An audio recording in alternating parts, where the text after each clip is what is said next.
We're in. Mic check. 1, 2.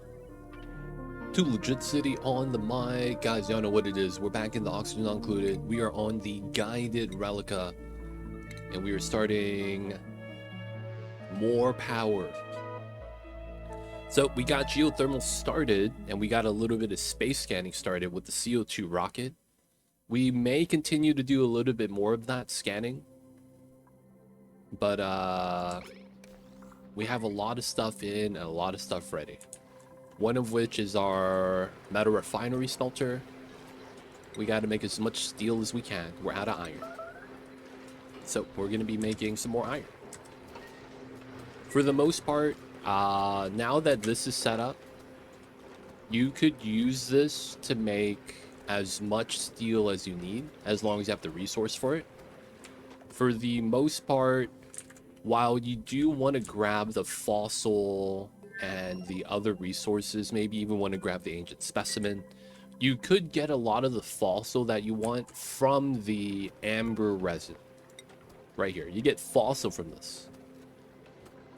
From that, you would be able to start crushing fossil to lime. And you can see we have a decent amount without mining fossil.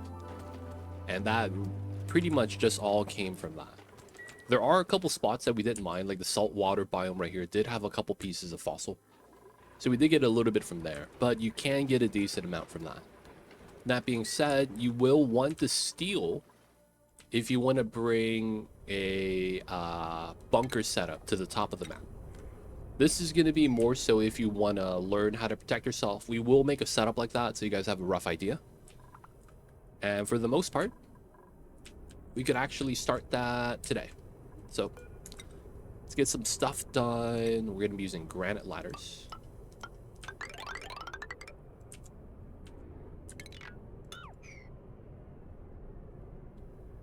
Okay, right up against it, 2 tiles, not bad. All right, so we're just going to set up that ladder for the dupes to work on. And then we could work on setting up a bunker door setup. I'll start wanting to look at my steel resources. Well, 7 tons, that's a decent amount. Make a couple aqua tuners with that. Last time we also made our food storage. So now we have that right here. Deep freeze, sterile atmosphere. We sweep the food out once we need it. We have a little bit of tender brisket being made. All because of the fact that we have too much meat. This is mainly probably because of these guys laying too many eggs, so now they're dying. And then they're eating the meat from their older selves, I guess. So that's going to be why we have some tender brisket. I'm thinking about slowing down and doing sweep-only food right now on this, so that we could stop having the dupes eat only veggie poppers. I would rather keep that and start feeding them brisket right now. So the easiest way to swap that is by making this sweep only. Next time they eat all the food. Actually, we just swap it out now. So, no, we'll let them eat this. They're having food right now.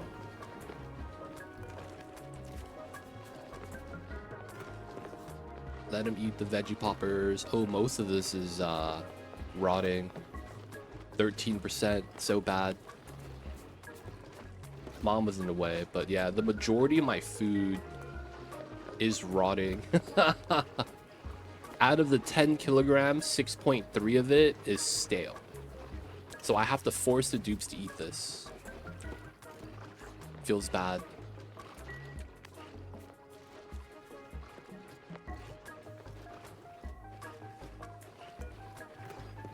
Alright, so we're going to make them start eating that. There's going to be a second group, second schedule, so we'll wait for them before we do the swap. We're probably going to make them eat the brisket, allowing the veggie poppers to kind of accumulate.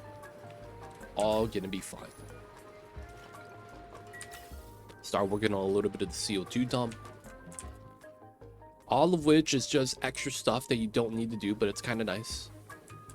So right now, metal refinery set, food's good. We have our food storage setup right here. We're running the thermal regulator at -35. we're doing the simple setup where we just cool down the carbon dioxide. Now, the food storage is very straightforward. The CO2 needs to be at deep freeze temperature, and then the food's going to be fine.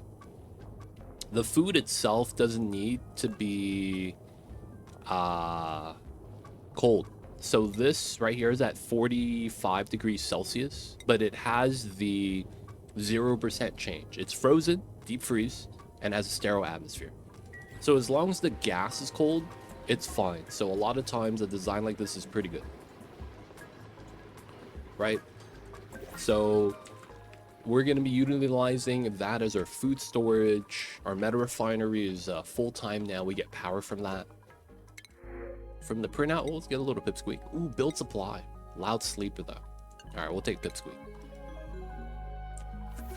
So with that, our power should be solved for the most part. There is a lot of warm water right here. I'll probably try to utilize that somehow. The dupes could take the food out of the deep freeze storage, but why aren't they taking that? No, they can't. Dupes can no longer grab stuff diagonally. That was patched out maybe 2 years ago. They used to, though. That used to be a mechanic where you could do a food storage like this, very simple, and the dupes could just grab the food diagonally, allowing you to have perfect food storage access. We have to use a sweeper now because otherwise they just can't grab the food at all. Feels bad, man. Feels bad. Oh, we're not making barbecue. Nah, I guess it's fine. Alright, outside of that, the living arrangements are not bad. We have toilets. We have a great hall. That rose bush is doing a lot of decor work. We might want to decorate this. We also have our toilets backed up. Okay, not good. We got to do that really fast. A little bit of maintenance. We'll set up an overflow setup for that today. That way it's going to be a little bit easier for managing this. We will want to set that up. We will want to set that up.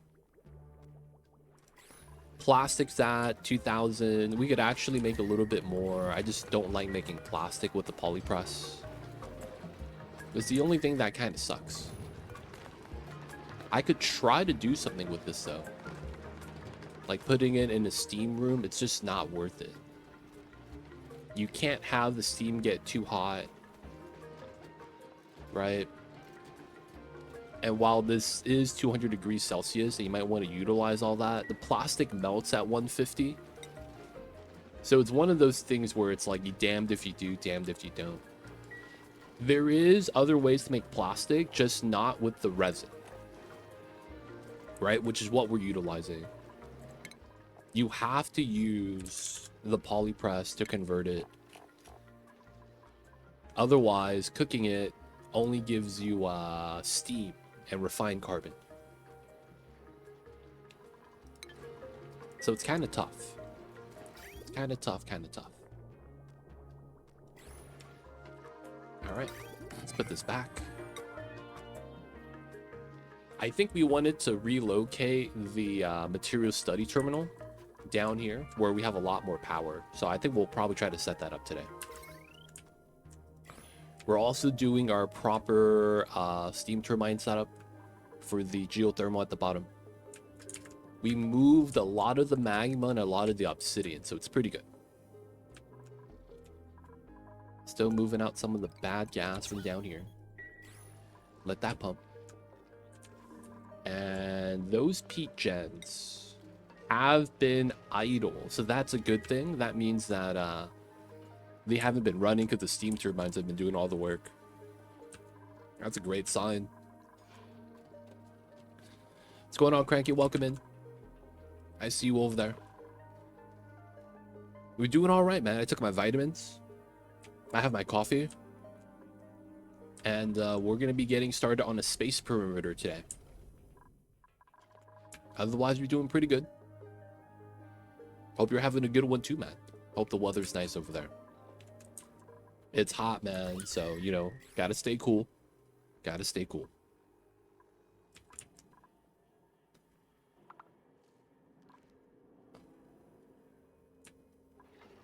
Look at that weather. 69% humidity. Nice. Humidity sucks, man. Feels bad about that. Humidity sucks. All right, we got a little bit of idleness. I guess we could sweep up some stuff. There's actually nothing to sweep. Can we move the stethoscope?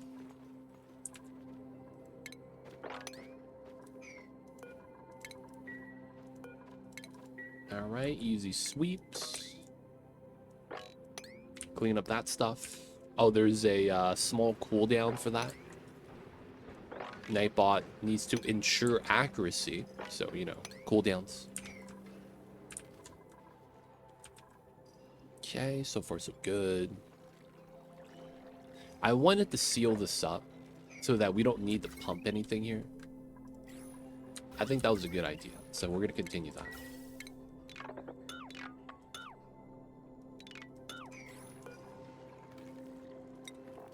That is filled. Empty. Let's go.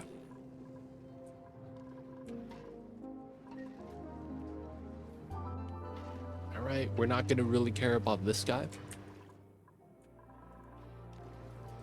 Our power here is great.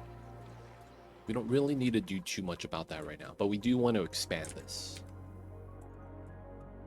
Look at that. That's not bad, man. The humidity is decent. Polluted oxygen here kind of sucks, though. How is Geek on the second side grabbing us oil, and then also it's going to be lead in the future? Geek's here, right?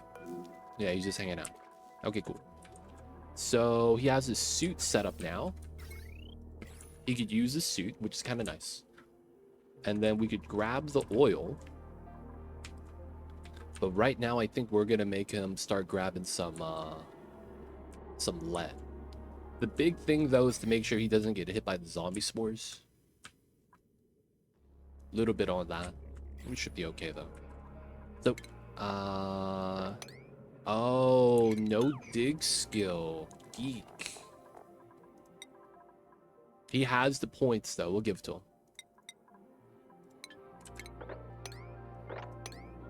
All right. He's going to have to dig all that lead out so that we could have it back at home. Not bad. And then we'll likely need to ladder up. Nice. Kuba, I see you over there coming out to the streams. Appreciate you. Thank you, man. Always coming out. 7 stream streak. Hope you're having a good one, Kuba. How are you? Welcome in, welcome in. It's a little bit different. It's at 28 where I'm at, high humidity. But I am inland, not actually in Vancouver. Maybe it's slightly different. I'm not actually sure, though, if the weather is grabbing from Canada. That's the one thing. I'm not actually sure about that. It should be, though. At least that's what I would imagine. All right, a little bit of debris.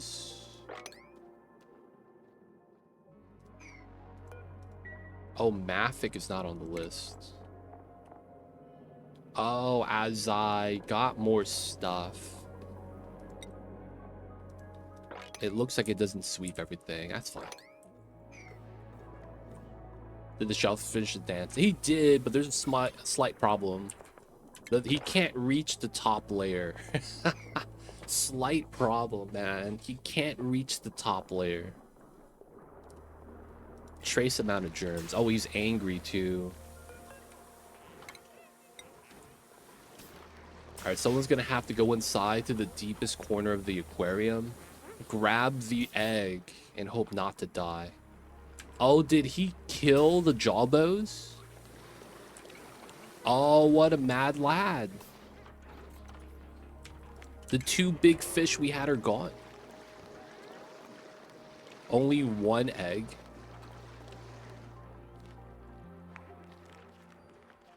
Do I not have any jawbows? Was it just 1? That's accurate for Vancouver City, though. Oh, I see. Looks like Nightbot's smart, man. Pays to be smart, Nightbot. We could break a tile. Nah, we would break the tank. I wouldn't want to risk it. It should be fine, though. He should be able to go in, go out. I'm still kind of impressed, though. The Sandy Shell is ruining the jawbows. Maybe we move one of these guys in. Because we had 2 before. So I'm thinking about moving them back in. Nah, we'll see. This guy's about to hatch. Okay, so right now we are chilling. We're doing good. We don't have space for the table salt. Look at that. We have little salt shakers on everyone's table. Let's go, boys. We got salt. Can't be mad. Their toilets is up. Okay, so Entomb, that's up top. Not really a big deal. We'll dig this out. And now that we have 7.5 tons of steel, because we're just able to make it freely here and every time we can, since the fluids are all looping together. Temperature is kind of nice. Everything's working pretty well. We are going to be starting to set up our perimeter. So, unpermitted food. Oh, I didn't allow the new food type. This is going to change to brisket.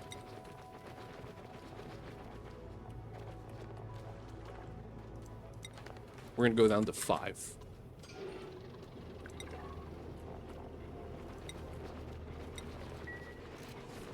All right, that should work out. So people are going to have brisket now if they're hungry. All right, so we're going to be starting to set up a space perimeter, so we will be protected from the meteors. Since we do have metal meteors, we're going to start setting that up. The sad thing about it is that you're better off not dealing with it until you have a lot of steel. So this, what I'm going to be showing you guys, setting up the space perimeter in today's stream, is entirely optional. If you're watching along with the play along, I will say that it makes a lot more sense to just tank the damage, so to speak. Have an entrance like this where you go through a biome before going to the top and not having your liquid lock at the top. This is a lot safer because you're protected from the meteors, and it's a lot cheaper to just repair the damage or just not even deal with that, right? And just build the rockets in open space. The meteors itself don't do damage to the dupes. Well, it can. It's just not going to do a lot. It's just going to be like burn damage, if anything. And it's only going to tick once. So a lot of that is very... How do I say this? The meteors don't do anything too drastic to the dupes. So, you know, a lot of times getting your space scanner in the beginning, you can just put it on the surface immediately, start scanning, and you could actually finish scanning the area, that is the range of the telescope, without having any bunker doors or anything like that with steel. It's perfectly fine to do that.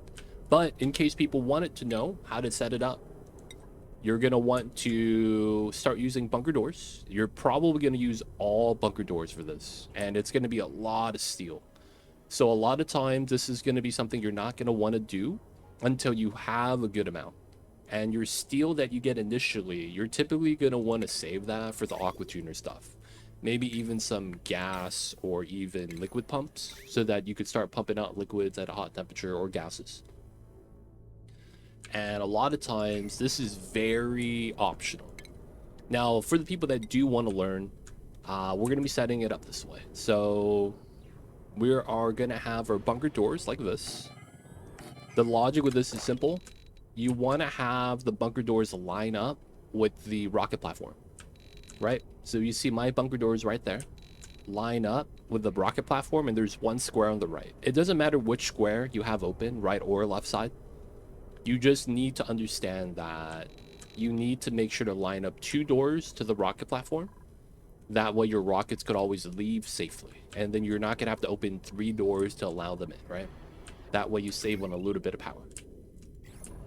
That being said, you're not going to use the bunker tiles at all, if anyway. You can.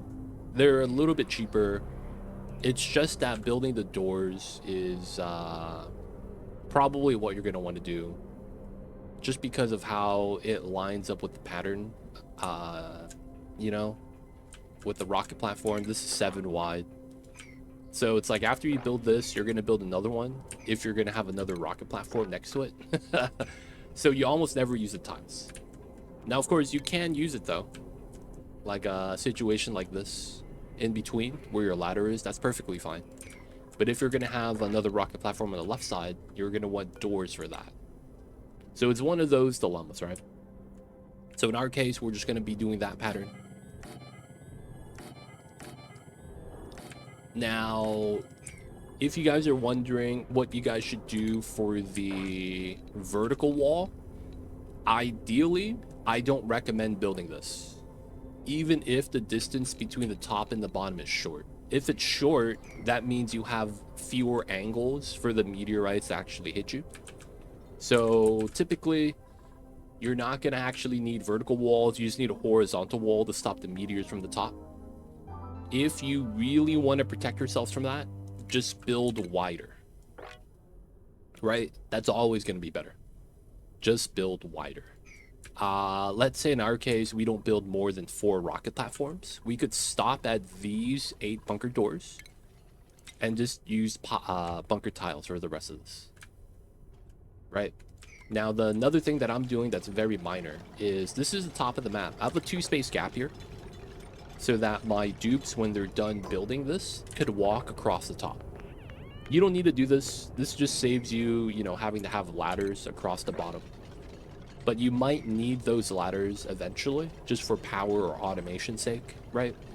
But having space up top means you can put the automation up top.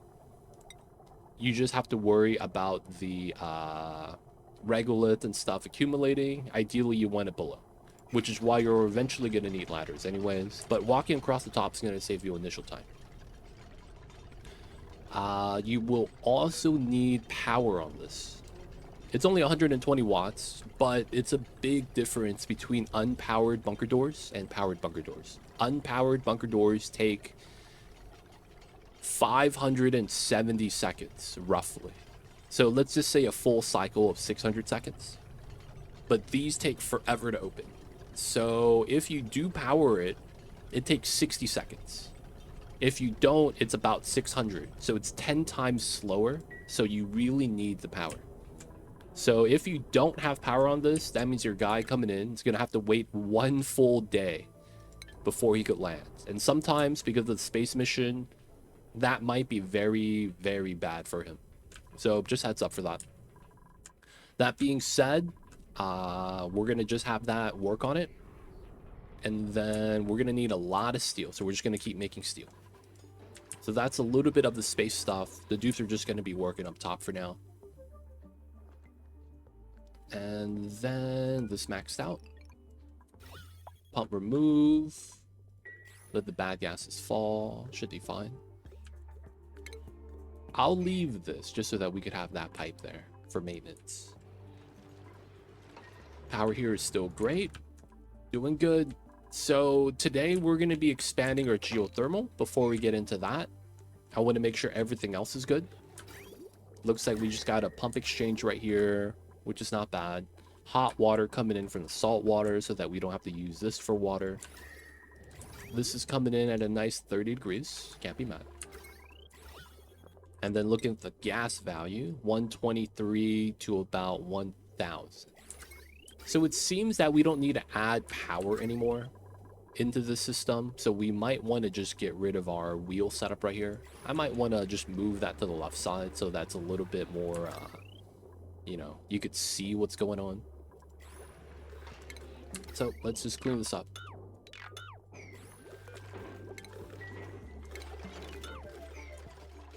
We don't need to add power into this anymore, at least for now.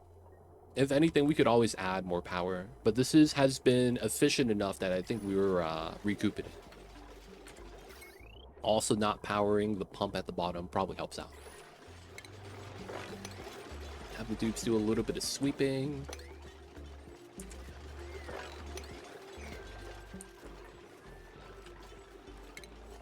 If anything, we probably move that something like this. That way we could save on the wire and just use that. But we're not going to need that for now. Sweep all the good stuff. We'll do our overflow setup for the toilets. Basically, what we're going to want is to prioritize a pipeline so that we have a minimum amount that's always feeding out to the toiletries as a priority, and then have all the extra water that's inside this reservoir go into this.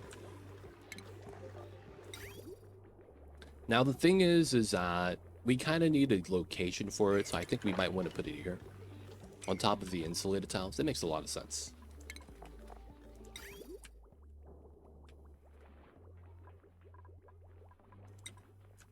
It's just, how do I want to set this up? So we're going to use a bridge to priority flow. I don't want to do it here though, although it works. The problem with having it here is that my pipeline segment is only that short, right in front of the sink and toilets. I kind of want to do it up here where you have this pipeline segment to buffer. You're always going to be positive. It's always going to be topped off first. We could actually put it here too. And then we want that water to feed into the spawn, because it's always going to be running. It should have enough leeway to use the toilet water. 35, and that's 30 degrees. That's pretty good. We could also feed the toilet water to the overgrowths so that it doesn't need to siphon off some from the spawn. And then that's a little bit closer, arguably. Though it's about the same thing. I can't just run the pipe down because you're gonna need storage space because it's a lot of water. And this doesn't dump that often. Hey, Carrie, coming in with the red. It's because the pea water was full, so I do want to try to get that pipeline done. I'm thinking about how we want to do it. Carrie, thank you so much for the raid. Welcome in. Shout out to you. Welcome in, welcome in. How was the Onis today? Talk to us about the streams. Carrie said to say hi. She's off to pick up some kiddos. Oh, classic. Take care of the kids. Have a good one, Carrie. Be safe out there. It's only Tuesday. So it's August. It's hot. Stay hydrated. Pick up the kids. And of course, we'll see you next time. Appreciate you. Thank you for the raid. I'll take care of your community for you the best we can. And of course, those guys coming in, my name is Too Legit City. We are going to be doing some Onis today. Y'all know what that is. So if you guys have any questions, feel free to ask. I'll be happy to help. Setting up some bunker setups up top just to protect the rockets so that we don't have to repair anymore. And we're going to be doing some more geothermal today. We're going to be doing the expansion to the bottom of the map. Our initial setup just to get a little bit of power has been working well. Our generators right here aren't even really turning on anymore. So it's good times. And for the most part, spawn is good. 2 saltwater guys, or 2 water geysers. We have a closed loop refinery setup that's finally online. Food storage is in. So we're sitting pretty right now. We're at a point of the game where you can't lose. The only way we lose at this point is if we just take too many dupes and we can't provide the oxygen, or scale up. Same thing, too many dupes and we can't feed them. For now, though, I think we're in great shape. So I'm not really too worried about that. So far, so good. So far, so good. Outside of that, we're going to be working on some toilet water overflow. I don't know how I want to do that yet, though. And we might be moving around some buildings to where the power is. All right, so first things first, let's try to set up the power setup that we're going to want for the rad bolt. I think that's a good idea. So we're going to do everything relative to the bottom. That kind of works. I guess we could just trim that. You have to make sure to not use igneous or any of those bad materials. And they're not bad, it's more so that I gotta protect myself. This is at the wrong height, which is fine. And I guess we have to trim that out. We're gonna leave the sporkets there. It is what it is. We're gonna do the normal rad bolt setup right here.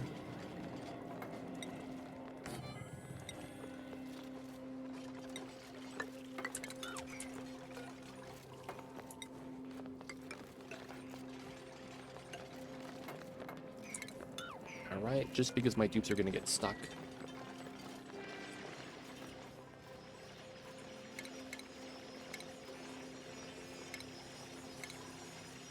Wait, what? Oh, it's a station. Alright, so we're gonna need that setup right there. We're gonna have to wait for this to be built and replaced. We'll probably trim this down a little bit as well. Because there's nothing to really worry about anymore with the bad gas. Mr. Cupholder, though, I see you over there. Hope you're having a good one, man. Appreciate you dropping the message. Hope you're having a good one so far, man. Pumping up some of the polluted oxygen, it looks like.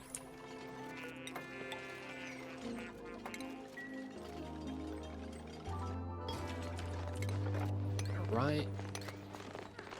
Let's do a little bit of the digging. This is cold, but I'm not too worried about that. This is warm, right? So it'll just average out. Okay, we are gonna want... we're gonna use... Man, I want to use obsidian. I just don't want to take it from the inside. Oh, no one's inside right now. Alright, we're gonna lock the doors. And then we're gonna make this out of igneous.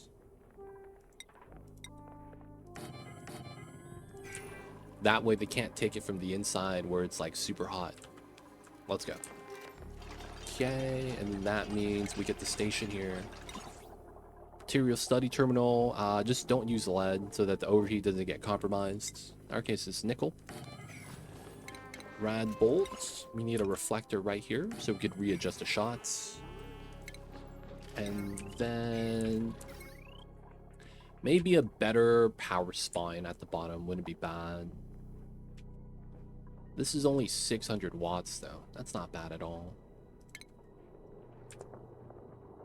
Elsa is yodeling there. The bard's boosting morale. Hey, man. They do what they do best. Can't be mad about that. Can't be mad about that. We'll probably want to clean up a lot of the wire stuffs right here. This is probably a heavy wire. Just because I don't want to do conductive and waste refined metal. Even though we have lead. I want to save that for later on for a better time. And then another thing is... Yeah, we do want the automation wire here. Go with the pink wire. Have that stand out a little bit. That can be made out of lead perfectly fine. We also want the NOT gate automation here.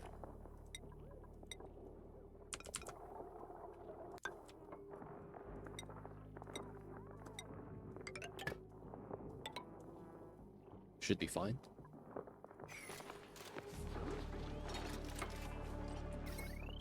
Alright, that got dug out. Alright, we could dig all this out. Alright, we're gonna leave that so that we could dig that again. We're gonna trim out the lower level.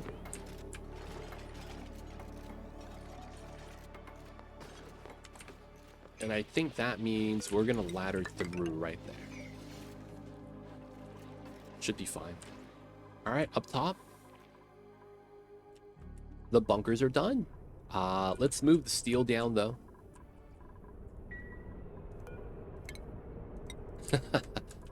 Move the steel down, just be a little safe. I will move the bunker tile here. Hopefully they don't perfectly shoot through.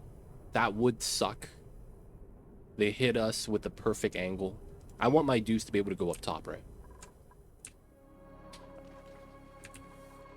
Okay, so far so good.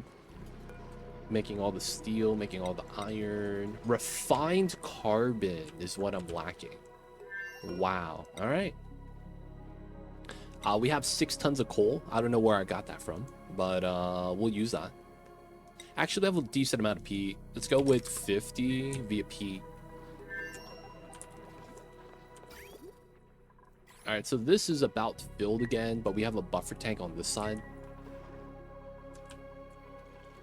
Oh, nice. All right, so the digging's about done. And that's done. Okay, let's dig this ladder through. That way all the gases don't have to do anything weird. I'm probably going to get rid of this and have to deal with the water there. It's fine.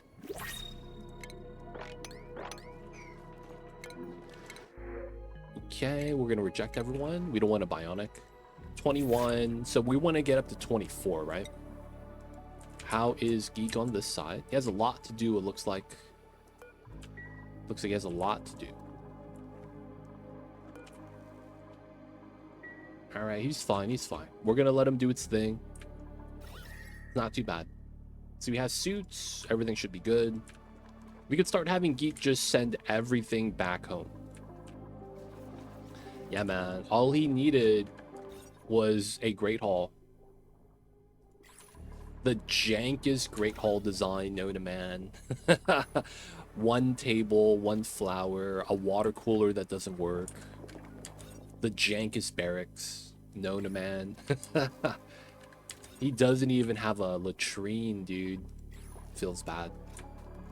I mean, he's working hard. He finished scanning already, so he doesn't need the telescope anymore. Alright, so now the bad gases fall. Sweep the stuff. The bleach stone should be used for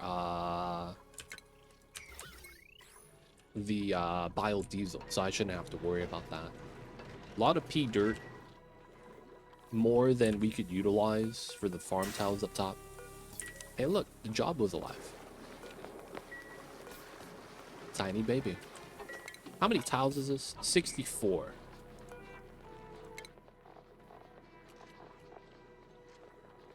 12. 12. Yeah, we got the sandy shell egg. No one died.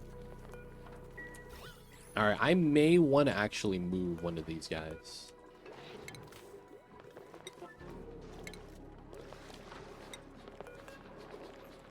Alright, we're going to relocate the jawbow. Hopefully he's going to be able to hang out. Alright, this got done. Sweep up the stuff.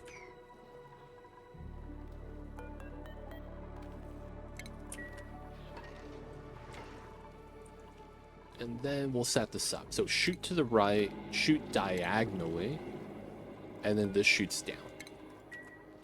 Not bad. Let's turn these off. We'll put Weaves wards here in a bit. Lock the door. Bump this up to a 7.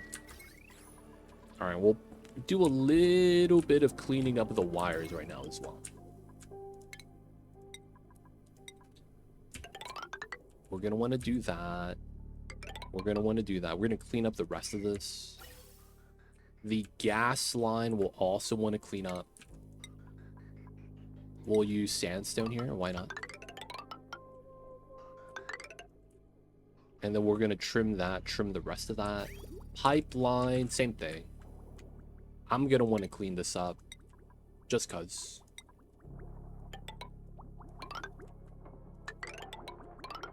A little bit of cleanup work. Very simple.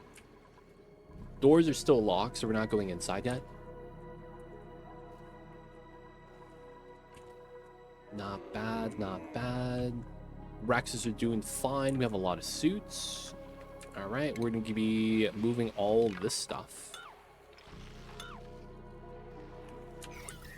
clean that up. We are not going to bop the power wires, even though we should. I'm probably not going to need that transformer anymore, which means these gens are probably going to be... Okay, they do operate every now and then, I guess, for the deodorizers. We're going to relocate all the power to the bottom, right? And then we're going to pull all the power from the bottom up. So we have our transformers here. We just wanted to take advantage of the cold area so we don't have to worry about this warming anything up. The main reason why I did this, though, is to move closer the conductive wires to where I wanted to plug them in, so that I would save on refined metal. That was the only reason why we moved it here instead of having it from that bottom where the normal transformers are. Just because conductive wiring is a little bit expensive. So we moved up a heavy watt wire into this area and then just wired out. Guys are wondering what that is. That's all that is. We're going to keep utilizing this, though. We're going to keep it cold as much as we can. And that's basically going to be the idea. We have a feed in with the steam and then a couple of feed outs, all of which are pretty good. All right, let them work on that. And then, yeah, we're going to do an overflow setup here. We'll do 2 tanks just in case. I don't think we'll need 2 tanks.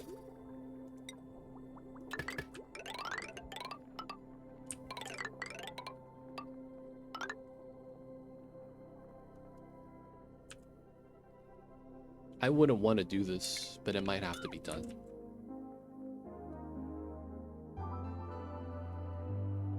Where else could we have the pipe? I guess, yeah, that makes sense. The other spot is up here. No one would notice. You bridge that there, and then you overflow to the left. Run that down. It goes to these bins. And then we just feed into the bottom. So this makes us have to run the salt water. Because if the salt water isn't running, this doesn't run the aqua tuner. Which means the water doesn't heat up. And if the water doesn't heat up, we don't have space to dump the water right here. Just realize that. Shouldn't be a problem, but it should be okay.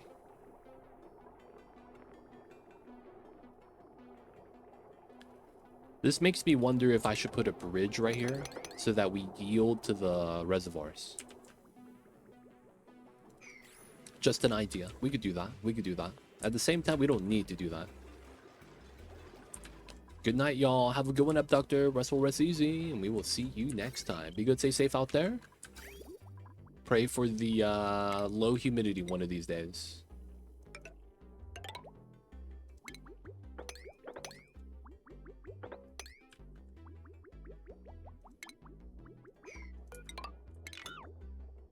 Alright. Looks weird. We're gonna just do this to kind of fix the piping.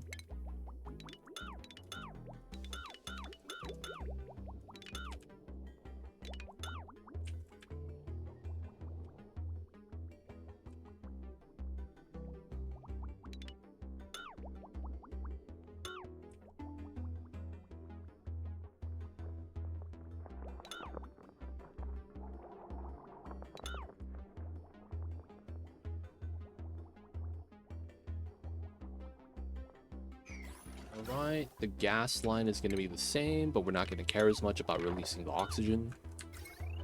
And then the power line is going to be fixed too in the same way. So, cut. We run that. Cut this. Get rid of that. And then we'll fix that part as well. Not too bad. They do need that platform right there.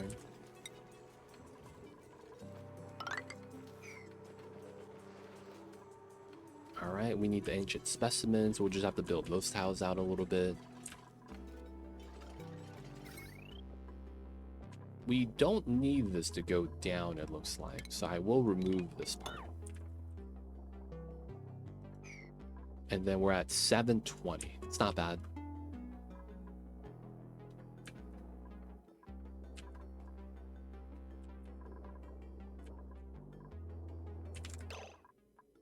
Why does that look like it overloads every now and then?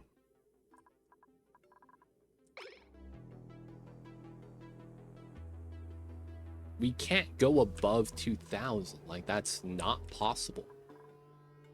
Why does that flash red?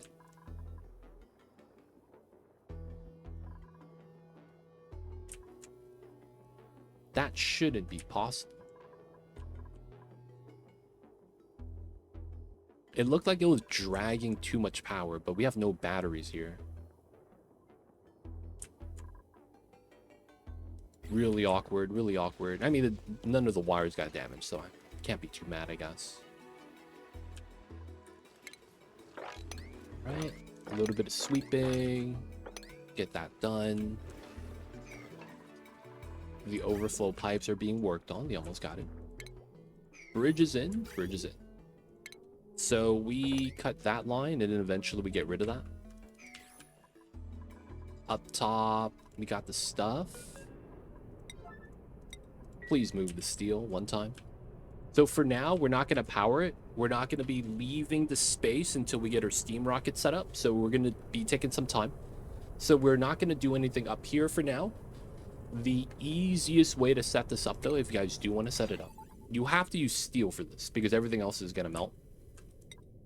You have to make sure that the one space gap right here is probably where you're going to want to... I mean, it's not really going to matter, though. Like, what you're going to want is this, effectively. Signal switch. And then automation on the doors. That's purely... And we're going to cut this right here so it doesn't open randomly. That's going to be purely just to get it started. Ideally, you don't need the proper automation for it, although you can make it by using the space scanner. It's honestly just not worth it because of how they change rockets and Spaced Out. In the base game, this is a necessity because if you don't have this, the doors don't open in time, and then your rockets destroy the doors. In Spaced Out, the rockets actually wait for the doors to open. So it's a simple signal switch like this anytime you're trying to land. It's all you really need. However, if you're getting late into the game and you're wanting to automate rockets, you will want to use the space scanner. This is going to be for something like if you're going to be trying to do mine the gap and you're trying to mine the resources to bring back home. And you have rockets doing that, right? That might be better because you're going to have a lot of rockets. Each door, you know, have that set up. The thing with that is, though, is this building sucks. You need to dedicate each space scanner to each rocket door setup. So that effectively means you need one space scanner per rocket. And the problem with this building is that you don't want to overlap. Right here, that green space up top that's in a pyramid, inverse pyramid shape, you don't want to overlap those areas, but you have to dedicate one to each rocket. Now you can overlap it, it just reduces the efficiency of how well it works, but in a perfect world, you don't want to. So, you know, space scanners, I'm not a fan of this. I'd rather just open and close the doors because when I do a rocket mission, I'm paying attention to the rocket just because you kind of want to. I didn't realize that the rocket doors, rockets wait for the doors to open in space. That's good to know. Yeah, it's good quality of life, to be honest. It's kind of nice. Welcome in, though, Ghost Rider. Hope you're having a good one. All right. And then this is about ready. Power-wise, looks pretty good. Okay, so we want to do this probably. Start doing some digging.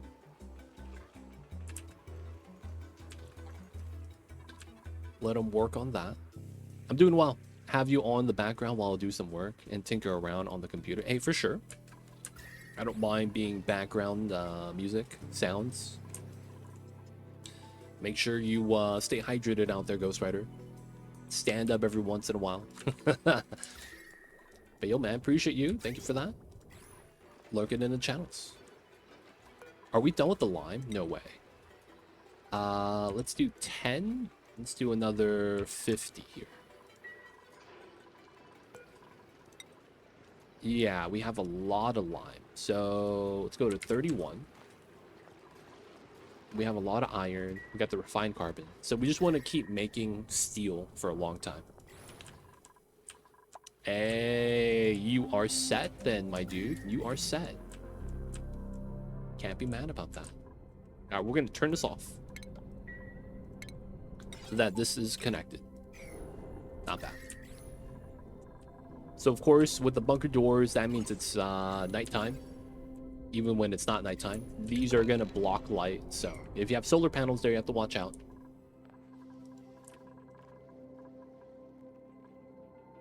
Okay. Yeah, we're in really good shape. Our calories are just chilling. Briskets are handling it. Not too mad. Let them eat the brisket. How much briskets in the feeders? 54 kilograms. That's way too much. Okay. We're going to do 2 things of brisket all around. And then that means we're going to do the strap where we drop the brisket on the floor. It's not going to change anything. Then they'll pull it out to the smokers. It's going to reduce the amount we'll have, and then we'll turn it on again so that they'll start picking it up from the other areas. It's looking pretty good. This got cleaned up. Nice. Gas, liquid, a little bit of the power. Good stuff. All right, we're going to want ladders here. This is a weird hole, but it is what it is. All right, geothermal soon. We'll work on that. And then how is Geek on the second side? He's taking his time. He's taking its time.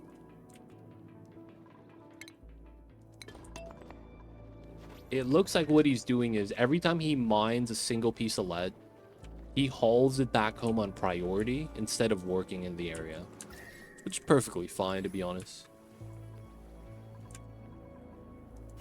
He's getting the job done. He's bringing the lead home. No zombie spores. I just want to make sure. It's really just up here, it looks like, in the oil, which is fine. Alright, we're chilling. Chilling. So, right now, before we do that setup, we're going to probably want to make a steam fuel generator setup. And I'll probably want to do that over here. So, I am going to keep that there. We're going to be building a new rocket on the left side. We're going to use lead because the material doesn't matter. For the rocket platform, there's some immunity just built in to the rocket platform. I'm also going to be using granite. So we will want to make a steam setup here. I think we're going to use a 2 space gap between the top of this so I could build stuff here. And I think we are going to want to do...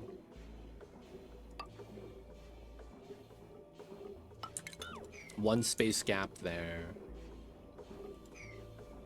We know we're going to remove a lot of the background walls here, but we might keep some of them. We got to remove the glass. We'll remove the meteor blaster as well. We have to at this point. A little bit of cleanup. This power line's also not needed anymore. All right, so we know we're going to need a steel pump inside. And then we're gonna have an aqua tuner inside. So that's 2x4. But then we need to do one more for the vent line. So if it's like this, we have to have it like that. Which means we can't build on that, which sucks. We have to do this, and then it's 4, right? So it's gonna be these two. And then we're gonna have to remove this, remove that. And we keep the rest of them. Perfectly fine. So we wait for the dupes so that we could build this out properly. We're going to be building a steam fueling area. And the idea is going to be simple. We're going to add water, make steam, and then feed a steam rocket engine. That way we could go a little bit further in space, start scanning. We're going to have enough rocket height so that we could start doing double drops with a rover and a dupe so that we could platform and leave right away. We'll show you guys how to do that, or at least try to today. We need to be able to reach the bottom, so we got to get that done first. Cool. Alright, so they're going to be working up top. The water flowing to the bottom. Extra pea water, boys. Good stuff. I'll leave that pipe there. It's fine. Can't be mad. Can't be mad. Alright, so this isn't connected yet on the heavy watt. I will want to do that.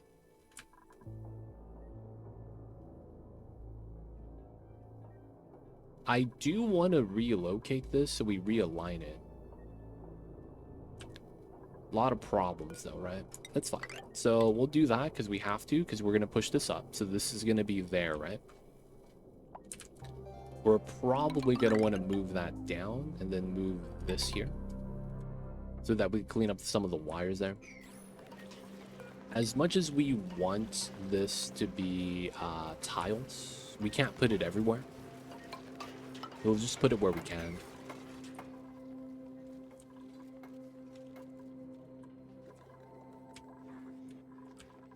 Alright, not bad, not bad. This is a great haul, right? It is. We don't need to do more than that. You could decorate it if you want, though. Perfectly fine. Might as well open the doors here. Critters getting inside is not a big deal. Opening the doors for your rooms that you don't mind critters going in and out of is going to be time save. Bedrooms, you want them closed, though, because of how, you know, if you have a critter that goes in that shines light, that might suck. So in our case, we don't have any, so we could probably keep those open. The mimicas at the farm, we have to keep these closed so they don't break out.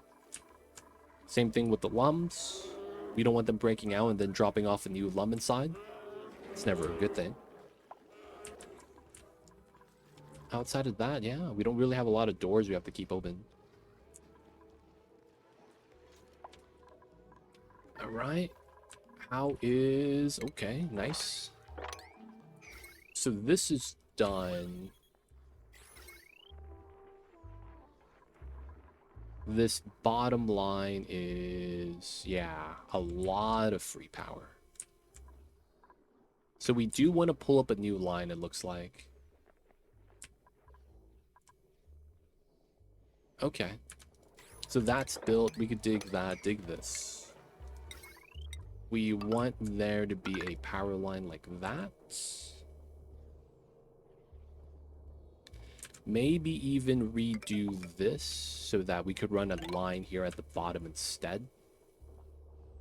And then utilize this line.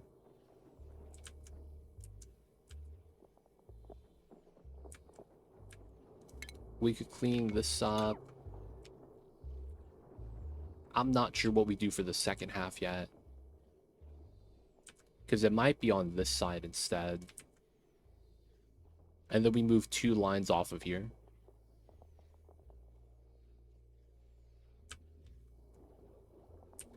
Regardless, though, I think we do need this 3rd line.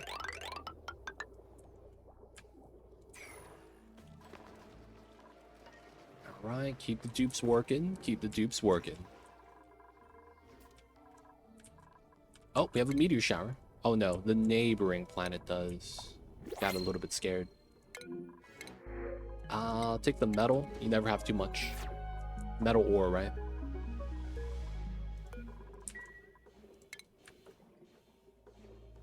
Conveyor rails. Just get rid of that. Alright, so I'm going to be building a weird rocket. Rockets are basically invincible. So, you know, in our case, I'm going to use lead. Save on the other refined metals that are going to have more use. So we're going to be doing a very weird rocket. If you guys are wondering why we do it this way, understand that it's, you know, there has its advantages. And there's no real downside to not doing it this way. Unless you're melting the interior of your spacefarer, in which case the downside is that you can't move the spacefarer after it's built. But this is going to be the tried and true design. All right, hit the down arrow. That flips that. And then on top of this, hit the plus. Battery module. And then we're going to do gas cargo. All right, we'll move a ladder inside. And then this is going to be our rocket design. This is going to be basically what we use, and then we add everything on top. For now, we'll just use a nose cone. We're probably going to have our trailblazer set up here, though. We could add that on top of this after it's built. So you could only do this weird setup while it's in blueprint form like this. Once it's built, it's set in stone, roughly. Normally, though, you could add anytime you want, but because of how this sets up, you can't really move the engine after it's placed. So this is just going to be our normal setup. All right, that being said, we probably want this. Jump into the bottom. We know that this is going to be a steel aqua tuner. Let's grab the shale wall. Drywall.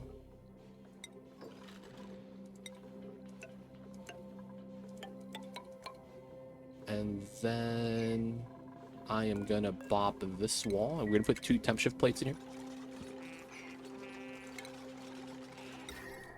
We are going to be running probably something weak like sandstone. We are going to need a steel pump. And then we're going to need a liquid vent. Okay, we have space at the bottom for the automation stuff that we want to do. So, granite pulls straight out. And then we are going to want temperature check. And then we're going to have liquid shut off. This does not generate heat, so we just have this on the outside. And then we want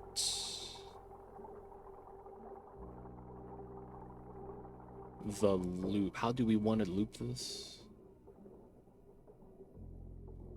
I guess we could just set it up like this. So in, out is going to be the setup. We add in water through the bridge. Effectively. And then we flow out the water. Yeah, we'll just put reservoirs here.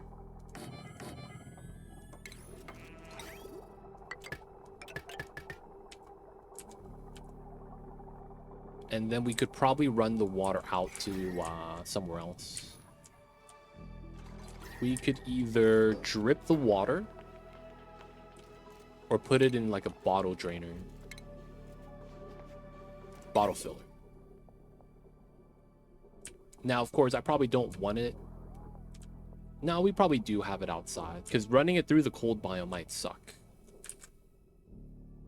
Yeah, might as well.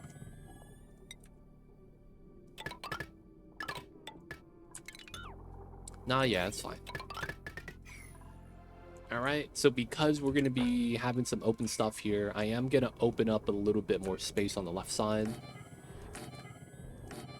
We're practically just going to double it, so instead of 4, we have 8. We also have more space for rockets that way, if that matters. And then my dupes are going to be able to build that out. Should be good. That's what happens when you have a lot of steel, man. You're able to just spend it. It's kind of nice. Now, of course, we will be doing great monument tech and doing home sweet home. So that's going to be fun times, as they say. Because we're going to have to make sure that we get 17 tons of steel for that to work out well. Okay, so we want probably to do that. Do this. Let's pull that line, pull this line. Still getting power, nice. This line now could go up top. Because of how it works, I think I may want to do it like this. Cut that line, and then we're gonna cut the other lines once we're ready.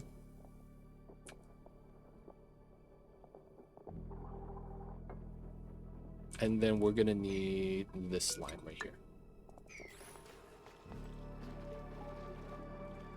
Steel equals lime plus iron plus refined carbon. If so, steel makes your iron go further. Yeah. That's effectively what it is. Reinforced iron. Refined carbon, lime, and iron. No substitutes either. You gotta use those. Gotta use those specific resources. And all that gives you is overheat threshold, which is why it's so good. Overheat threshold, man. Add in the automation. We're gonna need power here. This is gonna be lead. Alright, we're gonna do a weird setup like that. And the logic's gonna be simple. We want to be able to unplug the AQ when we can. So we're going to make it so that we can have that set up. Yeah, one of my playthroughs, I created like 8 ranches of Pokeshell, so I had a boatload of lime and just started to make stuff from steel. Well, dude, steel is normally a bottleneck, man. You just started spending steel on stuff, that's insane. Because the thing about steel is that it's a metal ore substitute. So anything that requires metal ore, you could substitute with steel, and that's insane, right? Airflow tiles. You can make that with steel. You could spend that on a lot of stuff. And I mean a lot of stuff.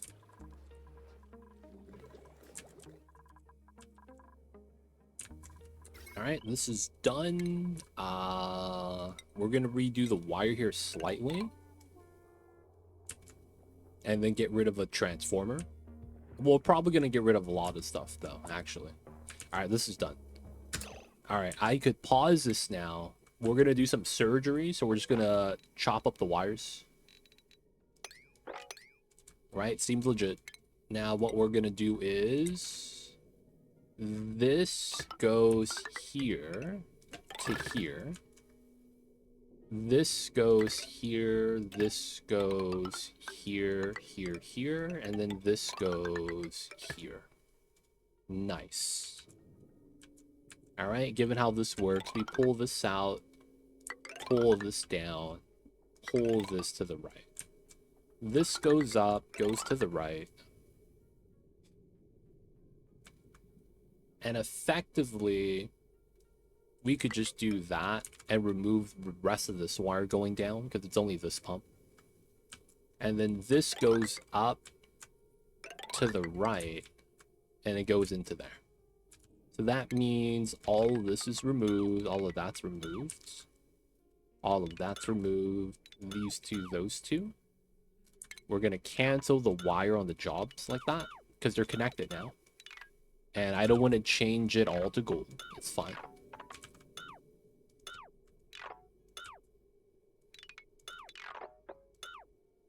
Oh yeah, that needed to be built though. Okay. Good stuff. Just a little bit of cleanup work for some of the wires that we're going to be doing. 50 tons of steel. That's impressive, man. Dude, that's an idea. That just gave me an idea for a run. That just gave me an idea for a run. How fast can we build? No, how fast could we accumulate a lot of steel? So there's a steel speed run. Maybe we do a steel slow run where you try to get a lot of steel as the challenge. That could be an idea, man. That could be an idea.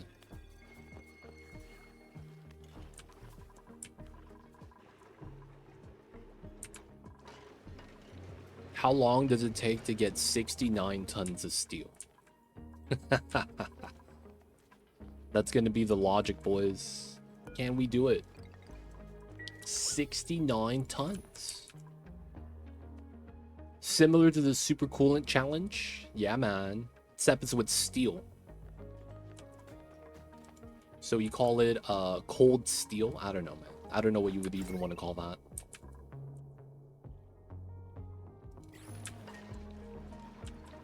Alright, so heavy watt here, here.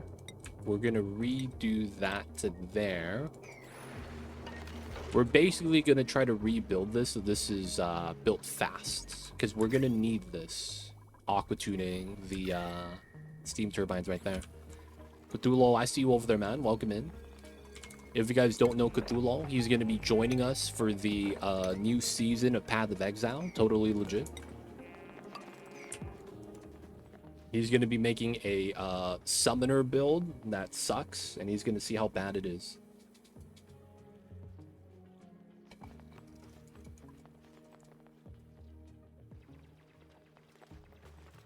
All true, let's go. It would depend how you would get your lime. It's cool to do things that involve starvation around your Pokeshot. It's true. Though I probably think Pakus are faster. You would do a lot of ranching early on. Like, you would want to do carnivore, not for carnivore achievement, but for the eggs. That's the funny thing, man.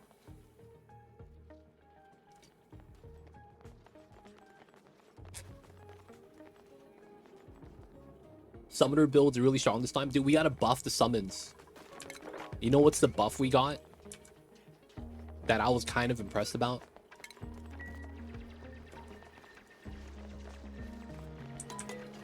Paku, how so? Due to the low lifespan and a lot of eggshells? No. Pakus produce eggs. Well, yeah, eggs from, I mean, lime from eggshells is gonna be how you do it. But the idea is that nothing comes close to the Paku's reproduction because you get so many eggs. So you get 2 eggs in 3 cycles. That is really, really fast. 2 eggs every 3 cycles. The Pakus are easily the most abundant food source in the game. And it's not close. They are easily the most abundant. Because you could actually get... So they're the source of the most calories that is not a shovel. Because the logic is that the Paku eggs, if you didn't know, are special. Paku eggs give you the most raw egg out of any critter egg. Well, that's not true. You got the large critters now. They give you a decent amount of eggs. But the Paku egg gives you double every normal critter. So Hatch, Draco, Pip, Puff, right? The normal critters that are not 2x1 in terms of like critter size. So not Gassy Moo, not Mammoth, not the Rex. All the normal size critters, they give double the amount of egg. And basically 1 hatch egg gives you 1 omelet. 1 Paku egg gives you 2 omelets. So omelets are the most calorie dense food that you could get in terms of raw calories. So I'm not gonna lie. It's so much food. I actually gravitate towards that anytime I need food for a large colony. I make a Paku Ranch, and then I don't have to think about food anymore. It's just that much calories, man. It really is. So because of that, you could use that as a food source pretty easily to serve, you know, to feed a large colony size. And I would actually recommend it. But yeah, the main thing is that you get 2 eggs every 3 cycles, so you could convert eggshells to lime really easily. So you get 5 kgs per egg, and then you get 5 kgs of lime per egg, right? So that means you get enough steel every 3 cycles per Paku. So that means you get 100 kgs of steel because you need 10 lime, right? And that gives you 100 kgs. So if you get a large Paku ranch, it just keeps scaling up. You could get steel every day, effectively. Mimic, how are you? I see you have oxygen. That's illegal. We're gonna have to confiscate the oxygen of yours. Yours under arrest. How are you gonna be grabbing said oxygen, asking for a friend? Just trying to learn the strats.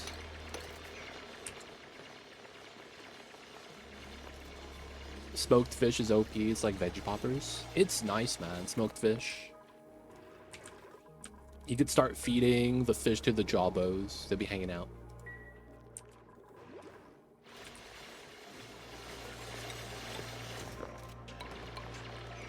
Alright. Just gonna be doing some renovation work. No power. Oh, it's not connected to any power consumers at the moment. Wait, what? No power. Did I mess something up? Oh, the heavy watts aren't connected up top. I forgot about that. Yep, that's my fault. Alright, so now we do this, that. We could chop off the bottom. Wires are looking nice. Alright, we're gonna do something weird. We're gonna do this, and then we're gonna run a new line at the bottom. Yeah. And then I think we'll do it like...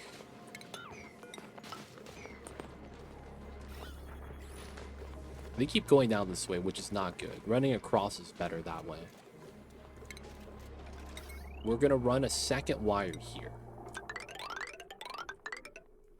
And then we're gonna run this wire like that.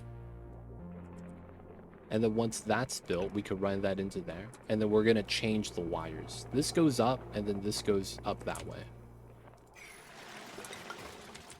That works. You don't need to know that? Alright, man. Good thing we got this handy dandy 1 ton per tile oxygen box.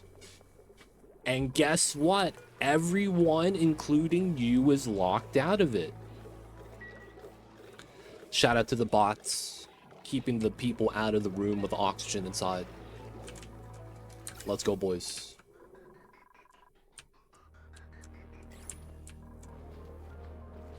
Alright. We gotta get that connected right there. Get the wires in.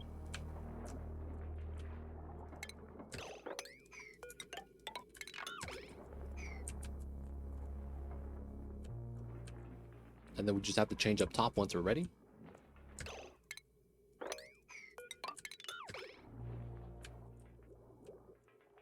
Not bad, not bad. This is at 600 watts only. That's not a lot. This is at 400. Oh, that's on that pump line. That's why. I see. Okay, so we could put more on this, like the polypress. I probably don't use the blast shot maker anymore. So I probably just empty storage. They better give me that in a bottle, dude. Cancel empty. I forgot the pipeline's connected. So we're not gonna need this. I'm just gonna get rid of it. That means I probably don't need my wheels or the battery here anymore. Because we could just connect the polypress on this line now. We will keep the emulsifier to convert bleach stone. I don't really mind that. We get to convert the resource. We're no longer making... Alright, 33 steel. Do another 25 iron. I probably need to mine some more iron biomes too. Maybe start deoxidizing rust. We have a lot of iron, just kind of sitting in the biomes though. So I think we just mine the iron. It makes sense. It's probably going to be this one. Yeah, alright. So we're going to open this up. Logic with this is simple. We're going to drain all the brine. It's going to spill into here. Let me do a earlier opening. Take the wart seed. So we're just going to drain this and then mine the resource. The bleach stone, the iron. That's what we really want. The iron. It's going to be not bad. We are going to do this. And then that way the biodiesel dumps back inside. Okay, so we can connect this to the power now. Here. That means we don't need power here anymore.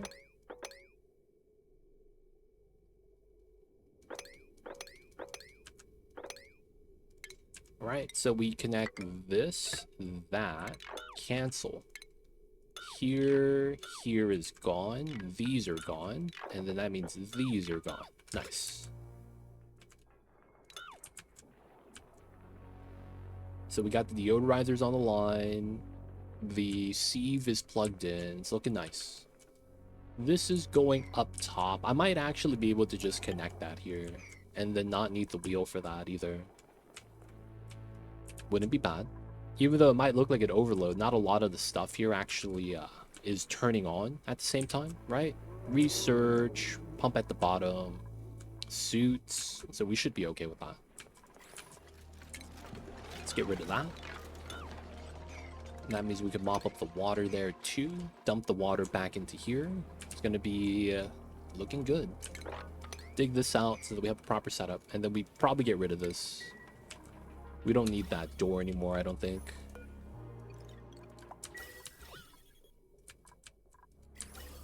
Oxygen is trying to be included.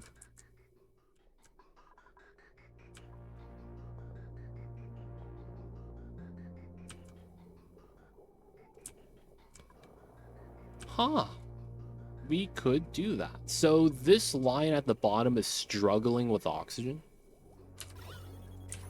Or you know what we could do? No, it's probably not wise because of how we want the oxygen later.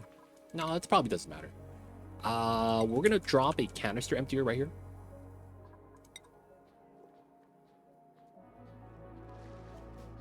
And what we're gonna do is we're gonna release oxygen from this. Right, we're gonna take the oxygen canisters that we have from the suits, right? Because when the suits repair, they're gonna drop the remainder amount of oxygen in a tank like that. So we're just gonna put a canister emptier at the bottom and release the oxygen down there. Pretty fair, pretty fair. All right, so we got to do this now. We need this to be fast.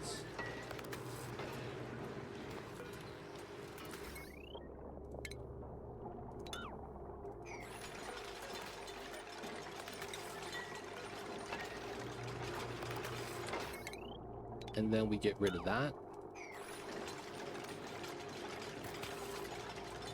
So what we're going to be doing is moving the transformer up.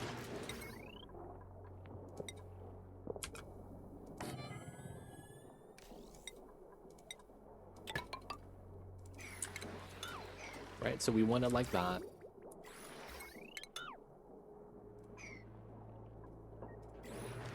And then we just got to build this.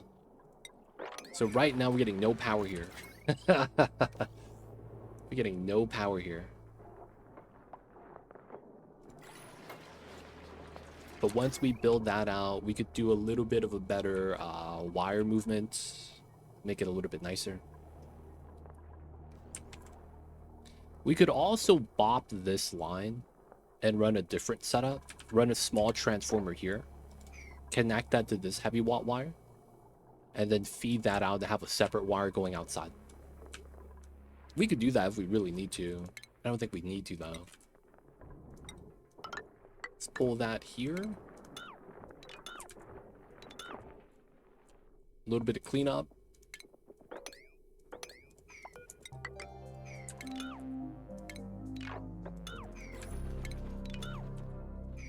Alright, easy.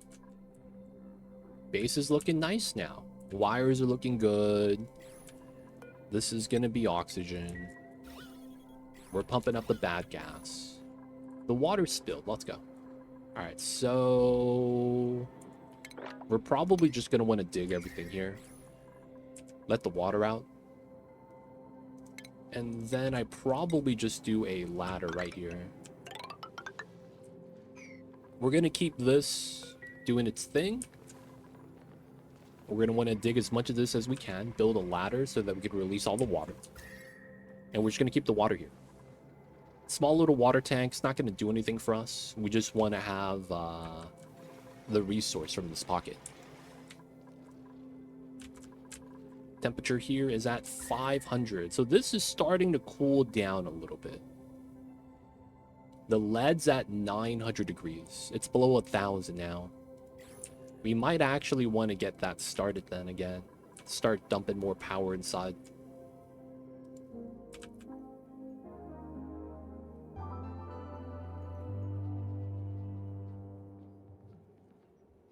Yeah.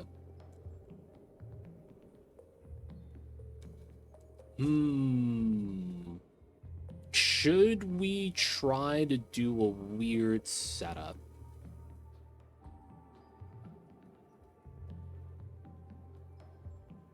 I guess we could. We need to figure out proper sizing though for that to work. So I think we keep this. We do additional setup with the geothermal. Get out, get out. You're good, you're good. My dupes, man. Suffocating for no reason. Let's open that up. Let's open that up. Just try to release some of the waters.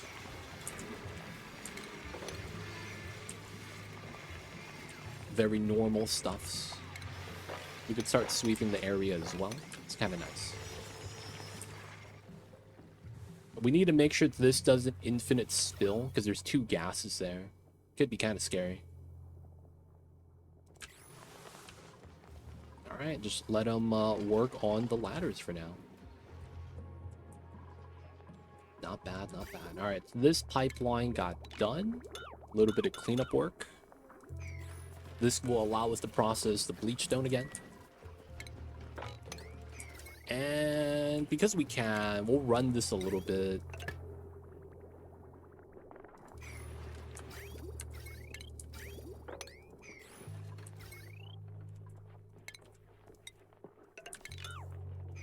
This is going to be a little bit of heat.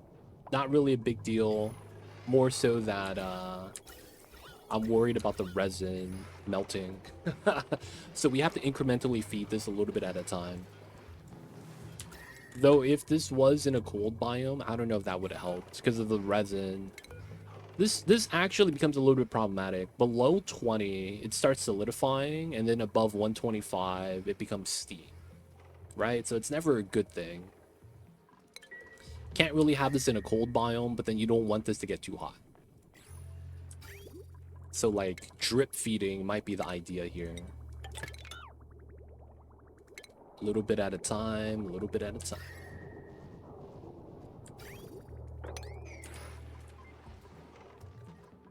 Alright, that being said, I wouldn't mind decorating some of the rooms. Make this look a little bit nicer.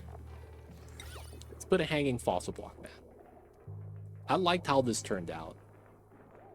We'll do it like that, because we have the fossil blocks here, and they look really nice.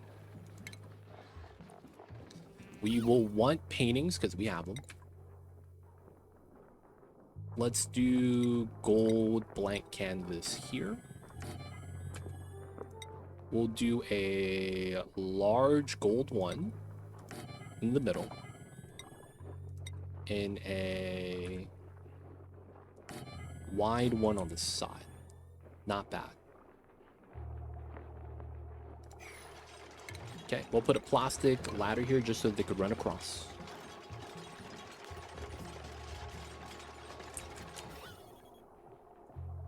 CO2 looks all right.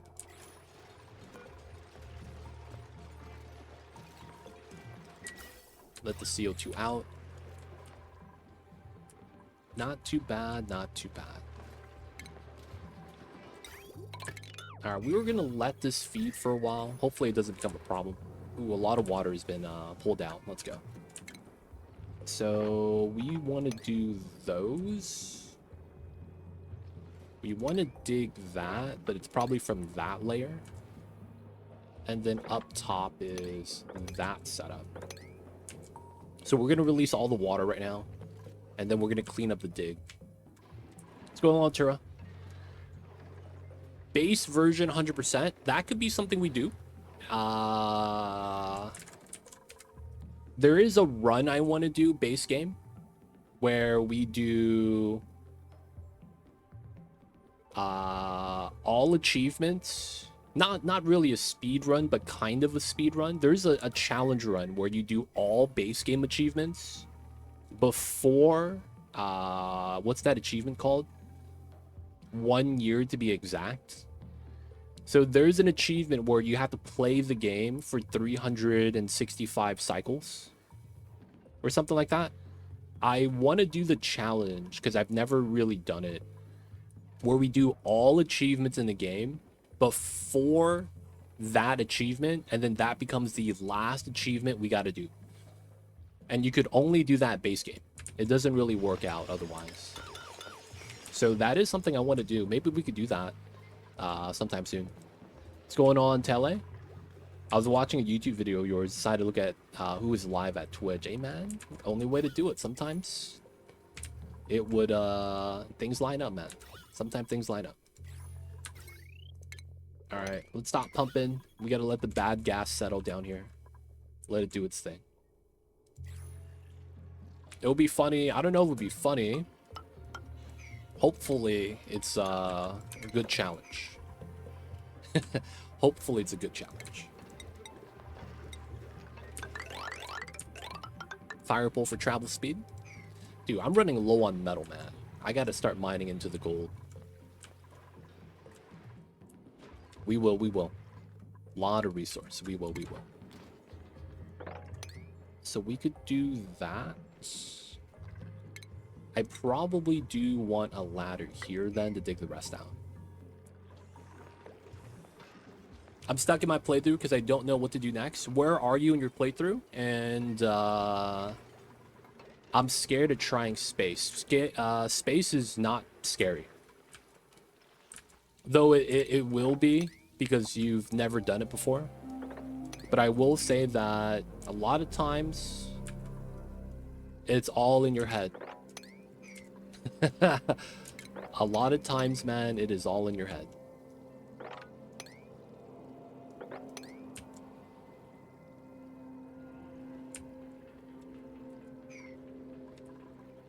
Now, what is it that you're scared about, don't know how to do, and don't know how to approach?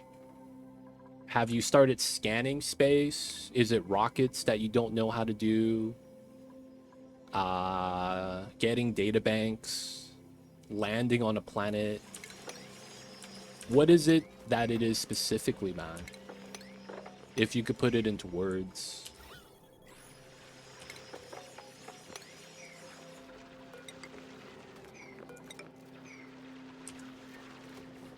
Because space is pretty big category, you know? Space is pretty big category.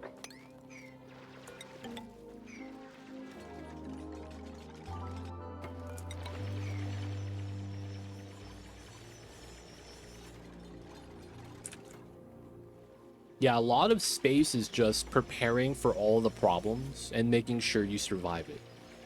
That's basically space in a nutshell. doing prep work and make sure that the prep work is good.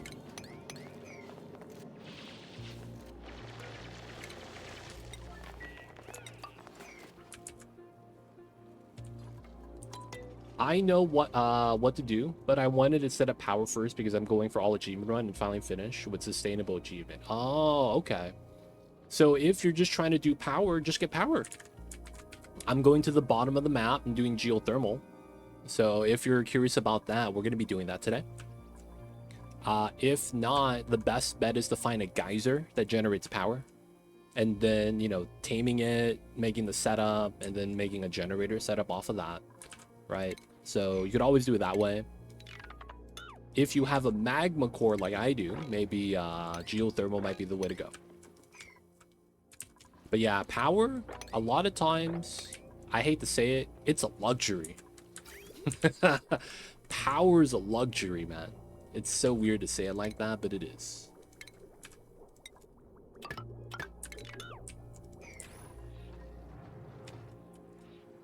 I don't have the metals to do power, and I found out while making it. Ah.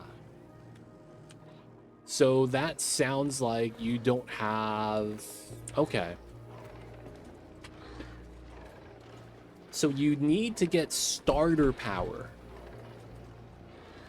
I see. So what I did at the beginning was I had a bunch of peak generators here and a meta refinery here. And I dumped all the hot liquids into the cold biome. And then I looped the water in the cold biome. So dump it out, pumping out the cold. And then once this, you know, spills over, it gets cold. I would loop the water like that until I had enough metal. And then I made a more proper setup. Now, if you want to do a proper meta refinery setup, this is it. This is a closed loop power positive setup. The only problem is that you need crude oil or petroleum. Oh, you have an ore problem.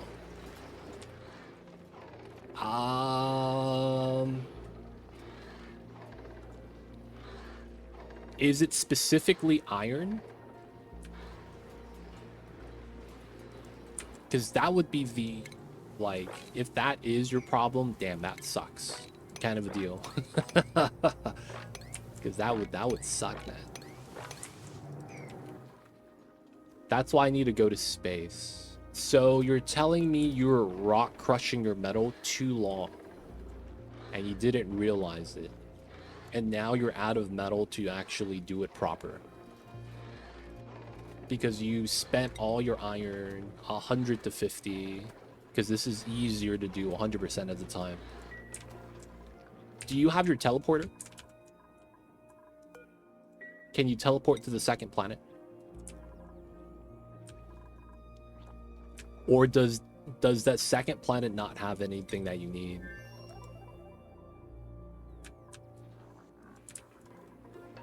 Of course not. I was using cool slush to do the metal.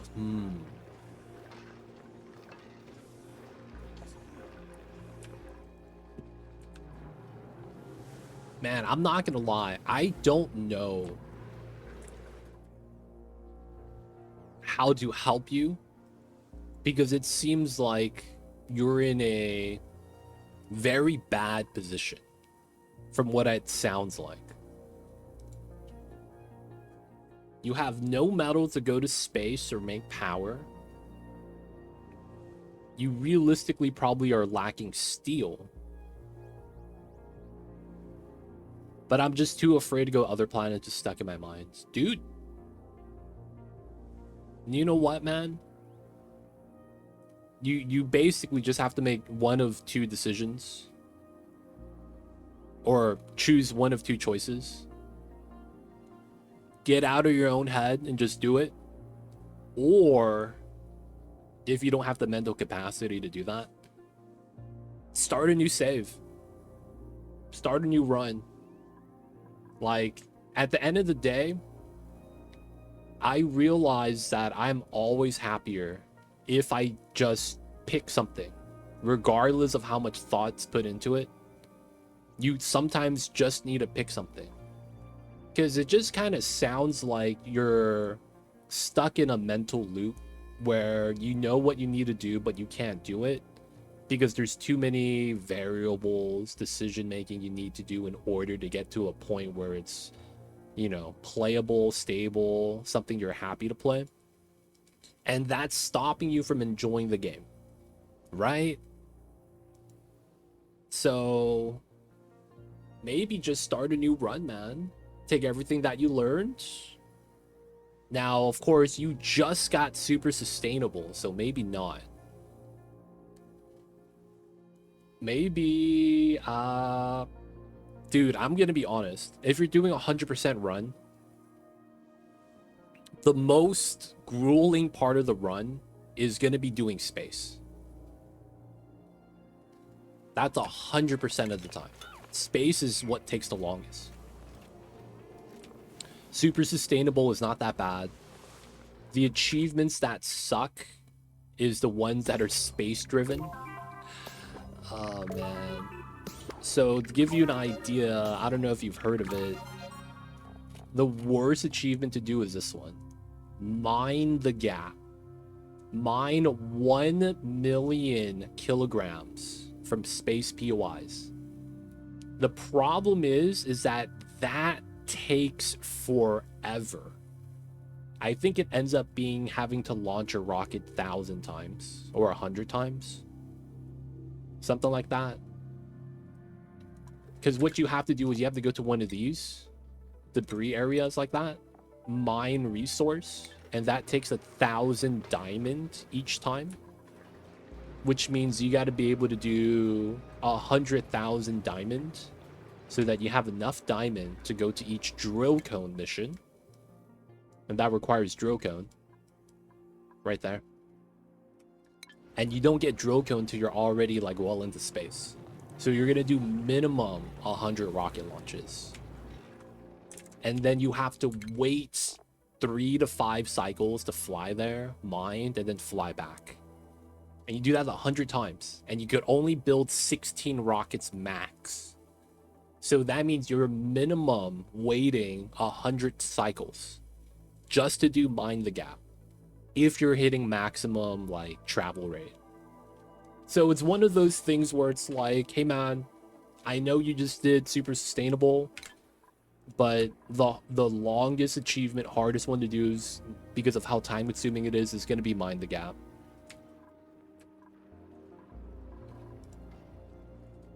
I have some steel. Material's not the problem. Choose my word wrongly. But yeah, yep. I don't want to redo the first achievements. Just need to go to the second planet, probably. Why not make the save that you have right now where you start everything at? Maybe rename, like, you know, take the save that you're at, rename it, and then have that be like a trial and error run. You know, go to the second planet, try stuff out. If you don't like it, just go back to that same starting point, you know? But yeah, man. Once you do it for the first time, it gets a lot easier. It's just that getting that first step is the hardest part. That first step, man, is the hardest. It really is. But once you get it done, man, it gets a lot easier. Believe me, man, it does. Oh, man, they did the art pretty fast. Let's go. Oh, I don't want the same picture, though. Payphone.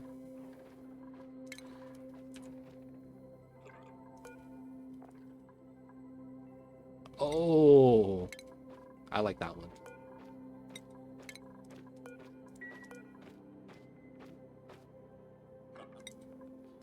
Nice. All right. Not bad. What is... Oh, Dartawigs. That's fine.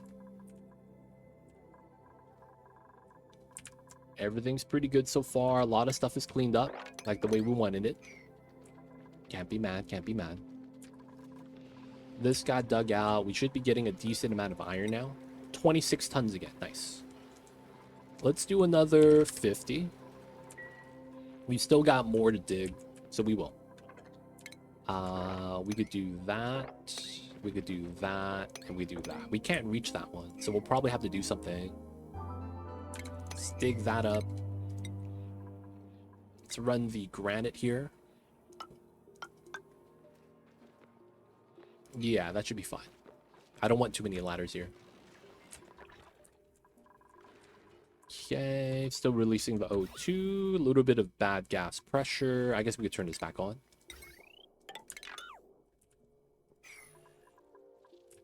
All right, let's get the Wheezeworts here.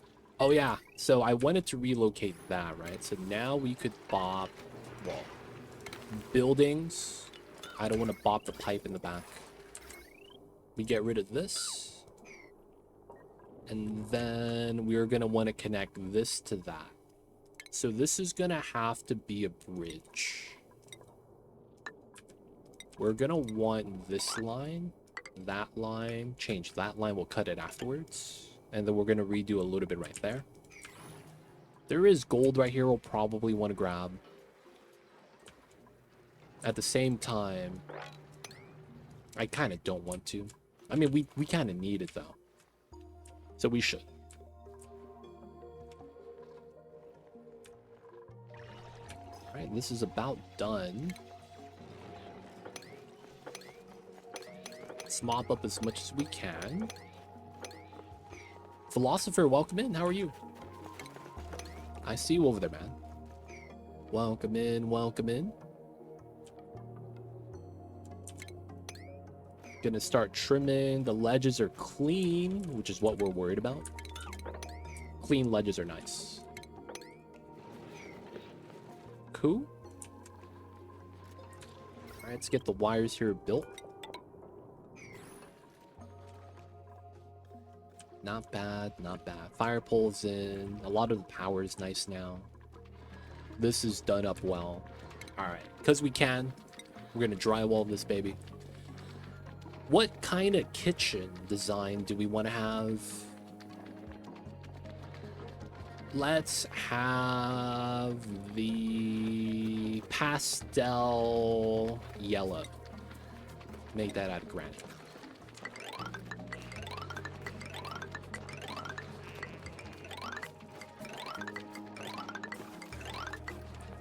Alright, not bad. These are decorated. I want to upgrade the beds though. Maybe another bedroom up top wouldn't be bad.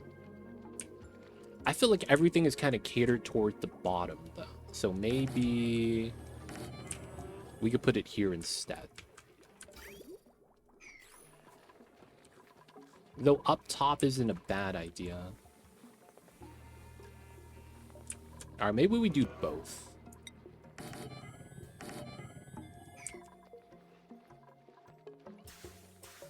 Yeah. We do both. We do both. We have extra space here for no reason. I don't know what we would even want to put there, to be honest. Alright, it's starting to get kind of hot. 45 degrees. We do have the AQ line right there. Maybe that's all we need to stop this from getting hot. Seems pretty good. All right, eggshells of lime.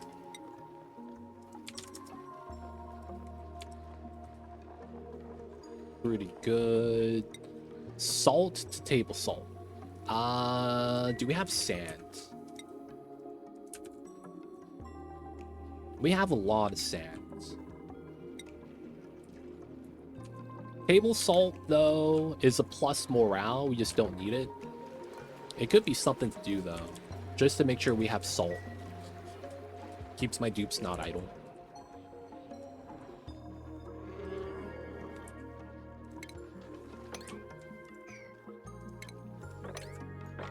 Alright, this is in. Dig this out.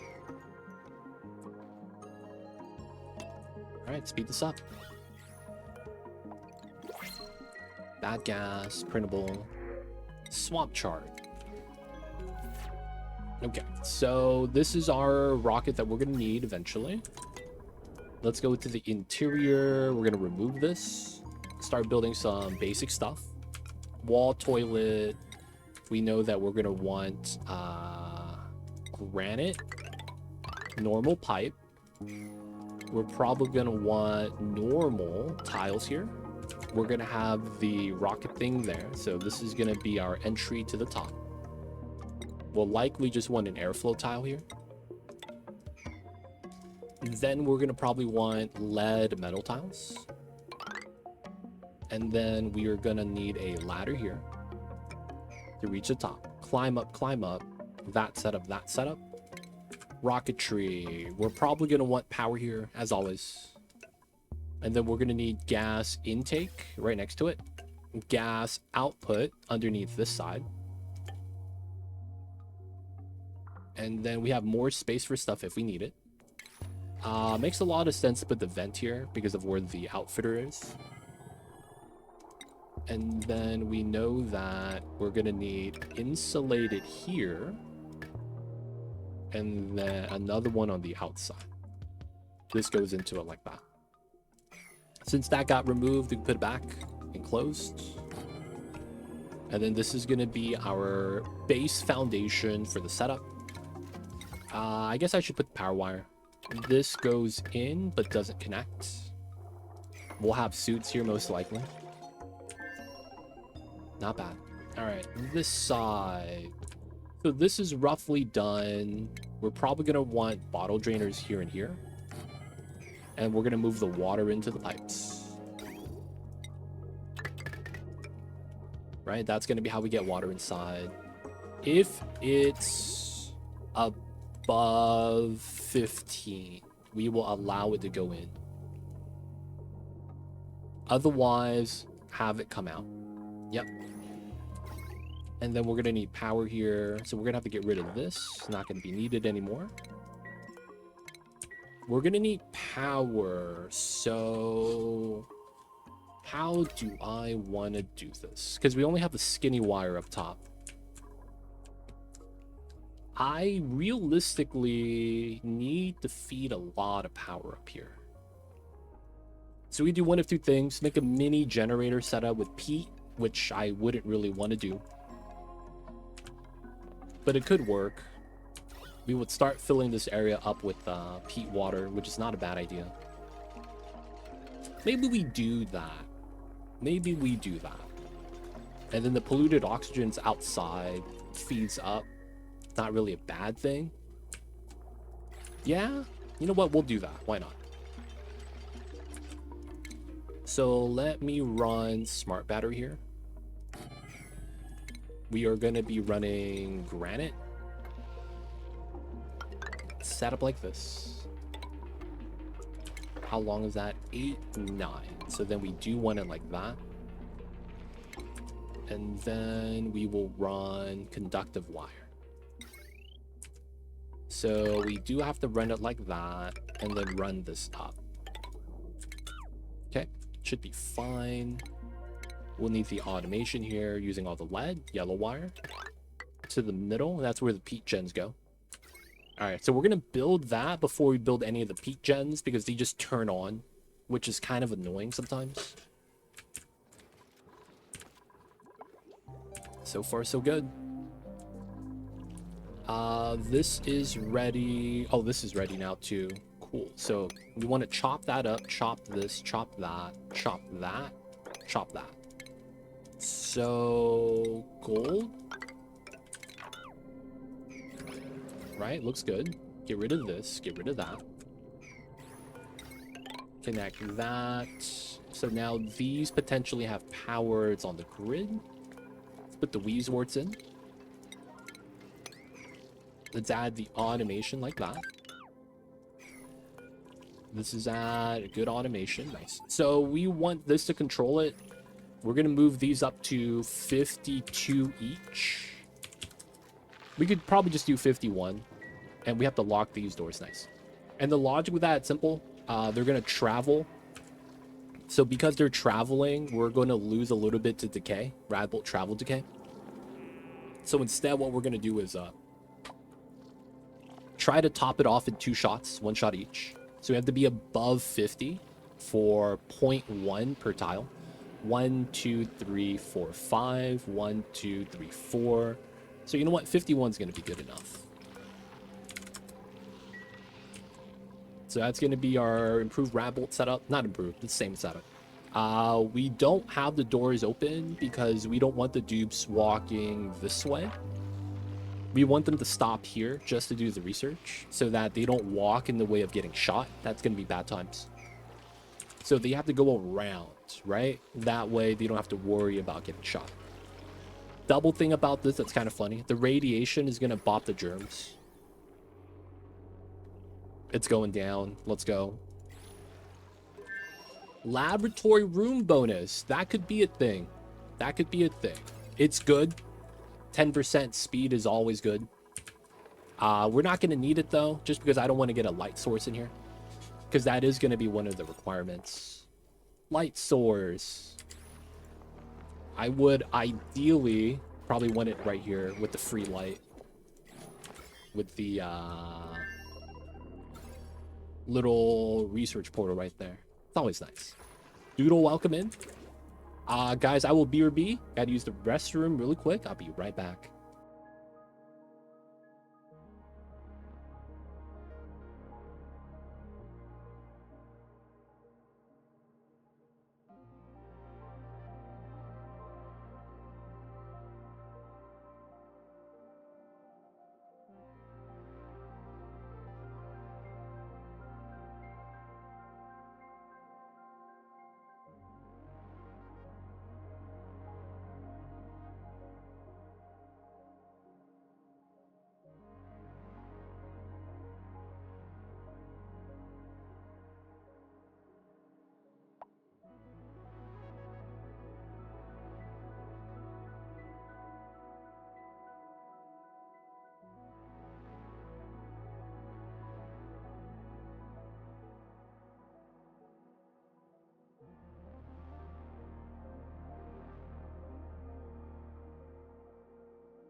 Are we back? Sorry about that.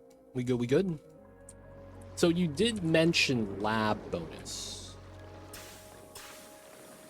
You know what I'm gonna do? I'm gonna put the virtual planetarium in here. It'd be ideally on this side. We could just switch where the door is. It's not a big deal. Right? Build the ladder right here. Move the doors over. It's totally fine. And then we could move the doors here to here. Move the virtual planetarium here. And then we get the lab bonus. That wouldn't be bad. I see you over there, Doodle. Unpermitted food. Are we out of brisket? We're out of brisket, boys. Put the veggie poppers in. Alright, we're back up to 300,000 veggie poppers, which is pretty good. We have cooked seafood in here for no reason. So far, so good on the calories. This is staying cool. We're up to 3.6 kgs of plastic. We're going to need this for data banks, so we will want to do that. Back up top. Did they finish this? Okay, it's taking their time. Inside here, this is about done. Oh, we don't have pipelines and power. Yeah, we don't have pipelines. So we are gonna need to add water somehow. We're probably gonna run it from here, separate bottle. Sure, why not? And then we're gonna need a insulated pipeline out. Because of how it works, we're gonna run it off on the side like that. Which means we probably bridge the oxygen. Given how it works. Yeah. So we'll do that. We'll run it up here. And then run that off of it. So the logic with this is simple. Steam's going to go up to the engines. We're probably going to get another steam engine on the side. We're going to need to wrap in the oxygen. I might just wrap it from underneath as well. That's probably better.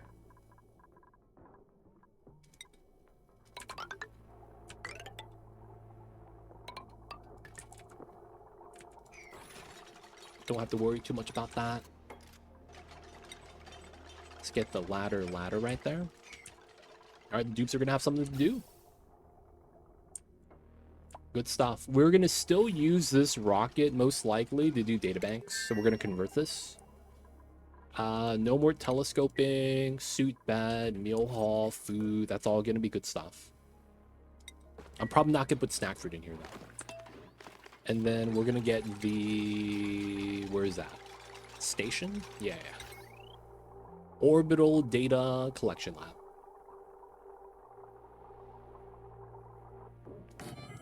Alright, we're going to want a bin next to it to put plastic inside. And then we're going to make data banks with this rocket. That way we could still use CO2, right? It's always nice. We're going to do the signal switch over here as well, steel. And then it's going to be like that. And then we're going to need power up here. It's going to be the fun part. We could use this line. The only thing that sucks about it is that it's going to melt. If we don't use iron. So we're gonna have to use iron here. I am not gonna use steel. I'm gonna try not to, but even iron is possibly gonna melt. It's gonna be a bad time. Look at our meal hall. Nice. All right, potential bed space here. We're gonna remove. Don't fall in, Mr. Pip. Didn't fall in. Let's go.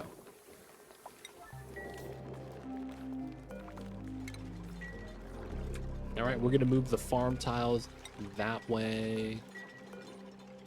Relocate the pinch row. Oh, Mr. Pip is falling.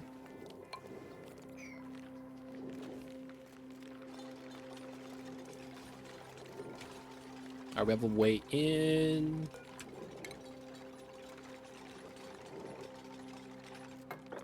Not bad. I guess we have to bop the ladder here so that we could plant the last sea cone.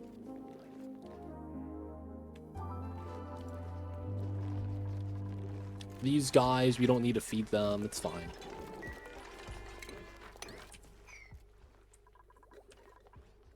Not bad, not bad. All right, so let's get the rocket bed. Let's get the bounce house bed. Let's get some new beds for the new dupes. Okay, let's also do a little bit of decorating because we can. So let's do a proper design. Looking at color scheme. Looks like red's gonna be the color that we have a lot of options for.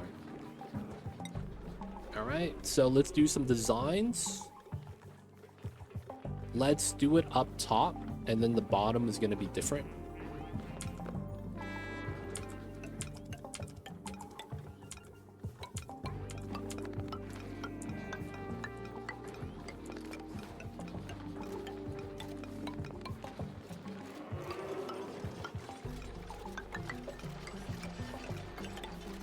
Okay, we get the red stars, red, white. Down below, we are gonna run diamonds are forever.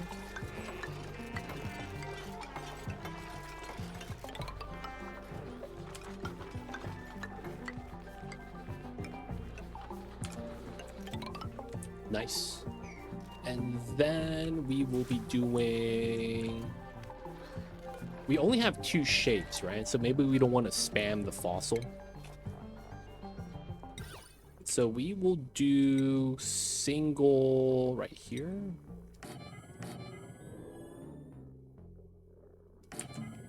We'll do those, and then we'll run crown ceiling trim.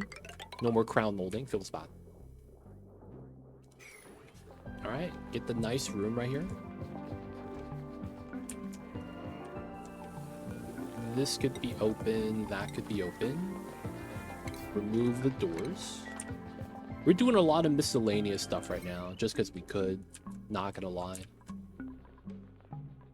800 watts. Okay, so I'm gonna redo a little bit right here. Have that change slightly. Potentially have this go to the bottom instead. Not that it matters too much, but we could make that change.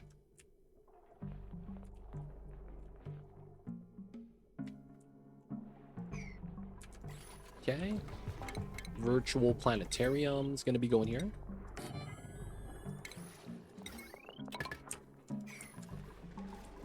All right, the dupes are working. Let them work, let them work. Some stuff to sweep.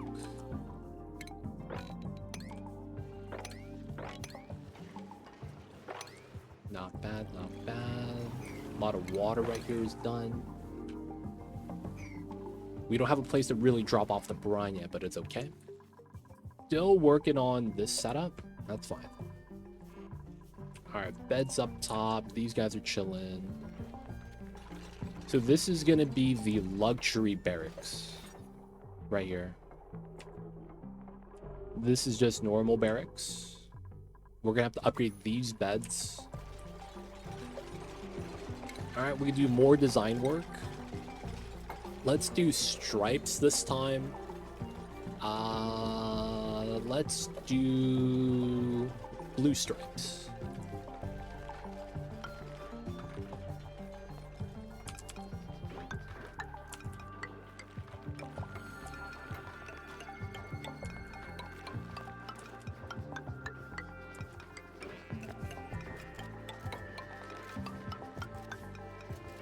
And we're using granite for this for the decor bonus.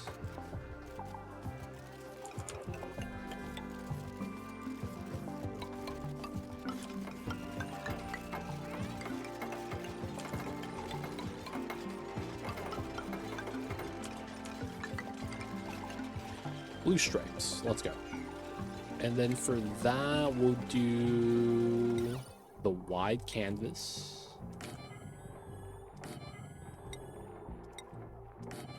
With the single painting, ceiling trim as well. Not bad.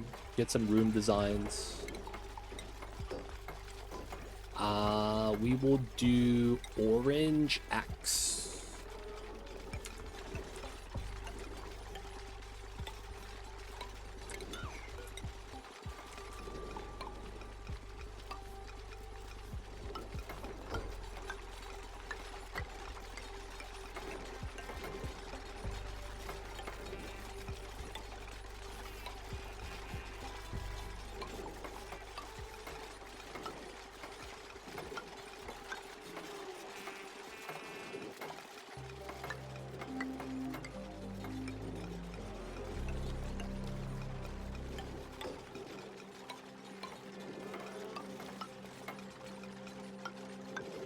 Okay.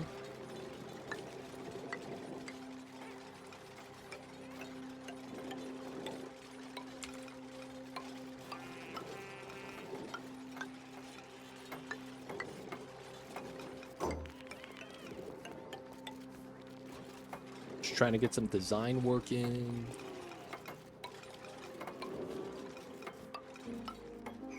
All right, we get the X design. Stripes, stars. We got the pointing down the middle. And then on this one, we'll get some... no transparent tiles, huh? That sucks. I can't use the large painting. All right, we'll just do flower pot. Let's go with the beaker and the gold. And then we will have 2 of these. Ceiling trim granite. Could we do that? I think the plants get in the way, right?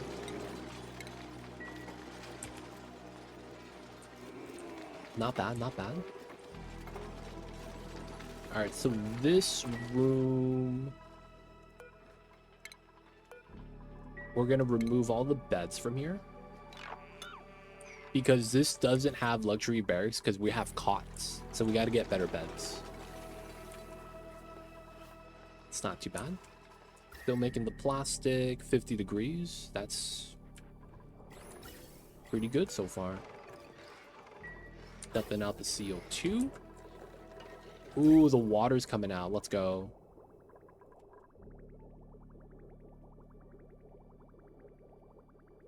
Not bad.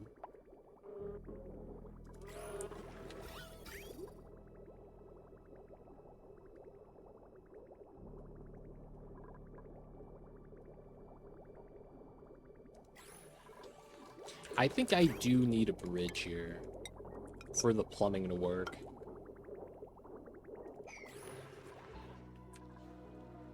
So far, so good, though.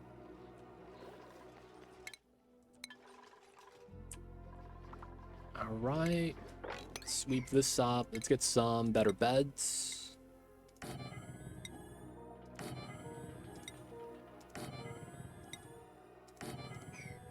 Here we go.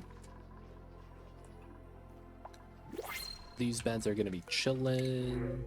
Take the peat.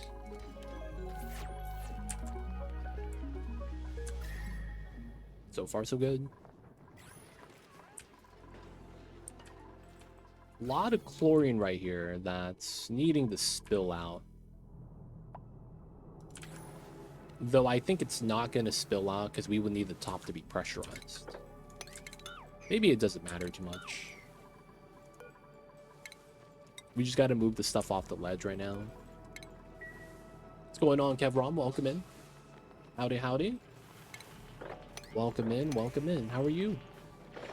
I see you over there, man. Hope you're having a good one. Happy Tuesdays, man.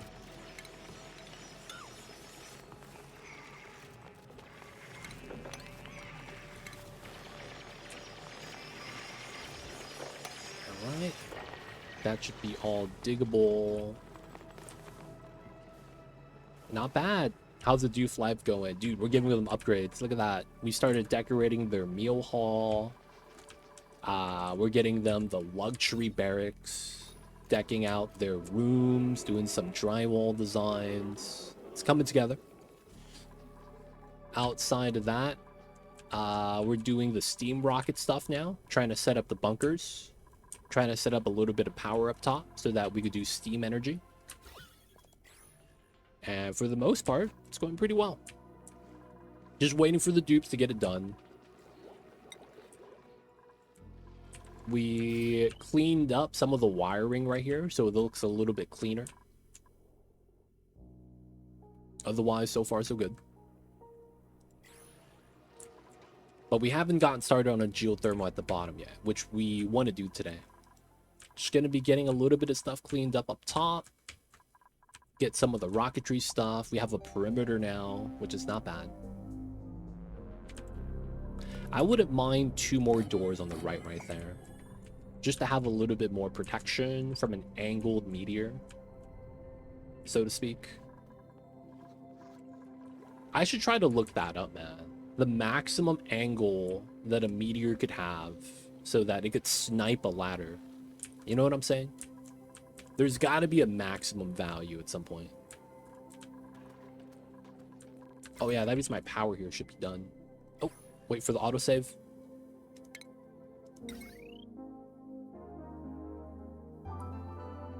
Alright, pause, pull that, cancel, cancel. We're gonna cut this here. That connects to the bottom now. Remove that wire. And then we are going to remove this setup here. So we remove 1, 2, 3, 4 of these deodorizers and moved it on a separate line. I didn't really do too much, though, I won't say. Though I guess it wouldn't be bad then have a deodorizer here. Run that down to that level, helps it out. Anything else that might need power, probably just put on that. That makes me think we could probably put this line on it. This other line's at 2000. That's fine. It's mostly suits. Yeah, I've had some pretty gnarly angles. And if you have a single tile tunnel from the surface in base, I think they try to do the Luke Skywalker thing, shooting perfectly into it. Dude, that happened to me. That literally happened to me, man. It was on my rocket launch, not rocket launch, temporal tear speedrun. Had a ladder shaft going to the top. And it shot perfectly and bopped every single ladder. Now, the problem is that the ladders still work even if they're broken. It's the fact that we had a chunk of 300-degree regolith at the bottom, and it was burning my dupes. Because we didn't have suits down there. We were using oxygen masks. So we was getting wrecked. I was like, oh, that's hot, man. Like, it was in a cold biome, but like, that didn't help at all, man. Like, the dupes were getting toasty surroundings, getting scalded. They don't think be like it is, man, but it do. Really do be like that, though, sometimes. Hate to see it. All right, material study terminal is maxed out. Looking not bad. Data banks is what we're lacking right now. All right, boys. We need to get this power line, then.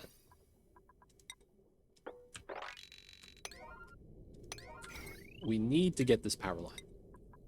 Looks like we're going to have to do these two at the very minimum. That way we could start getting our data banks in.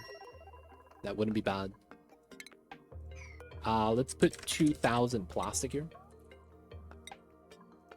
That way we have data banks forever. Make sure to keep that on forever. Bump that to a 7. We're going to put 5 kgs of veggie poppers inside. And then we're going to start doing this. Do you mess with solar at all? It normally no. Very unoften is not a word, right? It's more likely they give you a planet with less than optimal lux value. So lux value determines how much actual power you get from solar. The problem is that you need a high peak light value around 50,000 realistically for you to get a decent return. Otherwise, you only get like 100 watts, which is like nothing, right? So the thing is that you need 350. I mean, you need 35, I believe, is the value you need right here. 35,000 for you to hit maximum solar panel output. So your solar panel says 380 watts. That's only true if every tile is above 35,000 lux value, right? So if you don't hit 35,000, you never hit the max value. That being said, that is your peak value, which means that as the day winds down, it's going to crawl down. And as the day winds up, it goes from 0 to that value. Your average is roughly 50% of that value, because you hit peak for 1 second and then it goes down, right? So you don't even want minimum 35 to hit max for a second. You want to hit the max for a good amount of time.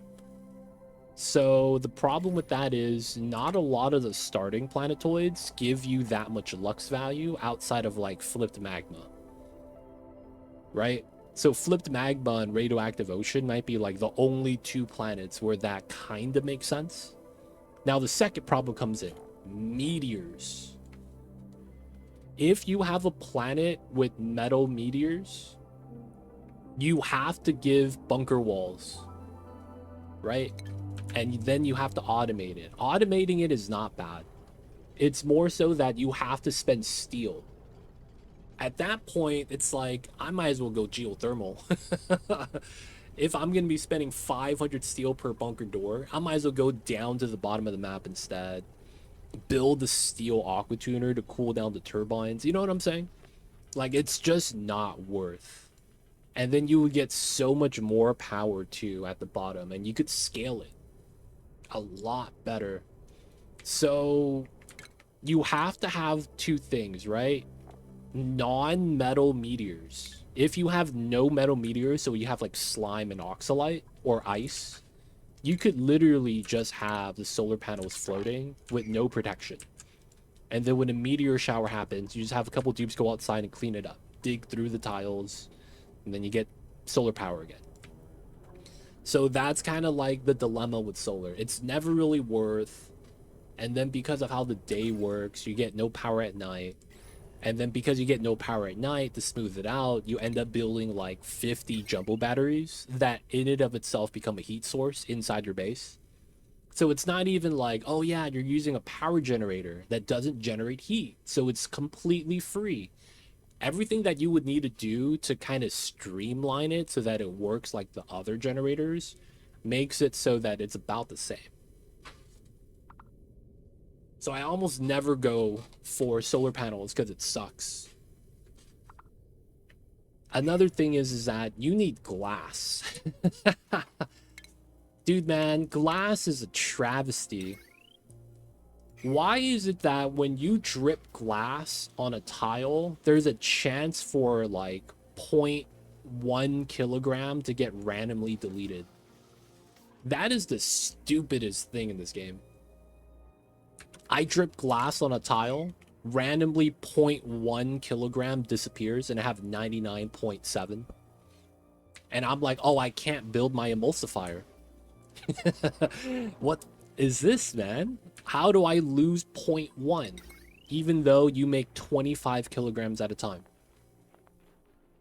There is some weird thing with the glass cooling and how the glass forge works that you don't get full amount sometimes, and that's super annoying. It's also a lot of heat you have to dump into somewhere.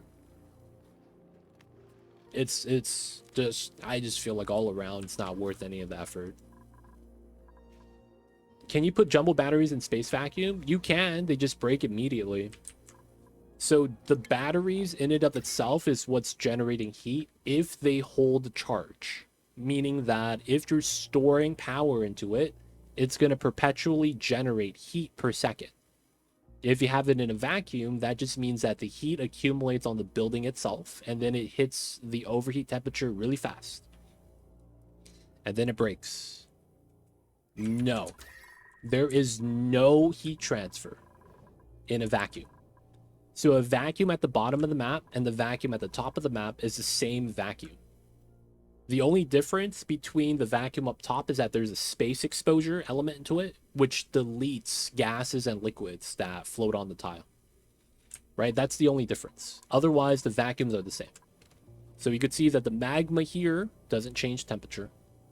And none of my tiles are melting by being close to it. So no, in a vacuum, it's just going to break itself. So you have to watch out for that. Welcome in, the green ferret. Spend 20k steel and 100 cycles to break even on power gen. Dude, that's a great monument, man. Great monument is 17.5 thousand kilograms. That's the funny thing. Like, yo, man, technically.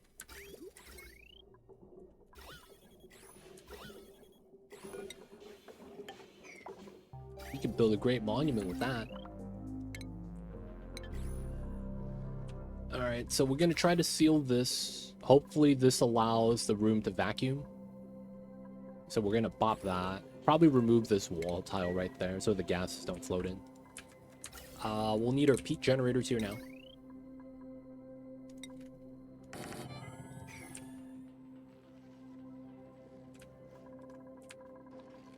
And then that means I kind of want to dig up some of the gold. I mean, we got to do it, right?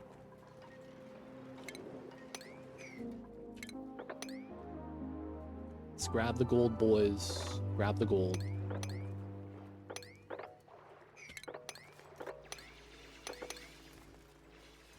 I guess we break into the mosquito room. These are the last mosquitoes on our planet. We kind of want to let them just kind of live inside so that we could say, you know, they didn't go extinct. Kind of like how we keep, you know, 2 jawbones right there. We're gonna beat it, man. Life finds a way. The dinosaurs are gonna be in the future. The chickens are gonna look so different. They're gonna have feathers on it like this. And they can't fly. They're gonna be a lot larger as well. Oh yeah, I never turned this back on. That's my fault. We gotta put the tough meat back inside. 48 kgs. Alright, let's do some meat deliveries into here for brisket.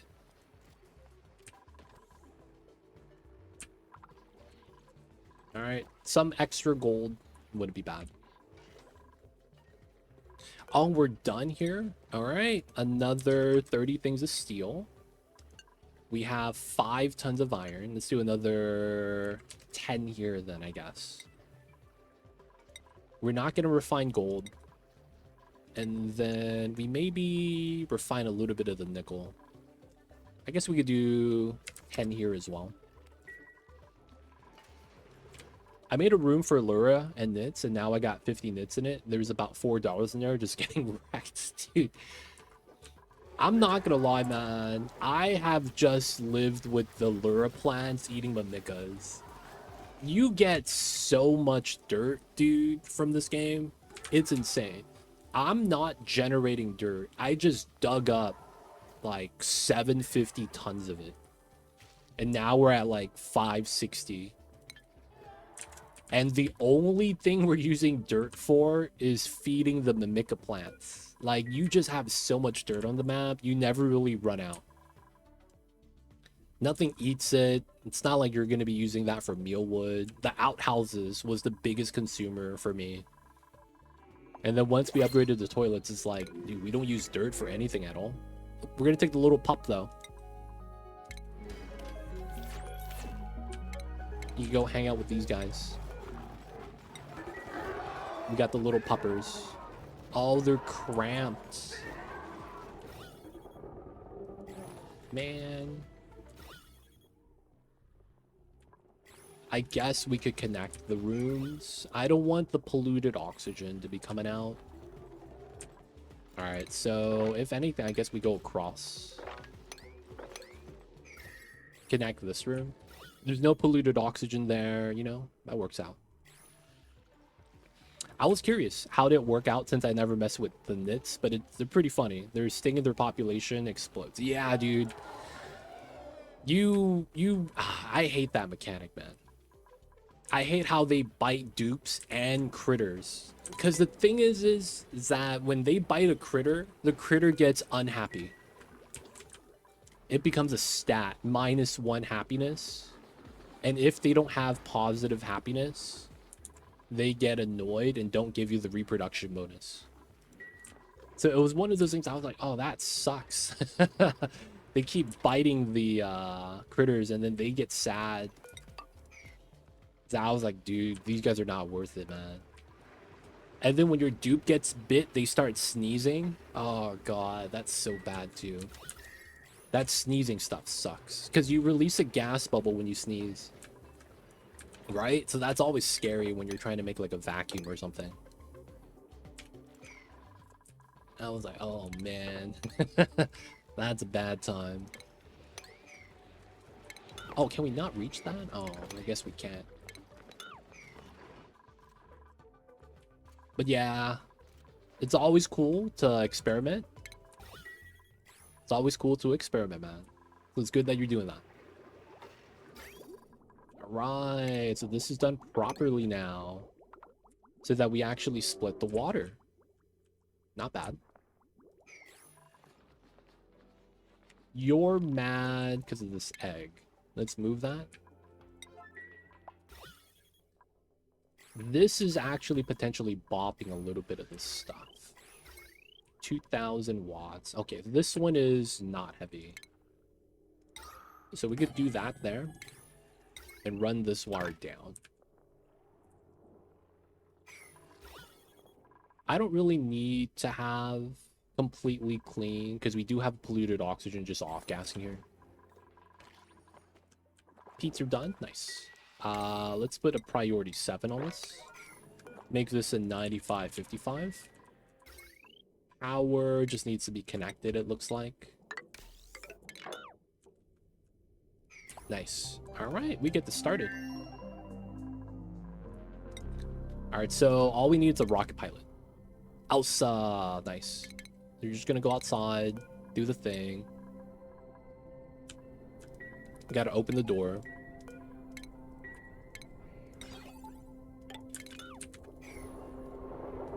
Look at how long this takes to open that. And this is powered. Actually takes 60 seconds.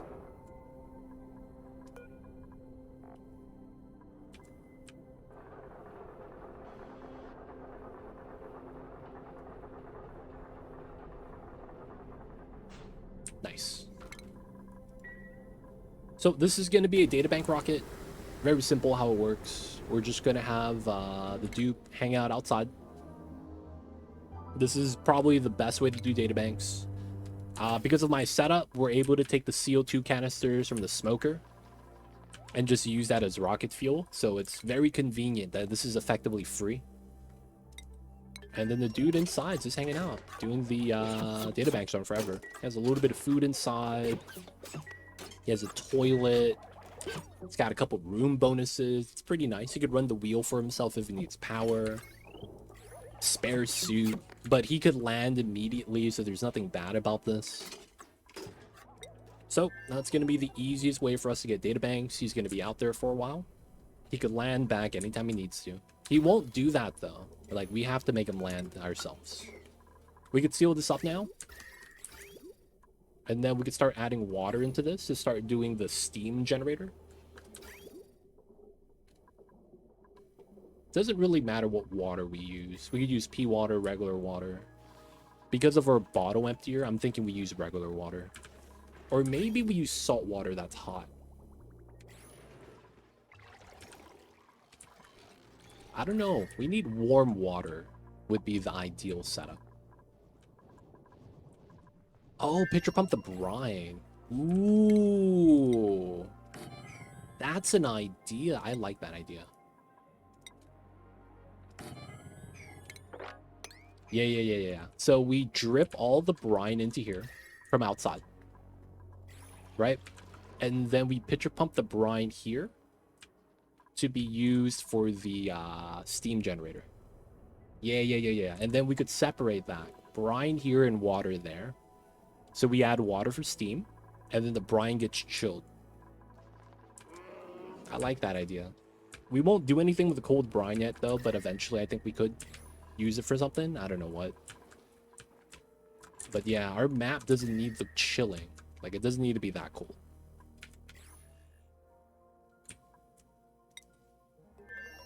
Sleeping in the suits. He's having a good time. So what we're going to do on this is going to potentially try to land on this planet for the first time and build a rocket platform. So on here, we're going to do a plus. We're going to do a steel rover and then steel trailblazer. You specifically want both of those to be steel. And the logic for that is going to be simple. The steel rover and steel trailblazer, when you send out the little pod that lands on the planet, they're going to be made out of steel. So that allows you to deconstruct the lander and then build a rocket platform because it's going to be the same material type. Now, you can't do anything outside of steel, maybe iridium, niobium, and like thermium. Steel would probably be the easiest to get out of that list, unless you have the iridium from the planet, which, you know, we have that from Relica. The thing is that the rover's lander is typically made out of base metal ore. So if you go into here and go to airflow tiles, if you could build it with airflow tiles, that's going to be the same material list as the rover's module. The trailblazer is specifically refined, so radiant liquid pipe, right? So lead, but you also have steel and iridium with the nickel and iron. But if you go back to airflow, you don't have lead on this list. But you do have steel and iridium. So steel is going to be the cheaper one for us. So that's going to be the setup that I highly recommend. It's the easiest to do, most likely. If you don't want to send 2 rockets. Single rocket setup, that's probably the best. Make sure before you leave to have the contents actually filled up. So the contents right here will show whether or not you have the rover built. So they're going to have to supply it. And then they're going to have to build it. You can see it's a blueprint down there. Got to make sure that those are actually built before you leave. All right, we got to add water here now. And then this is going to be brine. No auto bottle. We're just going to take the bottled up brine and just dump it in.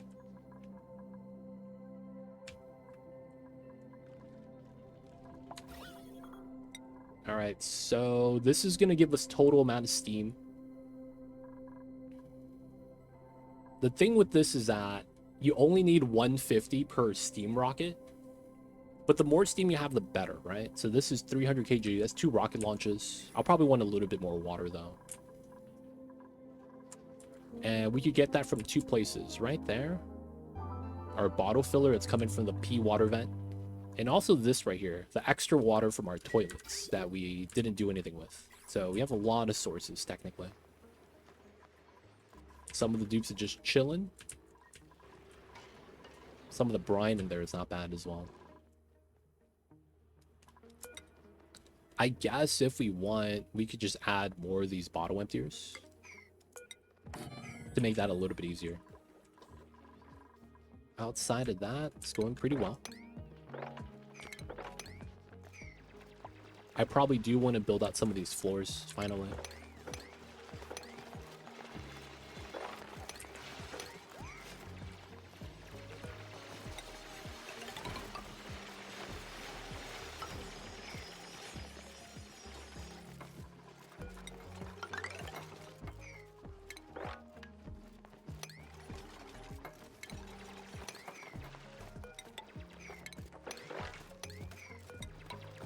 Alright, release some of the bad gas. Half floors for better run speed with that run speed bonus. We let the dartles hang out. No data banks, we'll get that soon. I will want a bin for data banks. Put that right here. That way, when we do land the rocket, we have dupes pulling the data banks out from the inside out. That way, we're not screwed over if the guy is out in space and we have to force a landing. Don't have to worry about that.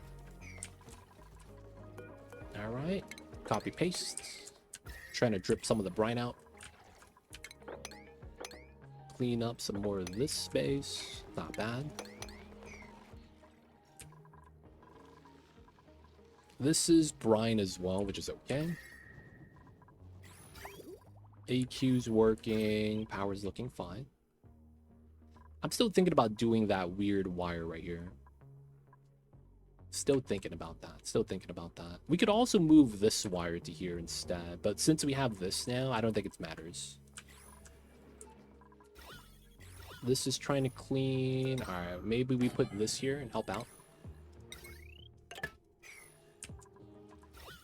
Just for that cloud of polluted oxygen.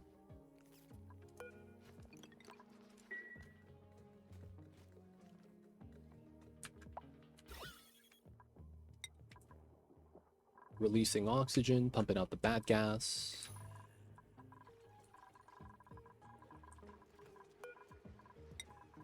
Iron, another decent amount. So all the oil is already back. But you can see the room is still pretty hot. 179, 180. Not bad, not bad.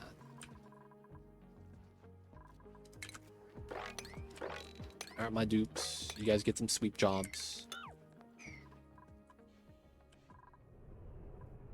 Okay. Oh, that's a lot of water. Alright, so we're gonna just cut that. Leave the bottle there. This is rocket exhaust heat. I'm not too worried about that. And then this is here now. Polluted oxygen gets to leave. This is actually having a cooling effect out of everything there. Because it spawns in cold, and then once it gets up, it heats up, and then the heat goes up and gets deleted. So, you know, it just works out. Not bad, not bad. So, we're going to be starting to auto bottle wall. Did we move out all the brine yet? I don't want them pulling up like 10 grams of brine. Like, that sucks. We'll wait till this finishes dumping all the brine out. This is hot. Dang. 49 Celsius? That's pretty hot, man. Not gonna lie. So we'll wait before we generate steam on that. We're looking really good so far. Not gonna lie.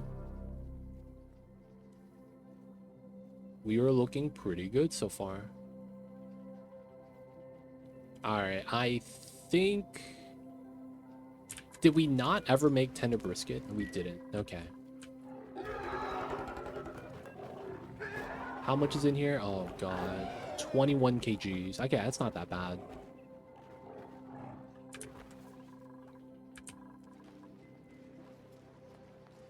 I guess we're fine. We'll just let them eat.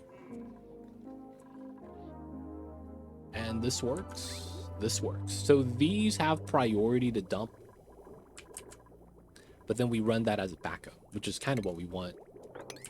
This does mean we get food poisoning, but you can see the food poisoning doesn't even show up. Always nice, man. Always nice.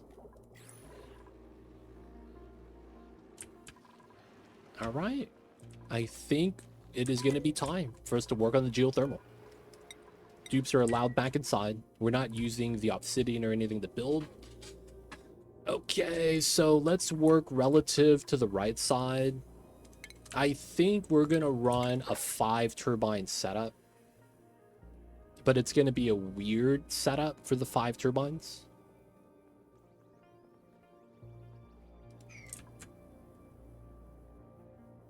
I think it will be kind of weird how I would want to do it.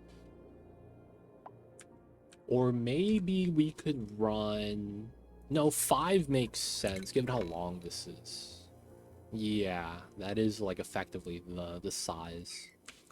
So, let's get 10. Right? And then that should be 1 turbine setup with the room down below. I want to make a weird setup here. Maybe even above it. But effectively, the heat source needs to come in. We could put it below.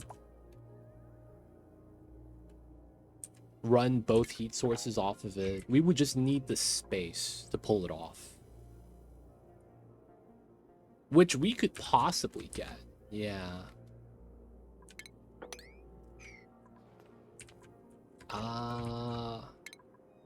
Okay, we could reach a good amount of space here.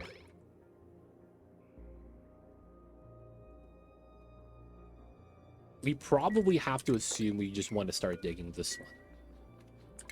But because of how much space we have, let me try digging that out first. Someone's gonna get cooked, boys. Hopefully it's not too bad. Oh, he's here.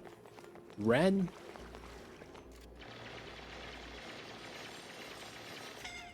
Oh, there it is. Go back, go back. He's fine, he's fine. Alright, someone else is doing the job, which is okay. Oh, he's back, he's back. Let's go. Relocate the igneous.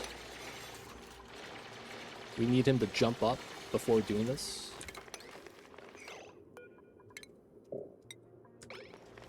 There we go.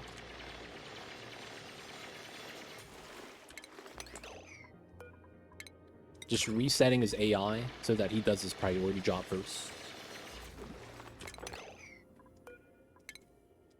Now everything here spills out and tries to even, which is okay. There we go. But we need the space, right? Which is what we are trying to do right now.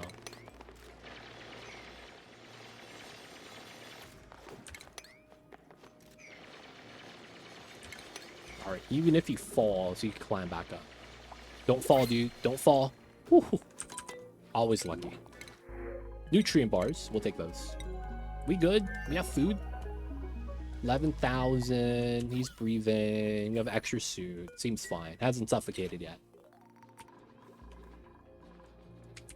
Okay, so that's typically where we would put one turbine setup. I'm pretty safe getting there, so like dropping plastic's not gonna happen, you know? Unless it's like I jump from here to here, drop the plastic, sour gas fills, and then I lose. I don't want that to happen though. Okay, so we need two things. We need a condenser, and then we need to think about how we want that to connect. So really quickly, let's argue that we have that set up, and then we want to do that same setup that we had on the initial setup right here. Right? Same setup with the tiles, and then we run the temp shift plates. So we only need a 2-space gap. And then we want to run a condenser. So let's argue 10 tiles. And then it's like that. Right? That makes sense. And then it's probably going to be like this. And then we're going to need a heat spike on these two tiles. So that's going to mean metal. And then we're going to need to add heat somehow. Now, given how this is on the right side of the other setup, I probably do something weird where we run something like this.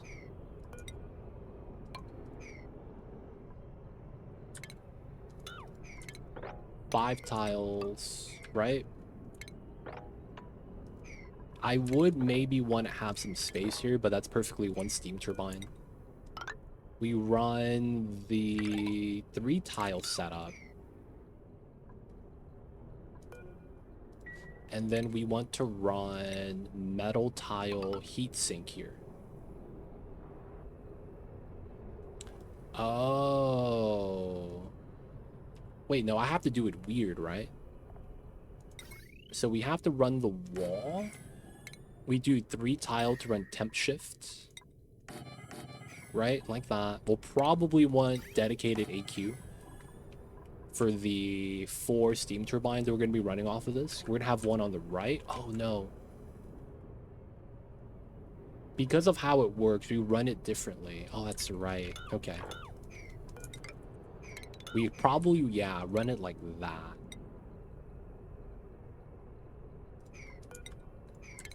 Maybe we could run it... Okay, so that's halfway is basically what I'm saying, right? So technically, 10 is here and 10 is there. Is effectively the logic. Yeah. So we run that low. I probably still run it on the left side so that we could go down this way to pump up magma. So we end up probably with something like this. We get a 1 space gap, no contacts. We run that 3 tile setup. We run the metal right there. You gotta run the door to condense.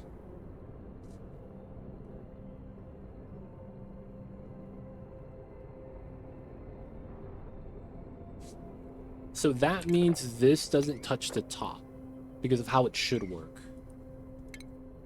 And then that means that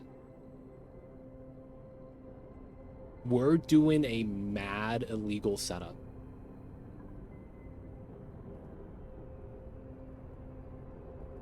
Right?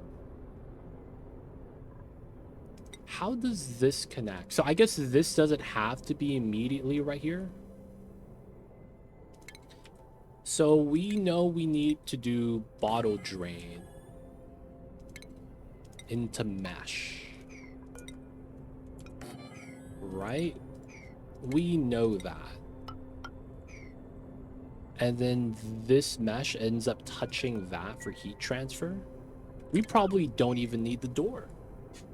So we are trying to get this weird setup where we could have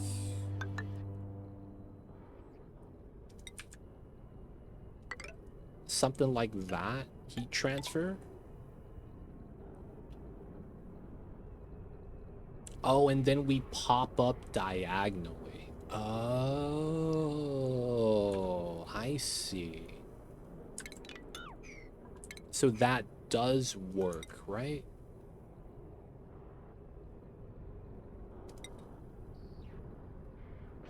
It would be here.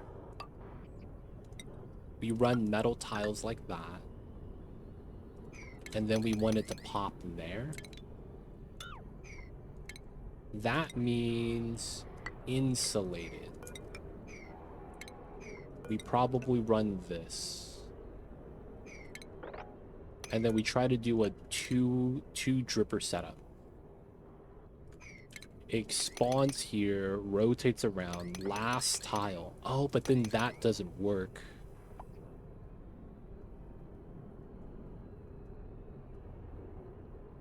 That doesn't work.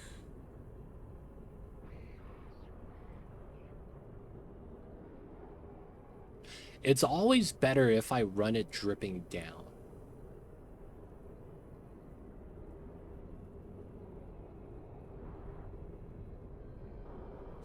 Okay, so let's relative that to the box. We just make that long? Sure. Door somewhere, right? That makes sense. We'll do it right there. And then we need to be able to drip something to connect to that and get our pool set up. Right? We get our pool right there, which means I need to somehow add debris to this. So let's say we have the steam turbine. Well, adding debris to this. Dude, that's tough, man.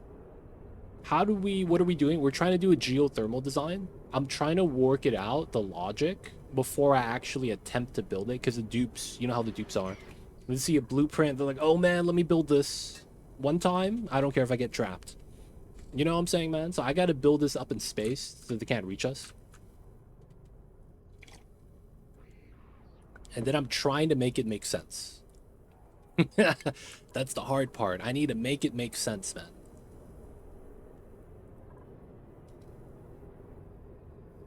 I need to make this make sense.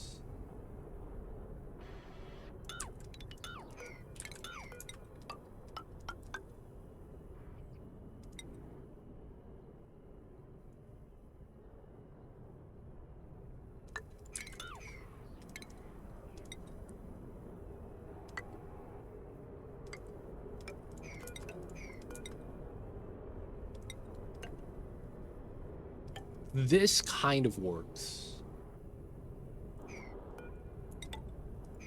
And then we drip in the magma right here.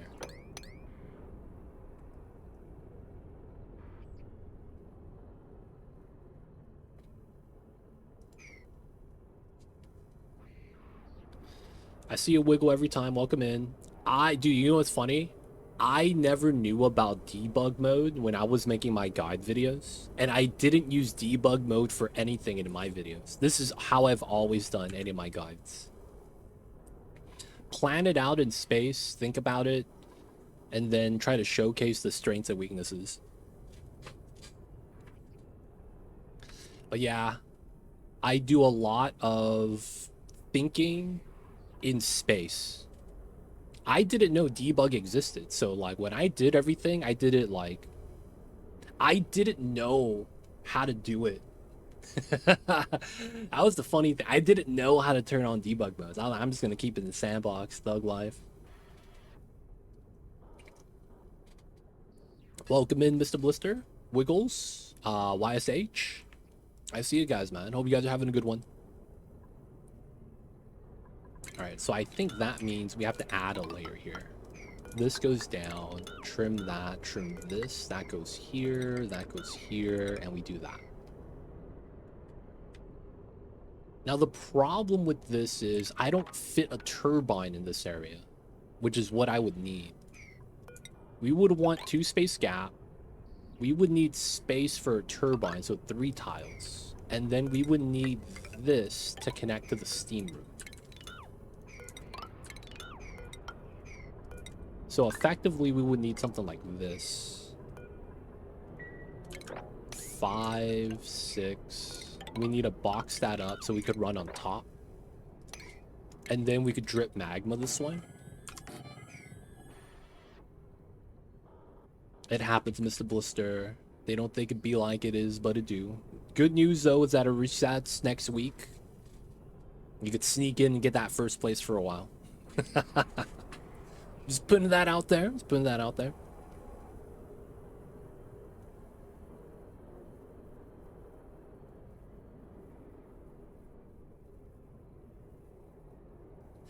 I think this works.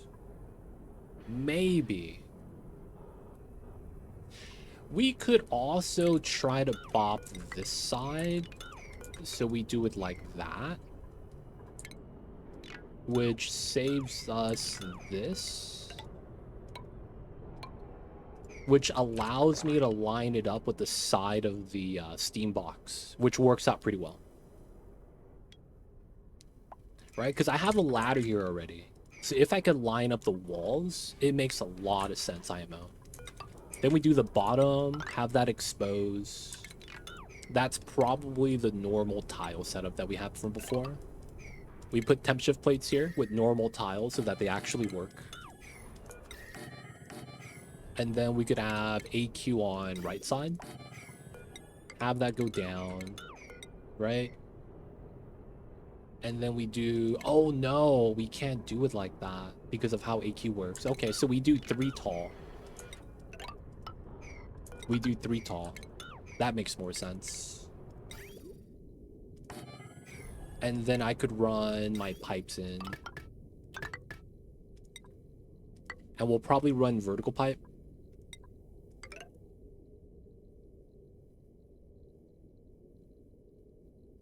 I could also not run that and run exposed pipe on the outside and run them head to head like that. Won't it overheat? Oh no, we're gonna be... So this is a separate box. So this box is a condenser, and then this is gonna be the proper power generator. So this might not even run to full power. Is gonna be the logic with that. It might not even run full power.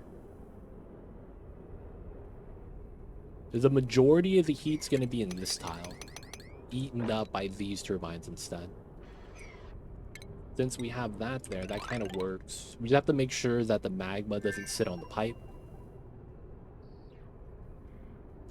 And then basically, you run the radiant pipe loop, basically like that.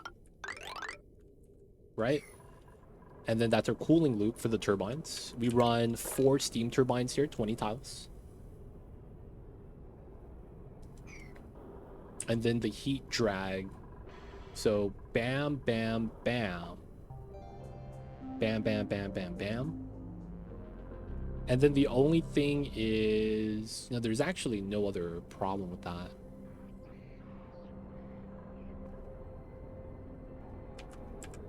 Okay, 2 questions. Why do we need 2 separated cameras and how to pick the breeze? Wait. I don't know what cameras you're looking at. I'm gonna be real. I don't even know what that auto-corrected from. Hold up, man. Demon, what is a camera? I need you to explain to me what that is.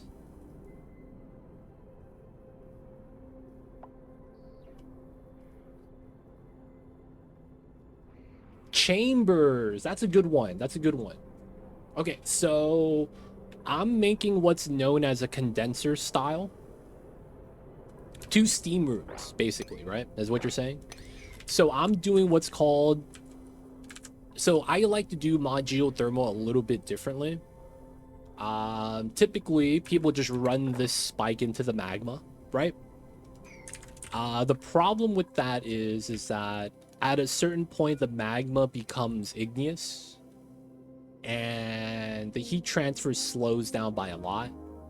So what ends up happening is you're gonna have to like extend the heat spike, dig down lower, dig the igneous, replace it with steel tiles, and keep going down, right? I'm gonna be doing a different style. So what I did in the beginning was I dug out a lot of the obsidian here, and that made me get this pile.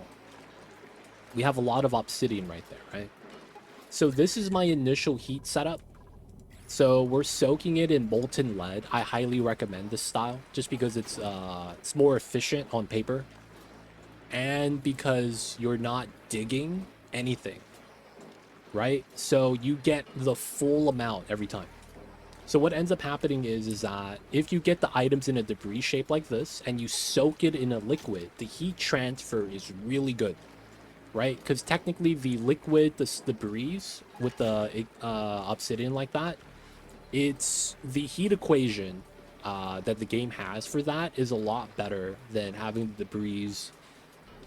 The only other situation that's better than this is having it in a door that's metal, right? Like closed door, the items are just stuck inside. That's the fastest way to extract heat. This is second place. So because of that, I'm utilizing this to kind of just hold all the heat, and then we just distribute it with that setup. So what that requires is you just sweep up all the obsidian and just drop it off right there. So it's like me doing this, right? My dupes can reach that, so I'm gonna have to cancel this. But they would pick up the debris, 1490 Celsius, dump it here, and then that's becoming my heat source. So I'm using that for power. I've used that for a while already. So the temperature is starting to drop. It's now at it's at 800 degrees Celsius. So this is what I want to do. Now, the thing is that you could do the same thing and automate it by dripping out magma. You could drip magma, solidify into igneous, and then move it into a lead tile so it soaks like this. That's basically what I'm trying to do. So I want to be able to drop magma off the bottom emptiers. We cool it down with this heat spike right here that feeds down to this room. We just have to bring it below 1409, right? So what we need is to have the ability to just cool this tile down 100 degrees Celsius. And then because of how it works, it's going to pop out to the side, and then it's going to automatically sit in a lead pool that we have a heat transfer with, right? So we want that. So once we have that, we could power our steam turbines. Now the thing is that if we keep adding magma, the temperature is going to go above 200 degrees, and we're going to have to work the aqua tuner a lot harder. It ends up becoming a problem as you could get to like really hot temperatures. So I've found that if you separate the room that condenses, you could use the door to kind of incrementally pull heat from the lead pool. So basically, it's just like my weird version of geothermal taming, for lack of better words. But yeah, it's better with a separate steam room.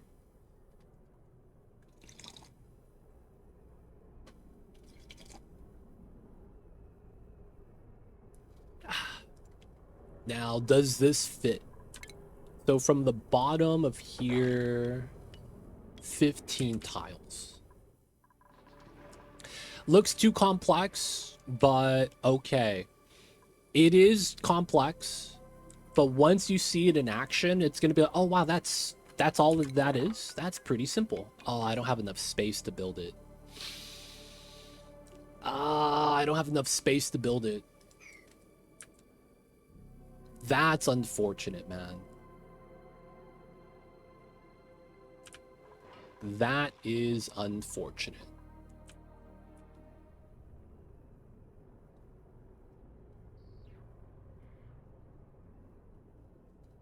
We don't have the space to build this.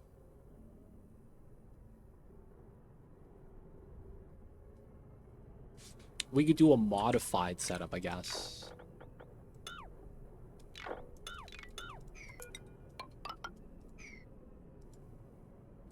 Now, of course, if it's too complicated, yeah, that makes sense. I mean, you've never seen a design like that. You never interacted with it. But it's more efficient than the heat spike design. Because at some point, you're going to slow down heat transfer. You're going to dig up the igneous. You're going to lose half the mass. We get the full thing from the get-go. So I like this design. How do we want to make this work then? The other thing we could do is to separate this room and run this higher and then just do it like that and the heat transfer goes down. Or even better, do a one space gap.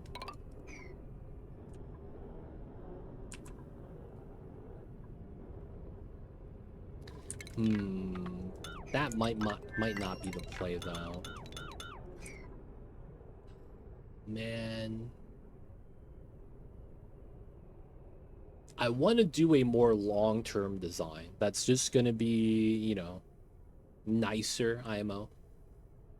But of course, you guys could just use the heat spike design if you guys, you know, are just familiar with that. That's totally fine. I mean, it gets the job done, right? You get power. I'm just trying to be a little bit more future-proofed.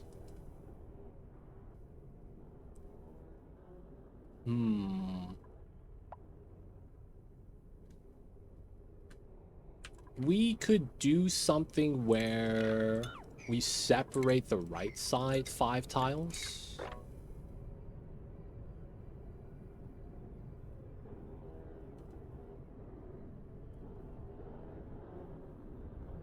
There's a lot of weird things that you avoid with this design. Sometimes when you do a heat spike into magma, the magma starts solidifying into igneous debris, right? And then you just lose contact in general. You avoid that happening. You avoid this solidifying into tiles of igneous, and then the igneous stats are just really bad for pulling heat. You avoid that as well, and then you don't have to dig and replace. But it is still very labor intensive because you're going to be grabbing magma to solidify. But yeah, it's just like, you know, you sacrifice one thing for other stuff. All right, maybe we set it up like this. We put the steam turbine to condense here. You run the AQ on it so that we have an AQ line. And then we have to condense off of a side. So let's argue that setup is this wall, right? This metal tile wall setup, we could pop that tile. And then we do that setup, mesh, heat tile, mesh, and then it pops out here.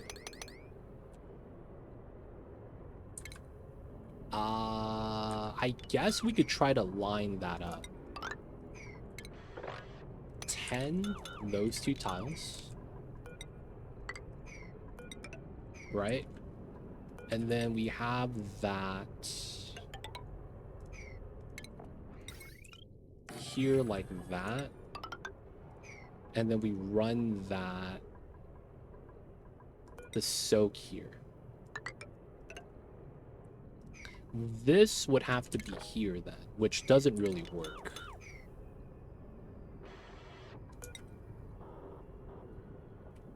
And then I don't want a long heat spike. I'd rather have this closer.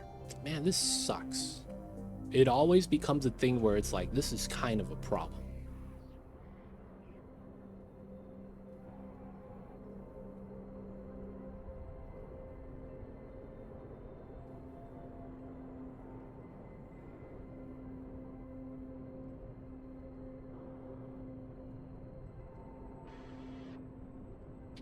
Oh, you use something similar, but to cool down materials from space POI? I see you with that. I'm doing this for power. So I'm trying to squeeze every ounce of it that I can.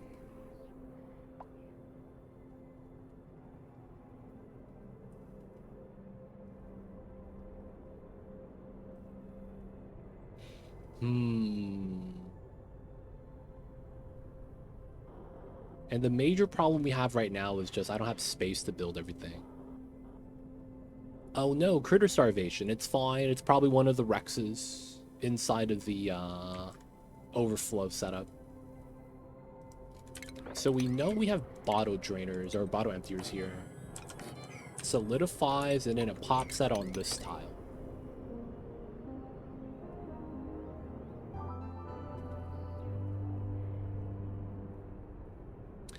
That sucks.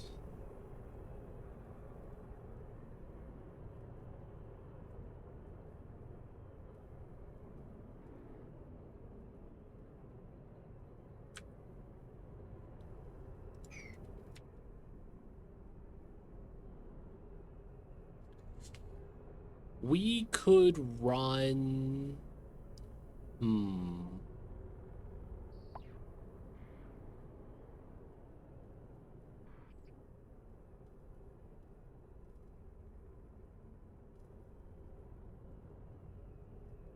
Dude, honestly, the best setup requires this to be above the steam turbine room. Now that I'm looking at it, having this above everything else so it drops down into it works a lot better.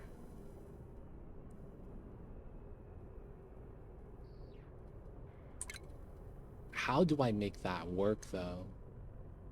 Like, even if we do this setup and this is the minimum space and we don't have anything on the right side, and then we have it so that the items fall down into a pool, right? The problem with that is that under this, we would need minimum 3, 2 like that. So that means from this tile to here, that's an 18. We don't have that space. I mean, I guess we do if we dig up through the abyssalite up top. Right? Because 18 is here. We don't have enough space to actually pull that off. But if we move this up, right? So let's say here, 5 tiles. So this would be 13, and it would still be in the magma.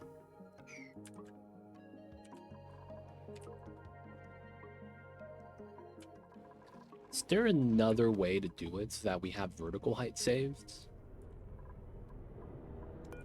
Do it like this. Do a dual setup. And then this ends up being identical. And then we end up having this be set up like this. Lead, lead. And then this becomes the heat line. And then with that, maybe we still... I mean, we probably still want temp shift plates.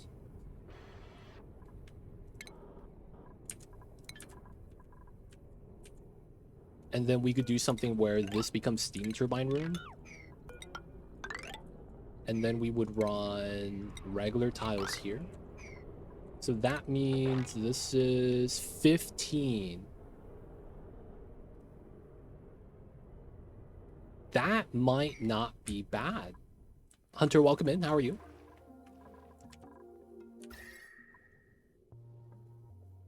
Okay.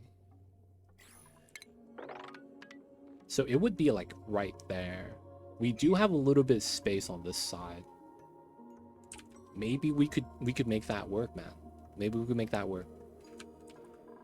Okay, so I think a pushed up design like this does work. Oh, but then crossing is going to be a nightmare.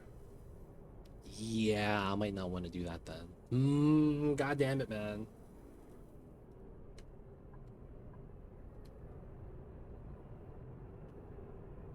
Oh, I got another idea. Okay, this kind of works. So we have the wall like that, right?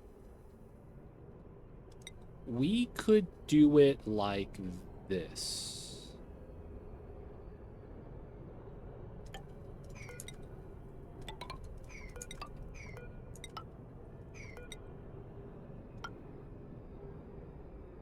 This tile wouldn't do anything, so it would be insulated.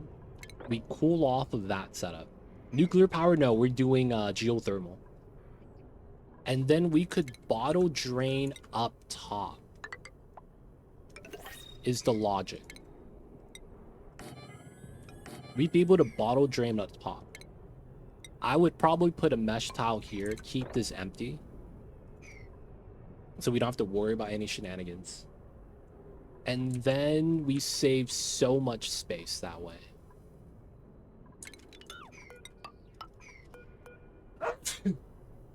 Oh, sorry about that, y'all. New printables. We'll grab nobody, not even the fries. Just doing a weird geothermal setup, because I could be weird and do this. And then we could mirror that afterwards. Though I probably don't want to do that without double insulate. And then we'll do that. That, and then we could do that as well if we want to copy that over. So that goes down, that pops out here. We cool everything down across. We run the temp shift plates pulling that out. That gets chilled, pops out here. And then this is our normal height so far. From there, we could fall down any amount of distance. Right? So from there, it's just the normal setup. And then we just have to catch it at the bottom.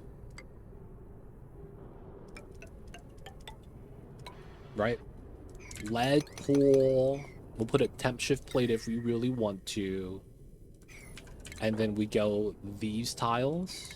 Pulls out heat this way. And then how many tile space is that? 13, so it's even smaller. And then we'd be able to do steam turbine, obsidian setup. I mean, it's possible. We could do that. So we would need 10 tiles on this side. Which means this ladder never exists. This actually comes out like that. This actually probably comes out like that. And then we have the ladder on this side.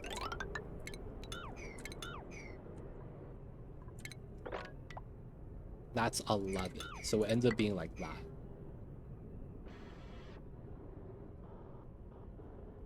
Because we want 2 turbines here and then 2 turbines on that side.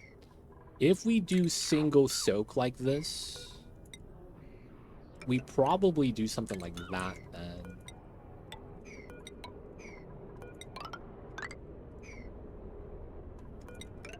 Yeah, we probably end up doing something like that. And we do 2 turbines, 1 setup. And just dump all the magma down the middle. Yeah, manual magma dropper.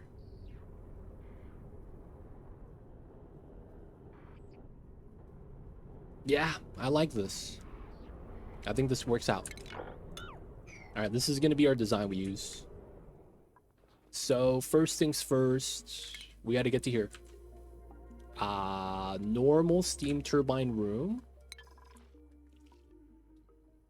Right, so that's 3. And then we do a 3 here. So that's going to be a different size.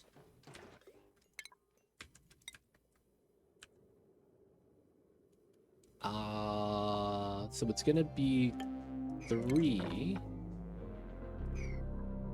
Obsidian, that works out. And then we want this to be 3 down here. We know that this is going to be metal tiles. Probably going to want to be steel. That ends here. And then that ends up meaning we'll need this, like that. And then this is our tunnel. From there, we know we're dropping the magma from the top. We can't build anything down here anyway, so we're just going to be theory crafting a little bit.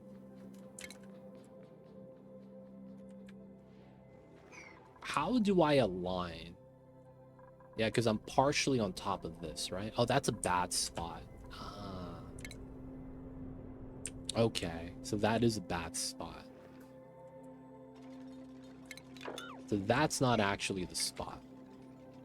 So we know that it ends up being a 3. Right, for the steam turbine room. And then that's effectively dead space right here, I believe.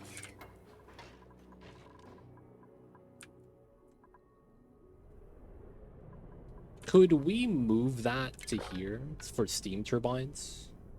Have this be a separate steam room? And have it be a wider setup?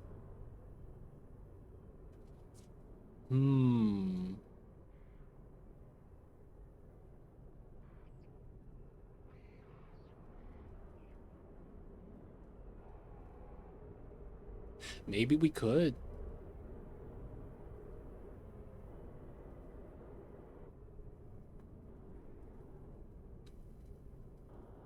Maybe we could.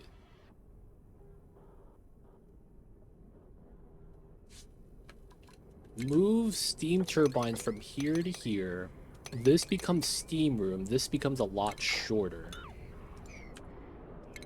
Right? So right now we have steam turbine here. If we were to put it here, I guess dragging the heat here sucks. And that's really what the problem is.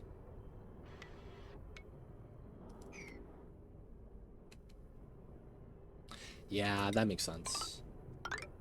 Dragging the heat there sucks.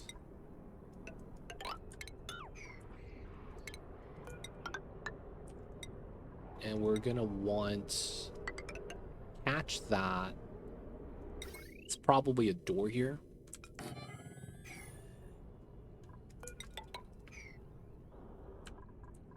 And then we'll probably have to do the same thing on this side.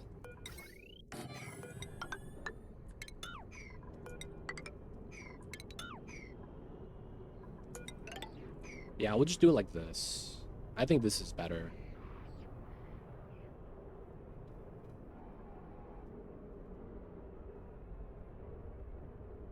That means this side is going to be empty. I think that's okay, though. All right, so 10, 11. And then this is from the edge, 7th tile. So from the edge, 7th tile is here. Remove that, cancel that. And then that's my new steam turbine. That goes here. We will be doing a normal steam turbine room. 1, 2, 3. That's gonna be metal. This is these two. We'll probably just use obsidian for this. Jump across. And then we know the steam turbine room is going to be down below.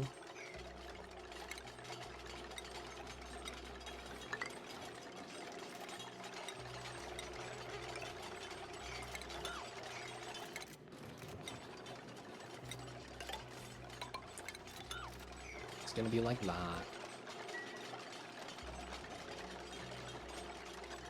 Blueprints copy paste could be useful. That's true. I see you with that. I see you with that.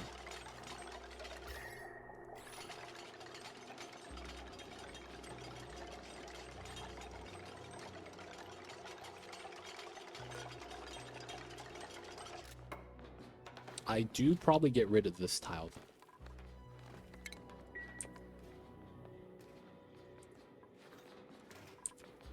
Okay.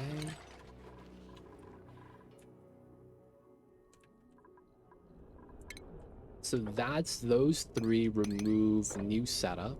ST up top, AQ down below. From there, right side, insulate down, and then we do 3, 2. Okay. So that's gonna be here. We do the 3. That goes out. And then we're gonna have to do 2 afterwards. Lot of magma, lot of magma.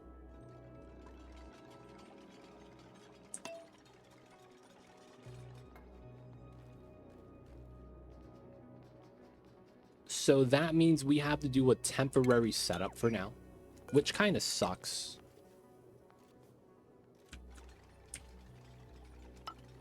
But I think we'll have to do it.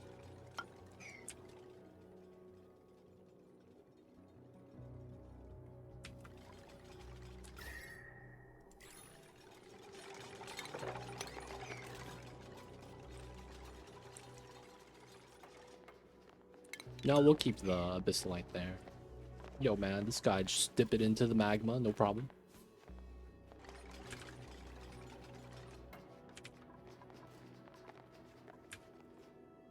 Okay, that means this is gonna get removed. Obsidian. We know that we will have mesh here.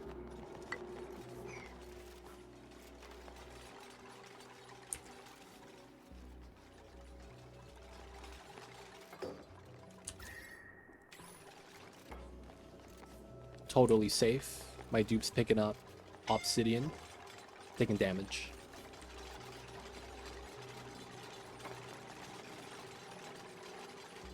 Alright, let the dupes work, let the dupes work.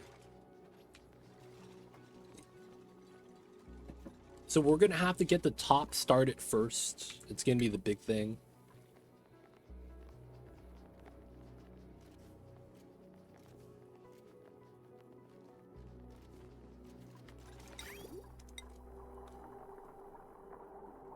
So we are going to chill the bottom before chilling the top and then coming back.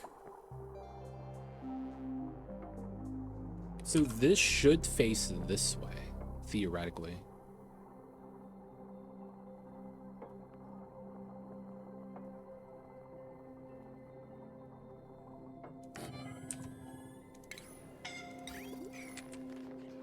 Damn, man, you guys keep going down there.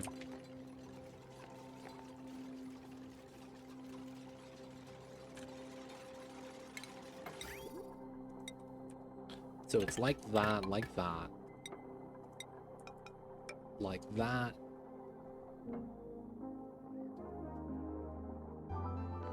This is likely going to want to come down and then go into the wall. There is a loop right here that it's going to want to do.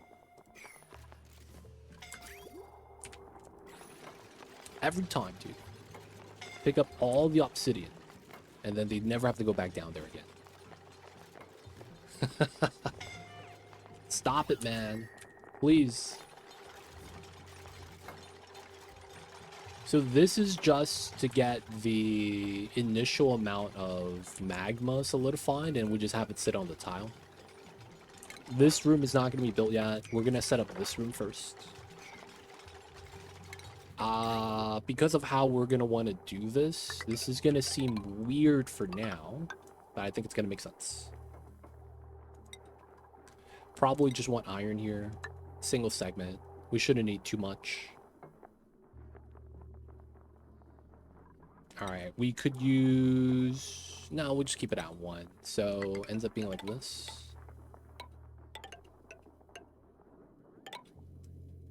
We run that as bridge, so we could drop off the socket.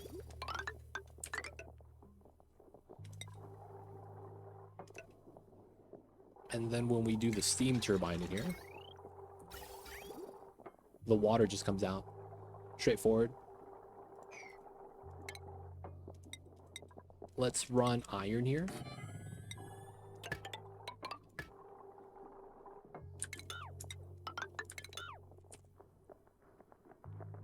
Once we have this running on itself, it's going to keep everything cool, so it'll work.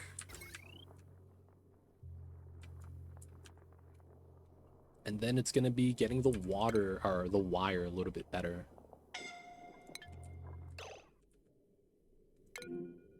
Oh my god, you're jumping out that way? Alright, man. You are gonna stop grabbing from there. We are gonna do a pro level, high level strat. If you guys ever want the dupes to not grab a certain pile of goods, select it with the relocate tool. I'm gonna use mass move. And we're gonna move it to a spot they can't reach. So that means all of these obsidians are primed up for this job, and they can't use it to build anymore.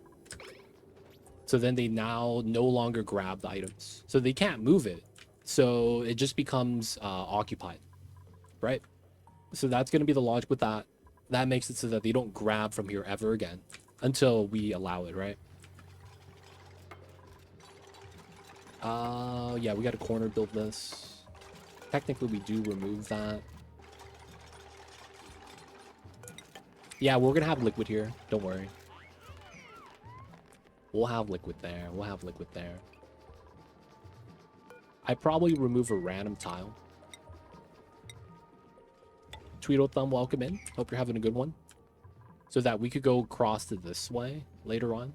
We're probably going to want that.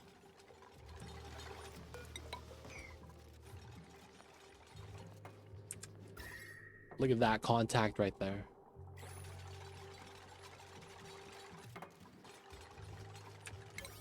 Let's prioritize those two. Happy Tuesdays, man. Hope you're having a good one.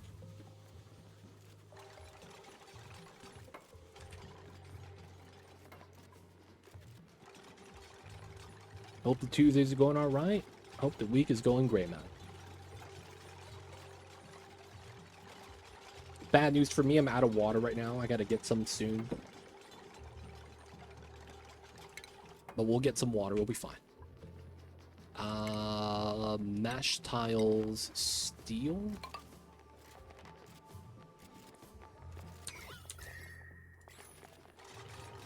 You're at football practice. Nice, man. Wait. Is that American football or is that football?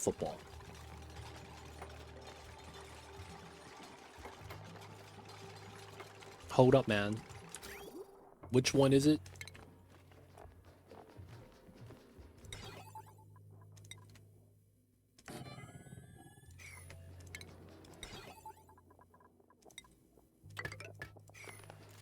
American football. Nice. How's it going with that? Is he quarterback? What position does he play, man?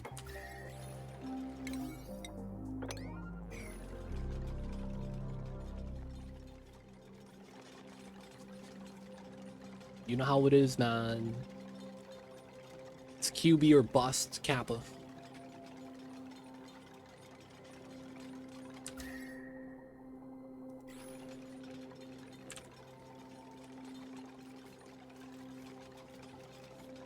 Alright, so this is good. We could seal this now.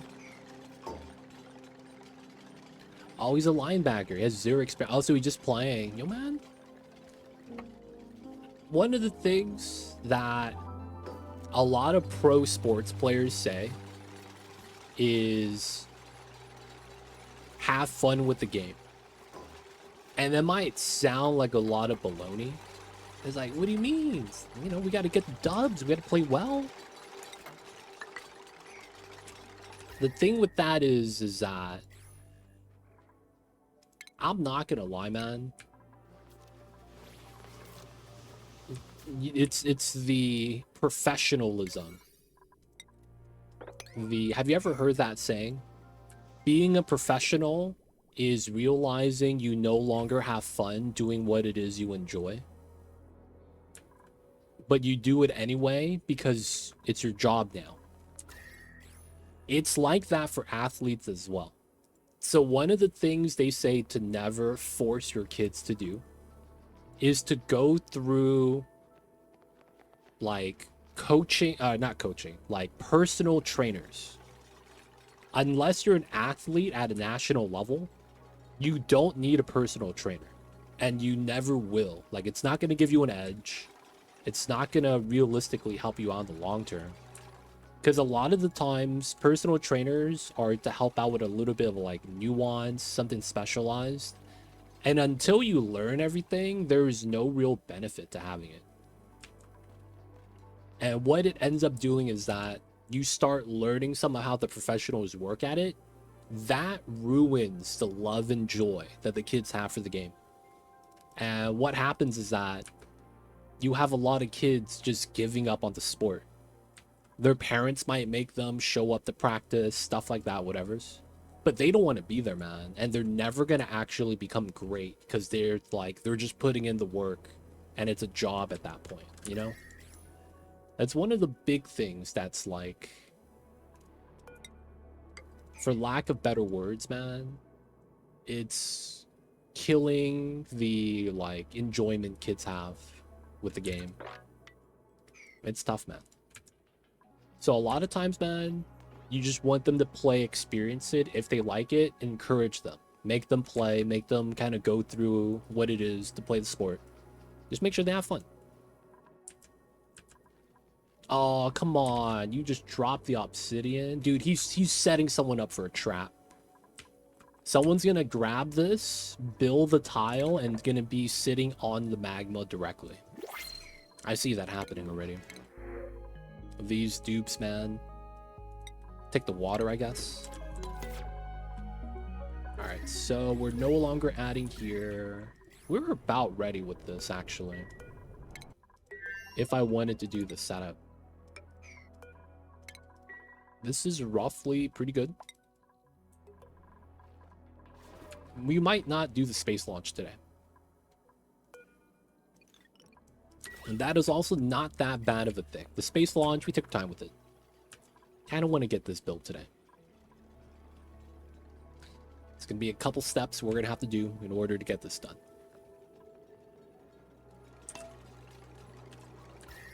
All right, so we do want power here.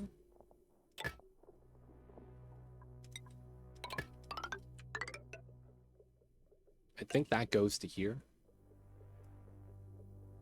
And then we have to pull out the power somehow. Oh, wait. AQ's outside.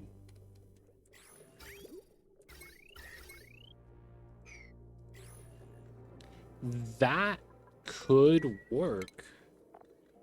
We could put a heavy watt joint plate here, and it wouldn't actually have any issues.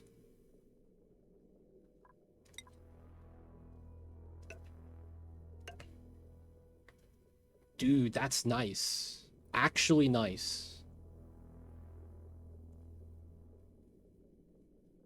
And then that allows us to run that, this, that. And then we could run this out whatever way we want to. Yeah, that works pretty well. And then that sets us up right here. And then we get the bridge.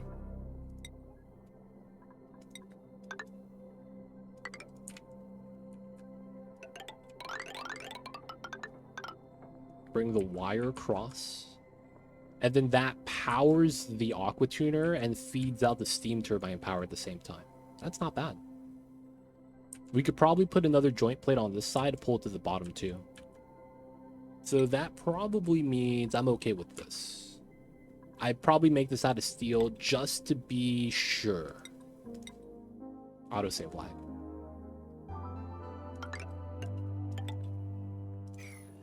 He's quite the player. I just feed his dreams. He's definitely going to be something special. Hey, that's awesome, man.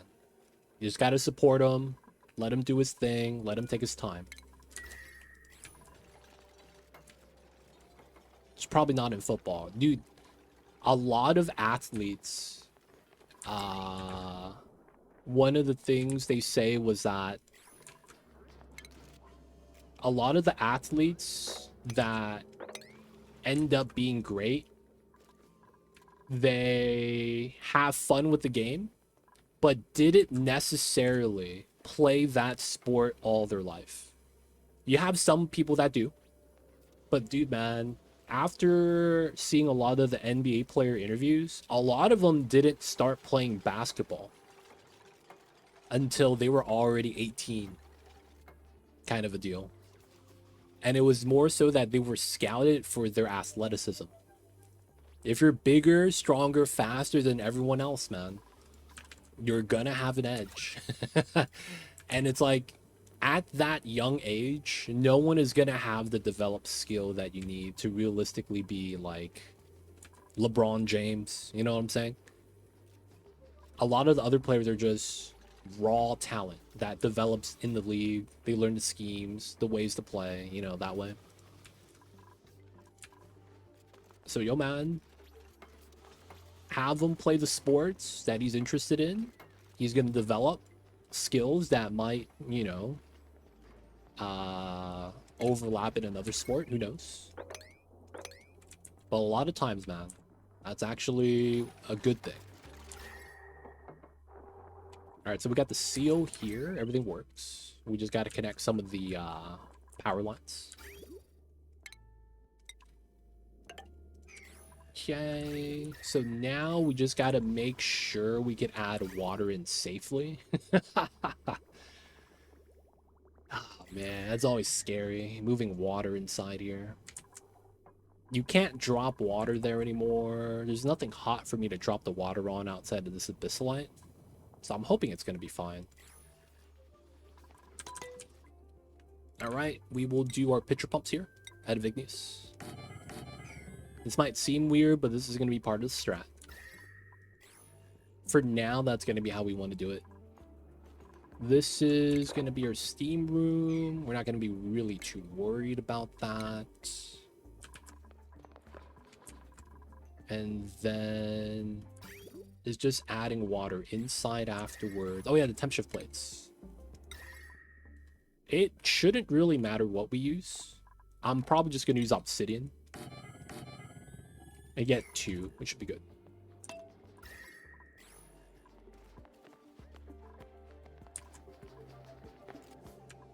Okay. We could add water via the pipeline when we add in for the AQ. The only thing is that getting water into here is going to suck. I might actually just auto drain this. Man, this sounds sketchy.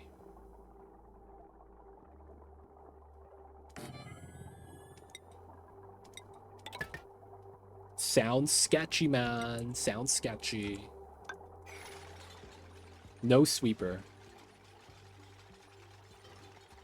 Not yet, anyways. I probably don't plan on using a sweeper. It's gonna look like this. We're gonna have all the obsidian on the tile, and then it's gonna just transfer heat like that. And it works.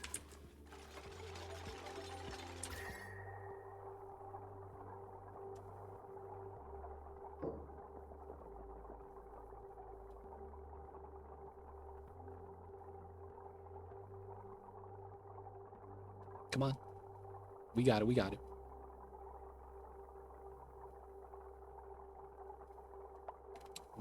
My god, dude. Oh, there it is. I was gonna say, he's taking forever. Alright, do the first seal. I don't know if we seal this. We might leave this open strategically. I just want to make sure we could build the steam turbine here. Alright, we can. Oh, I am low on plastic. I did not realize how low I was. Alright, man, we're landing the rocket.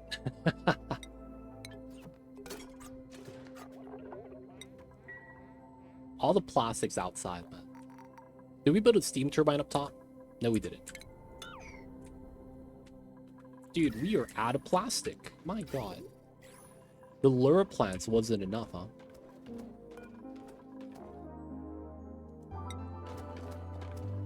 We got the amber in it.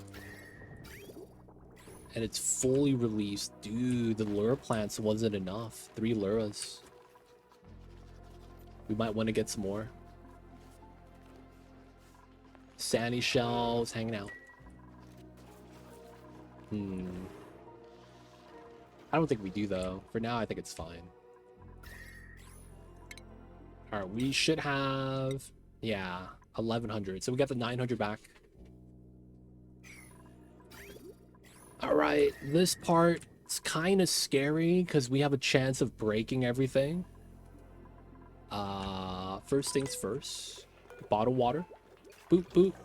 We're going to take this 200 kgs and move it here. And then we're just going to release it there. And then we're going to build the steam turbine. Add a nickel, I guess. That lines up, that lines up. This is not connected yet, so it's okay. Research is done. Oh, nice. Pixel pack. Let's do the beach chairs into monuments.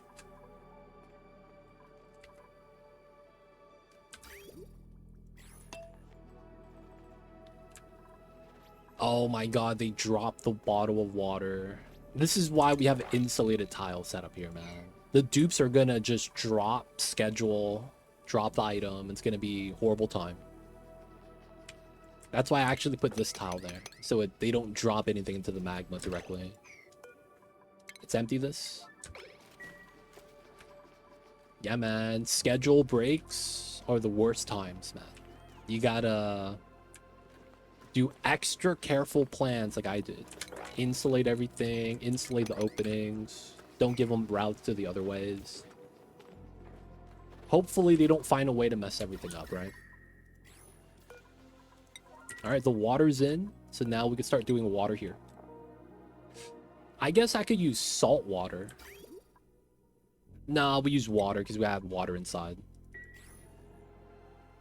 Dupes, they will find a way. They do, man. They do. Now, if you be extra careful, you box them in a box and don't let them out. That's a smart move. That technically be a smart move. Oh, you better not lay an egg on there and give me eggshells. That would suck. Wait. Oh, the Mega Frond consumes the chlorine. Does it? 54 kgs per cycle. So this is producing. Oh, I didn't realize that. I was like, how is this? This was supposed to be all chlorine. I'm like, oh, I see now.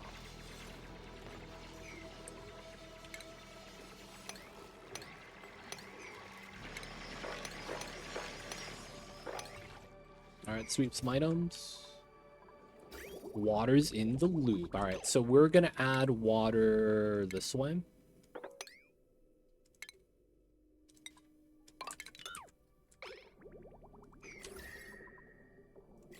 This is made out of steel, so it's not gonna overheat or melt.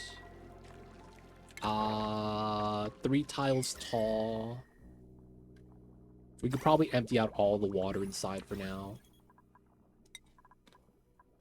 So we had 60s, that's 20 kgs per tile.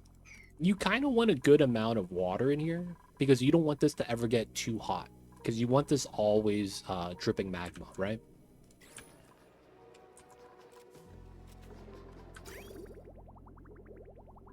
Let's put a second bottle in. That's going to give us what? 120? And then that ends up being 40 kilograms per tile. That's not bad.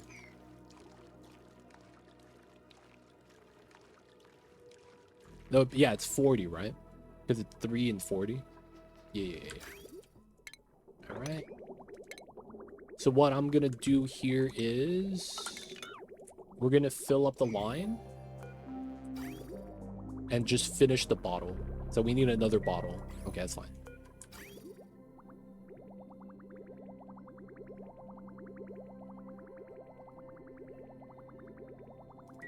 Let's get one more bottle, boys. Let's go, let's go.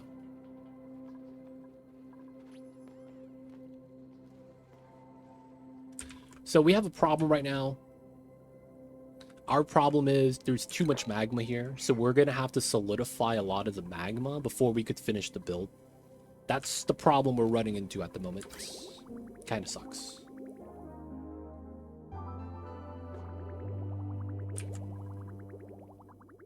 All right, we got some empty space here still to empty out. 120. All right, so 80 kgs, right? So we do that. 1, 2, 3, 4, 5, 6, 7, 8. We're going to empty this out. And then we're going to cut that. And then reconnect.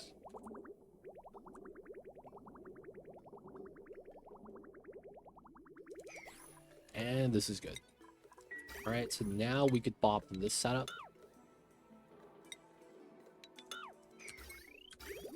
All right, so our cooling loop is good. This is set to... We have automation wire? We do. Above 20 degrees. So we'll go down to single digits, which is fine.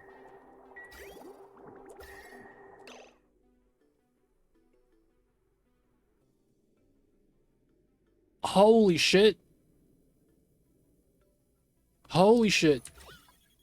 Holy shit. Ah, man. Sealed up. Sealed up. We are safe. We're safe, boys. We're safe. We're safe. Holy shit, that was scary. No, right here. No, this abyss light's gonna cause steam.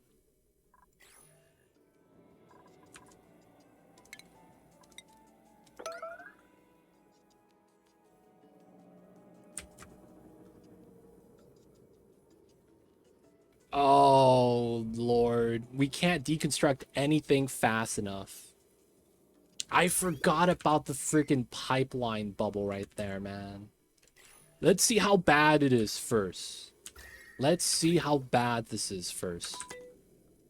Maybe we mop fast enough that the water stops spilling over, because we have 1, 2, and then this is the 50-50 to spill left or right. Same thing here.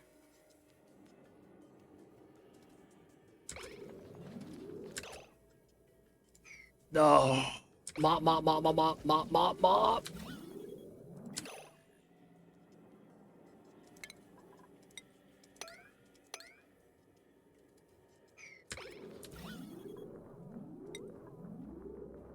Please, please, please. Oh, man. I'm alive. I'm alive, boys. We're alive.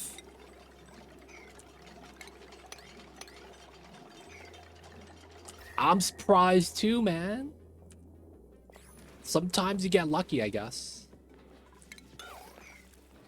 You know the saying, man. I'd rather be lucky than good. I'd rather be lucky than good. Not gonna lie. Okay, man. Whew. Let's go. Let's take all the stuff here and move it outside.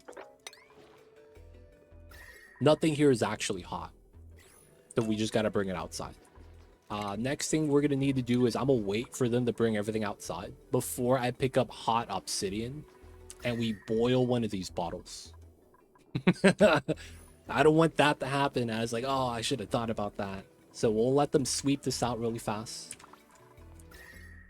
Dude, always lucky. Always lucky. Oh, man. Dude, always lucky, man. They don't think it'd be like it is, but it do.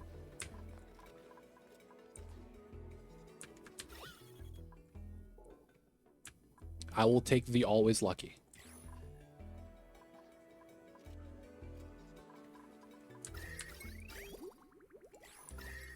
Man. Who would have thought that would have happened? Not me.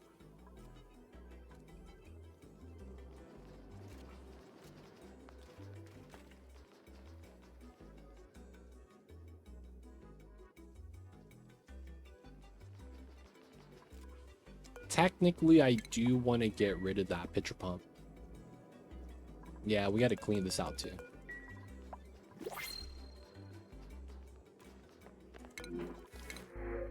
Let's get some brisket.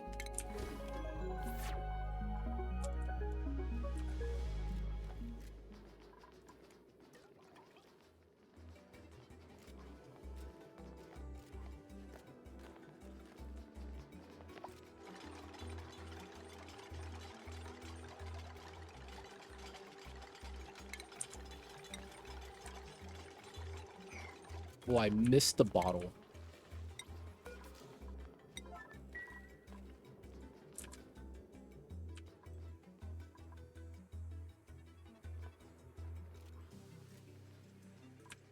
All right, 2 bottles. 1 thing of obsidian there.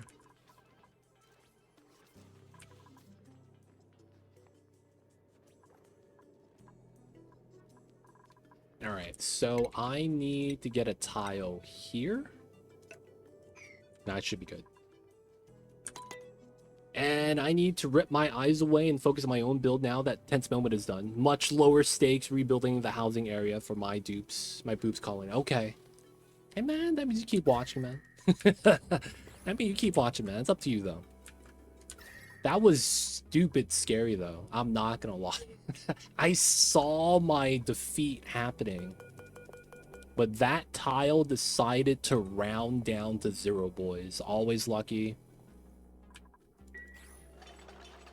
Let's go. Our imminent destruction part 2.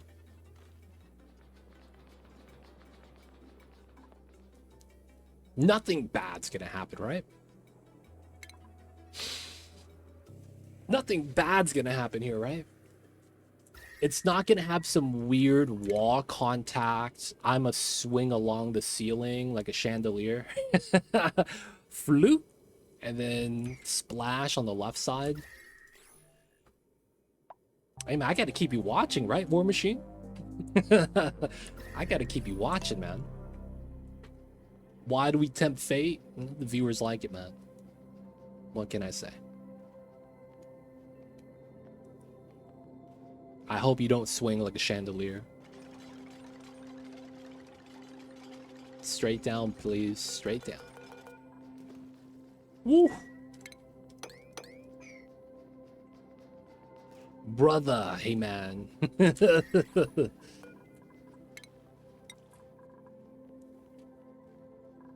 We did well.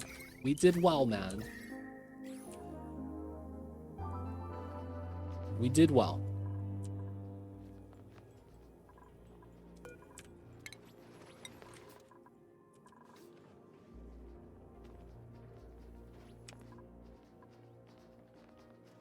That was really stupid scary though, man. Not gonna lie.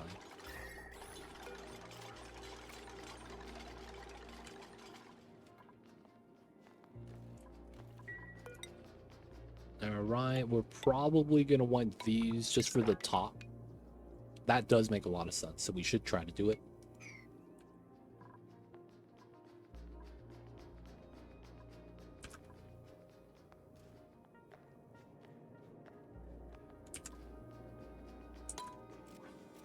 Alright, that's gone.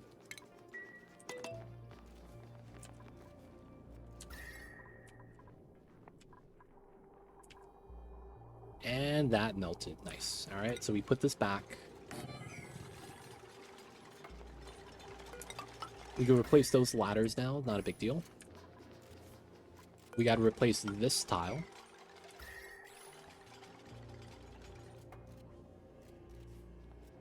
I just joined stream and I saw the water block get destroyed and then the water fell from the skies into the lava pool and my heart raced. Dude, you should have saw it earlier. I deconstructed a pipe because I was trying to add water to the aqua tuner and I destroyed the pipe and water spilled across the top. And I was like, oh no, bro, it's gonna boil. And then it touched this tile, but we mopped it up before anything happened. Always lucky, man. Always lucky.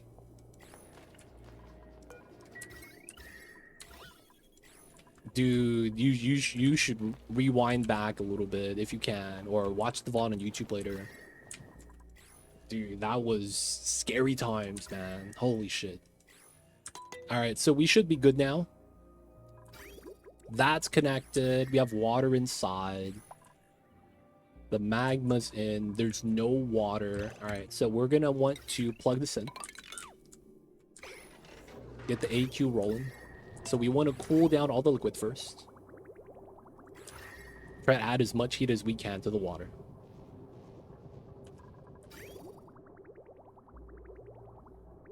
Alright. And we should be okay to do this now.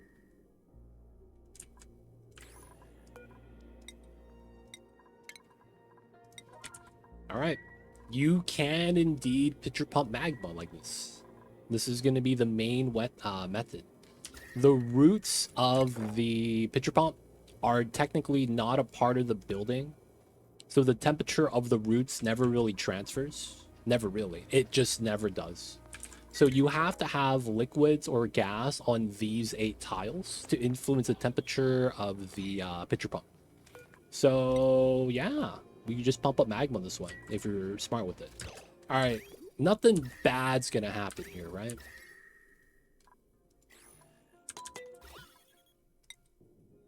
So liquid spills here, falls through, spawns, solidifies.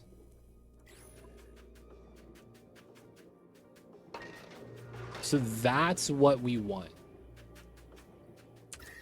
You could see that this gets hot.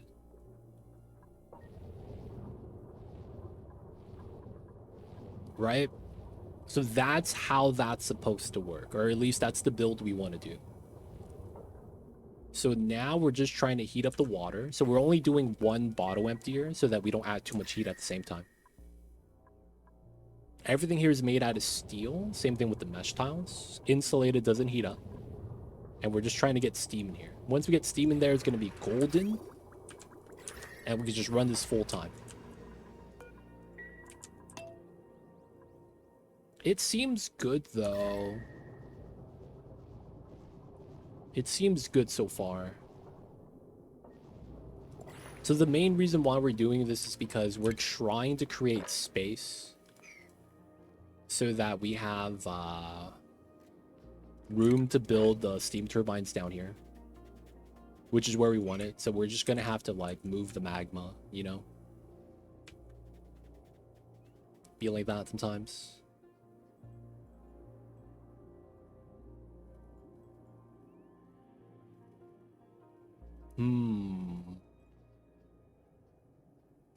Part of me thinks that might take too long.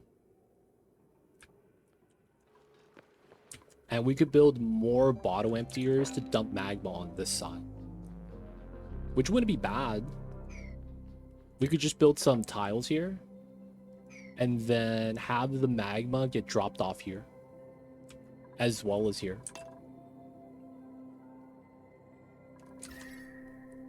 80 degrees. Not bad, not bad. But the idea is basically we want to solidify all the magma into igneous. There we go.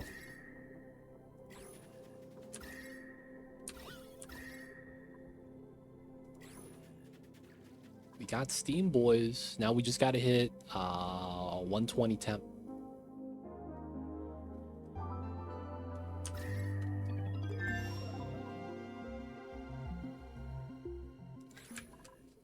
Alright, I think with the presence of steam, we turn on the second one.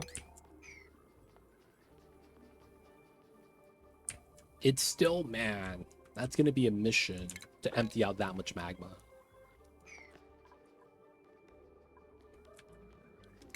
So maybe we will do something like this.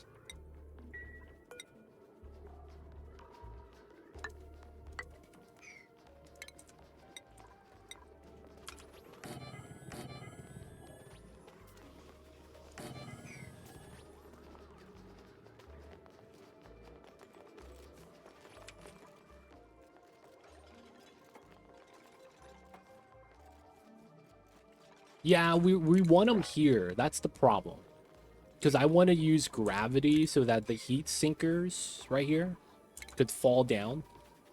And then we could have it down here. Is where I want it. That way we could have the steam turbine and then the steam room right here. But, you know, there's magma there at the moment, so it kind of sucks. So we're just going to do that and dump the magma on the side. Which kind of sucks because that's just labor at that point.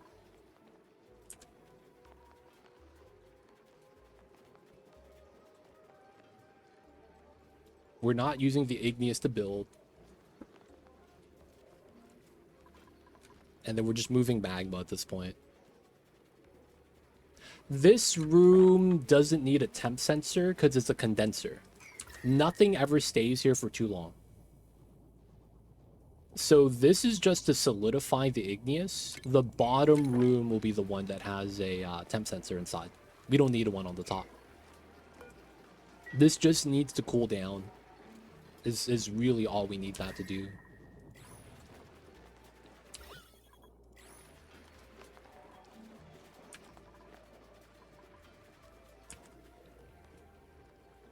So we should be fine. As we lower this, we might want to dig more obsidian if we can. That would be really nice. Digging out more obsidian. Since we have 5, I wouldn't mind another pitcher pump. Oh, just dropping magma like that? That's illegal, dude. I guess it's end of schedule.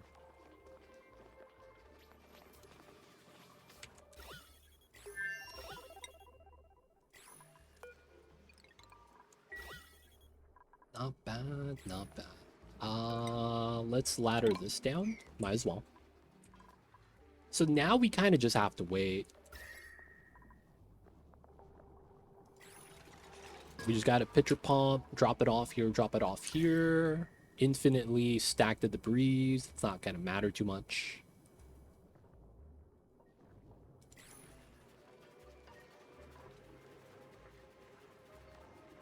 The idea is while it's dripping, we're adding heat, but at the same time, we're waiting for the next delivery is going to be how it cools back down.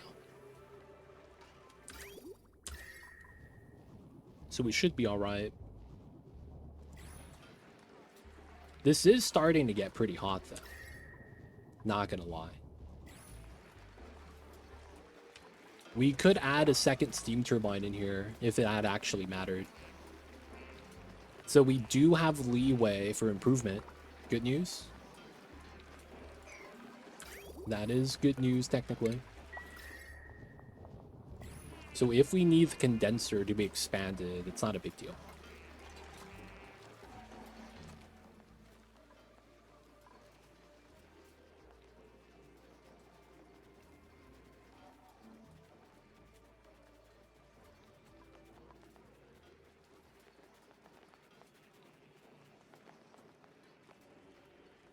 We're not hitting 200 degrees. 180. Good stuff, good stuff. Already got a vacuum tile there.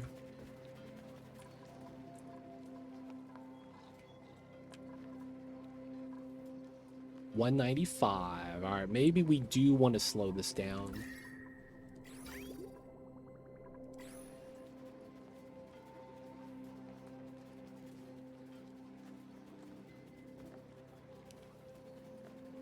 It's fine, it's fine. It is getting kind of hot.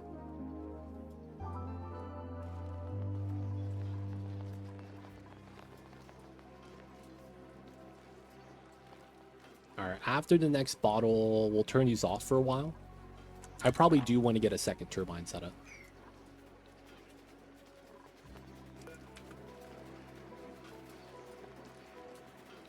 I know, man. Those poor dupes. Don't worry, man. They'll be fine. They'll be fine.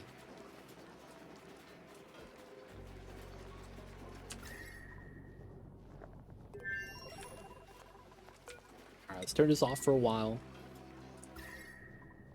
It's a cool design. I see Mighty Stoosh. It's not done yet. Once we remove enough of the magma, we'll be able to build a proper steam turbine here. And it's going to be like this. We're going to have all the igneous on a tile on molten lead. And then we're just going to grab full power with a door setup like that anytime we need to. So we're just expanding our power because I'm using this off of the obsidian that we dug out. Now that we dug out a lot of obsidian, we have space, but there's still a lot of magma. So I got to do a magma condenser. Y'all want to know something cool about this design? These guys, the biobots, could actually pitcher pump the magma and deliver to this so that you don't have to use dupes for this. You could literally just have the biobots do it. That is one of the things I've done. I did the biobots to magma pump. And I did that on Blasted Ceres.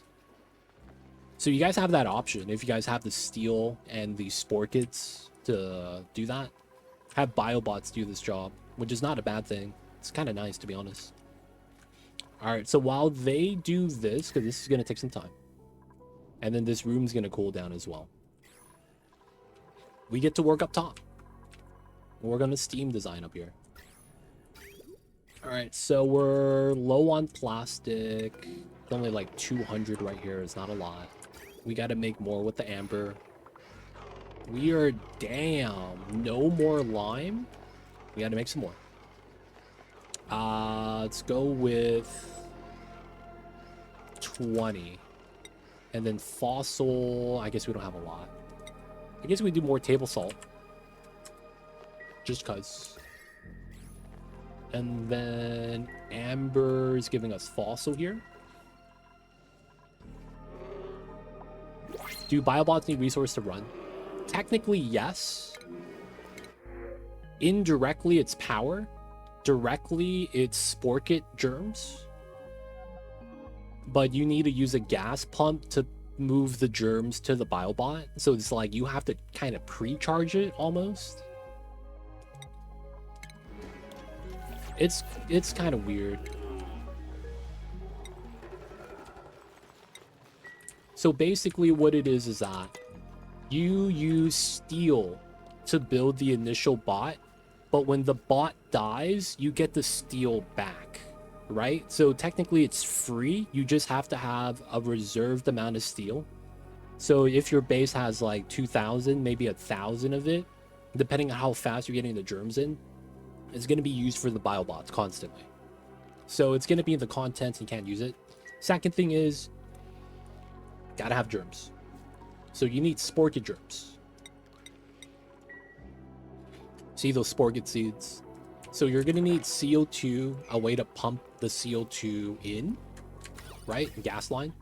And then it releases the clean CO2. So you absorb the germs effectively. So you gotta basically grow sporkids in a box. Once you do that, technically it's ready. And then it just lives its lifespan. I forget how long it lives. And it does the rover stuff. Anything that a rover could do from the rocket module, a biobot could do. It's effectively a rover, right? So that's why. Okay, so this is done now, right? Should be good. Yeah, all the brine got moved. So we are going to put brine here.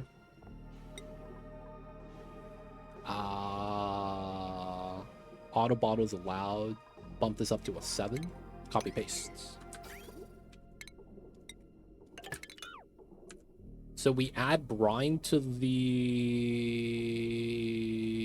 Oh my god. I flipped everything. Everything here is flipped. Oh, that sucks. That's my bad.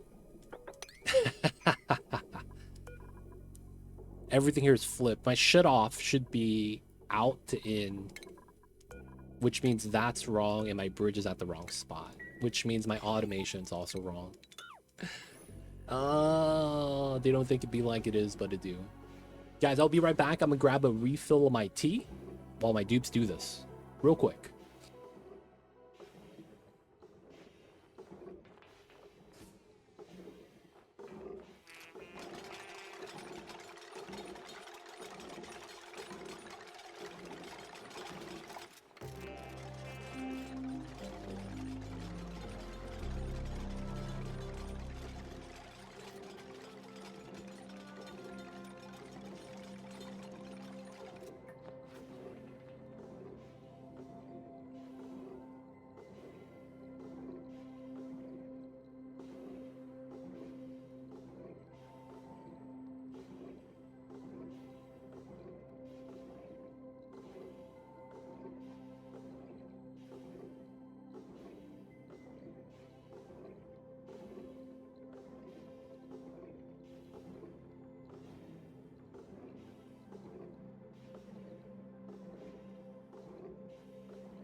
Alright, we are back. We got some tea. Oh, they delivered the brine. Alright, so the shut-off needed to be like this. With the temp check here. Like that. And then we need overflow like that.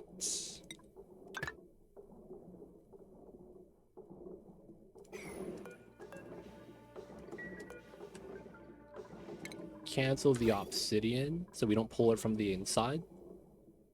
And then that means we need bridge shell off of here.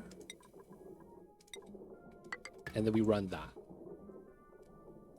And then we need power here. Alright, so we just gotta build this. Should be good.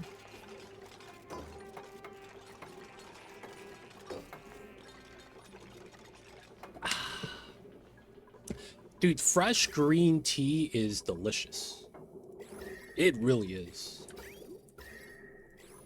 Fresh green tea is a good time. No one messed up while I was doing this. Nice.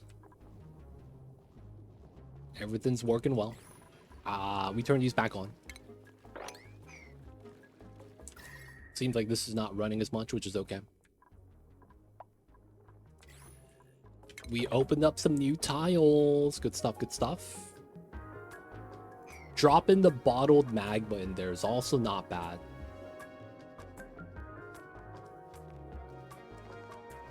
Also not a bad thing. Alright, we're good. I didn't set this to above 20. There we go.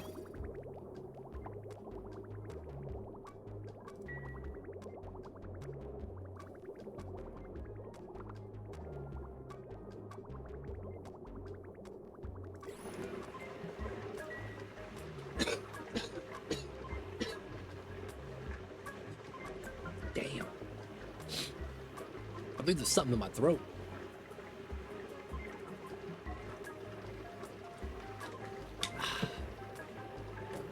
Thank you, Solonauts. I'm dying, boys. So the reason why this bottle filler is nice is because the reservoirs are a buffer tank, effectively. Every time this fills up, you could just dump it out. Now, the problem with this is that this brine's already cold, so that's not good. So we're probably going to unplug this, because that's actually going to cause problems. Let's do that. Now we have a 400 kilograms. So we're going to actually want to relocate that to a spot we can't utilize it. All right, so now they can't use it. Because I just realized if we dump this brine back inside, we're gonna have problems. We're gonna have problems.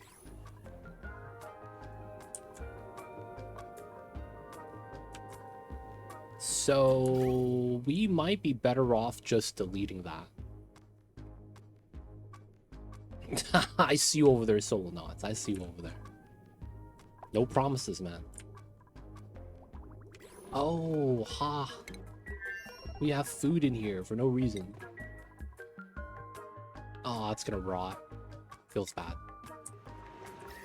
Alright, so we could see we're adding water in, so we could AQ it, and then we apply heat onto the water inside, and we'll get steam eventually. For now, though, there's no steam yet. We're actually not gonna pump this either. Actually, it's power that we're not gonna plug in. So we're just gonna try to get some steam first.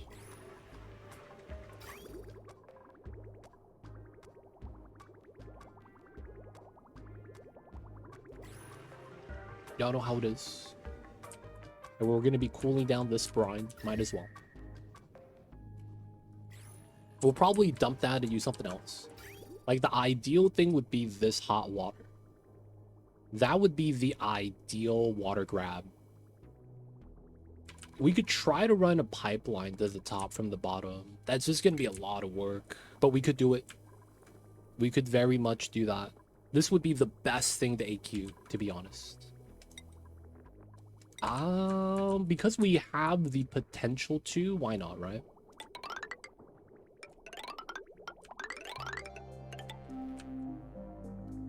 So we probably run that, and then we run that. And then we remove the rest of that. And then this allows us to run this up through the tiles. And then we run it up to here.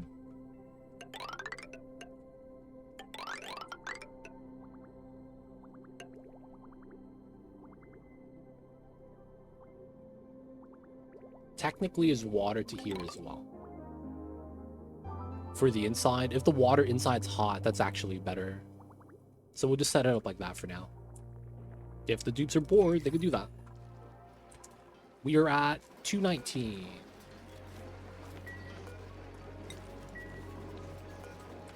So that's a little bit too much. We're gonna run this, turn this off.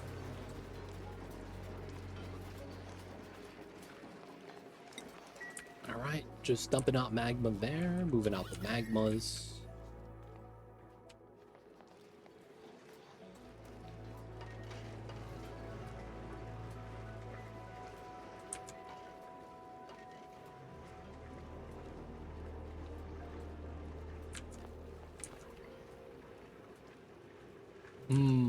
Is there a faster way to do this? I mean, my dupes are building right now, so I really shouldn't have them work on other tasks. Dude, that's done? Damn, that was fast. Dude, that's really fast.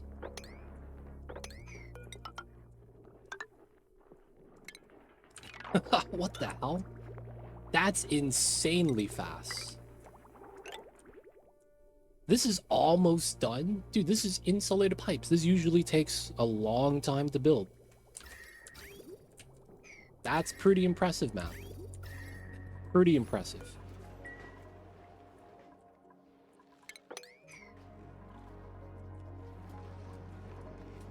Yeah, so I will probably want a second turbine in here. That's fair. I could set that up. I'm not really too worried about that. We may want to redo how this connects, though, which is fine.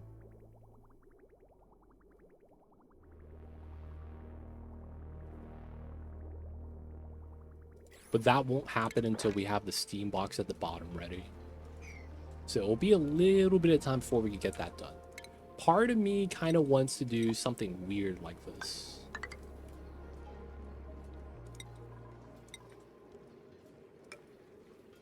Part of me wants to do something weird like that.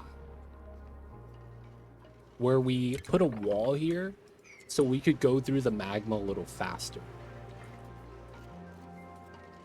And then once this fills up, we could remove the wall and have it spill into here.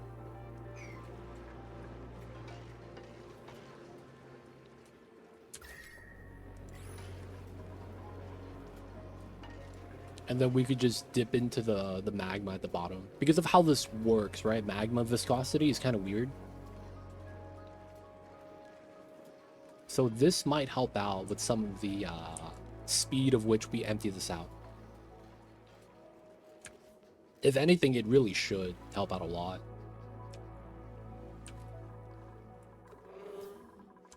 Dude, the majority of this is already built. That's really impressive.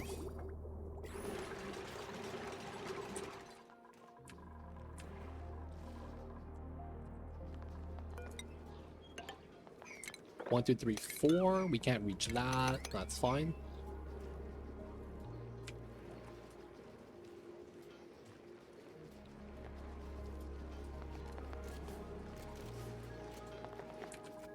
Let them build, let them build.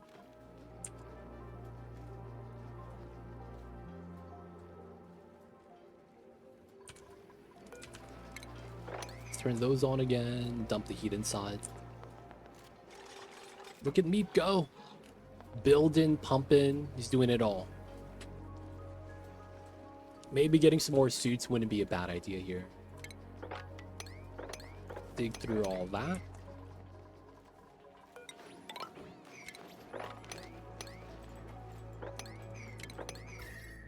No exposed magma is good.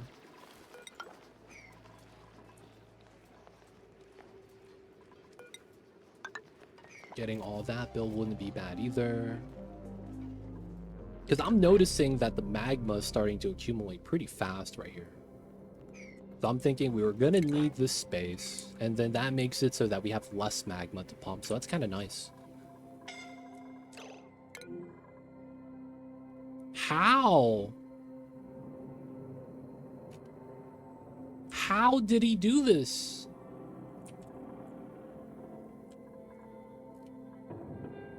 I can't even save him.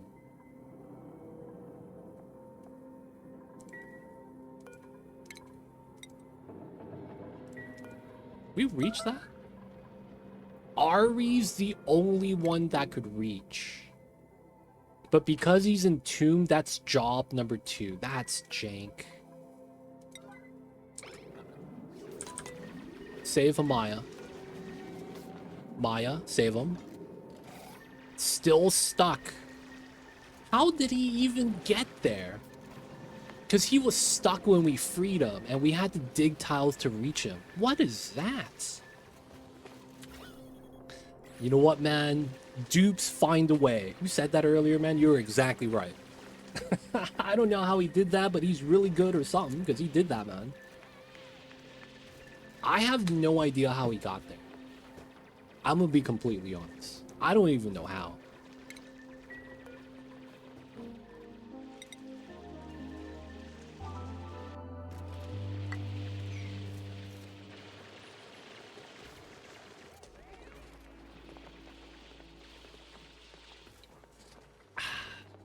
Impressive as always, man. Impressive as always.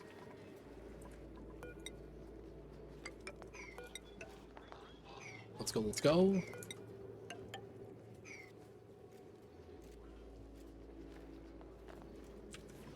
We gotta watch the dupes. It should also take us a long time to, yeah, actually get the water hot enough to do anything with it. So, pipeline's still being built. We can take our time with that. I want to pay attention to this, so if my dupes get burned, I know what's happening.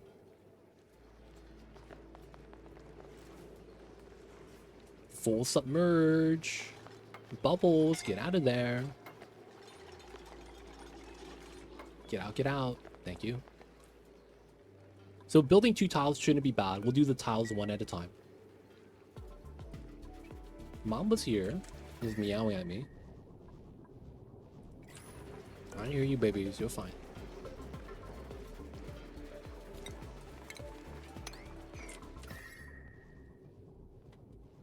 My little baby mambas. I know, I know. Okay, almost done. One more tile. We'll also be able to start reaching the obsidian here. This is going to be a heat spike, if anything.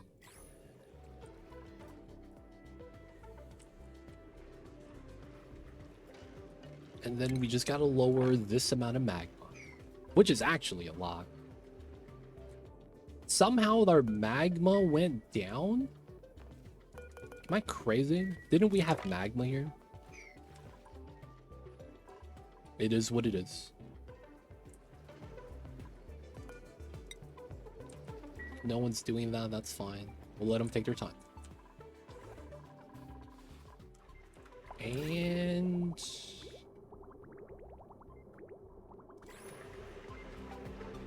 89 degrees. A lot of brine water here still.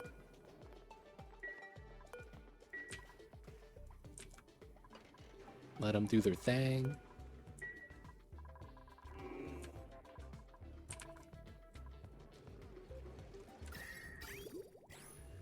Someone doing this? Joshua. Please don't get wrecked, Joshua. That's not Joshua. Dude, this insulated tile is touching the magma. It hasn't changed a single degrees, not even a 0.1.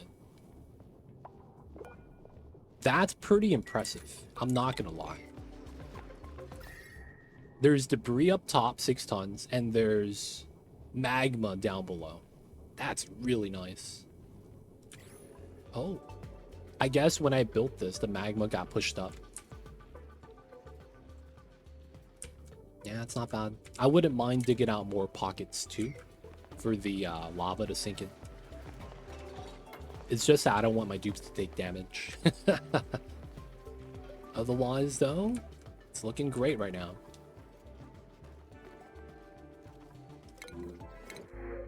Take the briar seeds. Flatulence. Feels bad. Anemic, slow learner. We had the bad set of dupes. Alright, give them some time. My pipeline here is built. Good stuff. My world doesn't have any oil biome. I don't have one either. I had to go to the second planet. I have a single dupe just living here by himself. Self-sustaining setup. Meal hall, barracks, exactly 5 bog buckets. And this guy was the frozen dupe. He hangs out here, man. That's all he does. Oh, the suit's worn out. He's got the food poisoning, man. He has a toilet, no sink. So, you know how it be, man. It's a struggle sometimes. Atmos suit. Let's get 400 here, so we only get 2 suits.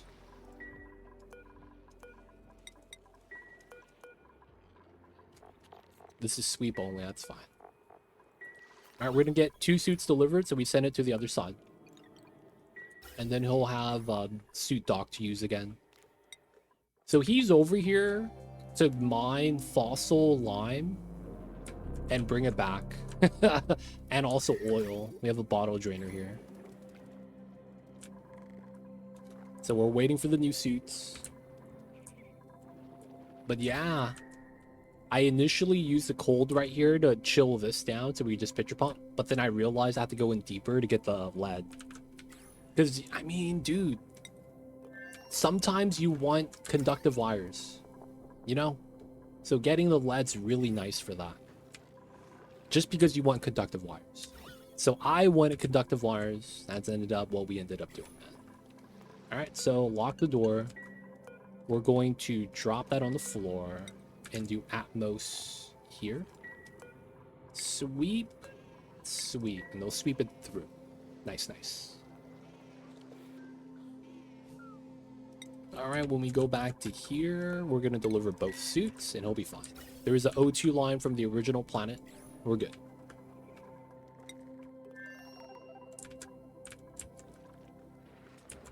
All right. Almost gone down a decent amount. Copy paste. We'll be able to do that. Solidify more magma to igneous. Move more magma to this side. Pumping out bad gas, as we always is.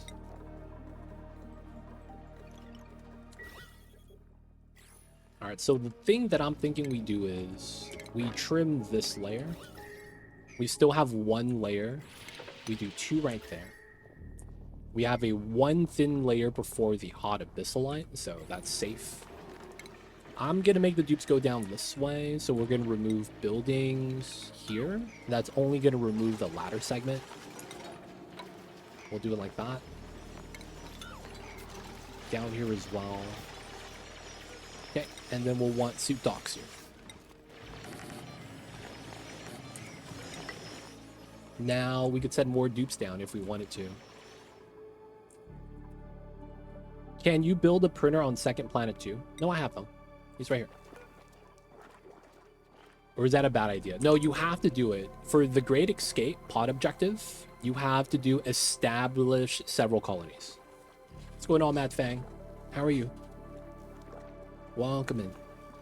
So in order to even do this pod objective, you have to go to 5 different planets. Well, 4, because you start on 1. and then you get a teleporter for 2. So you need to do 3 outside of that. Technically, it's only 2 outside of that because the ice planet is required to do breach tear. So that means you're going to land there anyways. You want downtime or something? He is. Okay, I was like, why aren't you doing the suits and moving that? I mean, he's fine. Should be good. Let's move back the fossil as well as the lead. That way he'll have something to do. He's moving out the oil as well, so it should be all good. Once he's get the suits up, that's a lot of fossil and lead to move back. Maybe even some diamonds. We'll see. Okay. We're probably just going to connect this. And then we're just going to run split line. I don't think that's going to be a problem.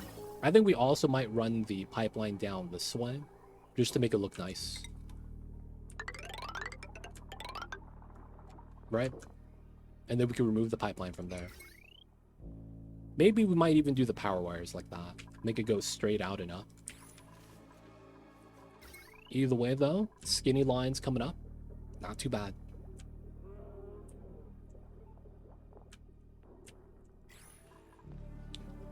We are playing Relica. So this is the new Dino DLC, Prehistoric Planet Pack.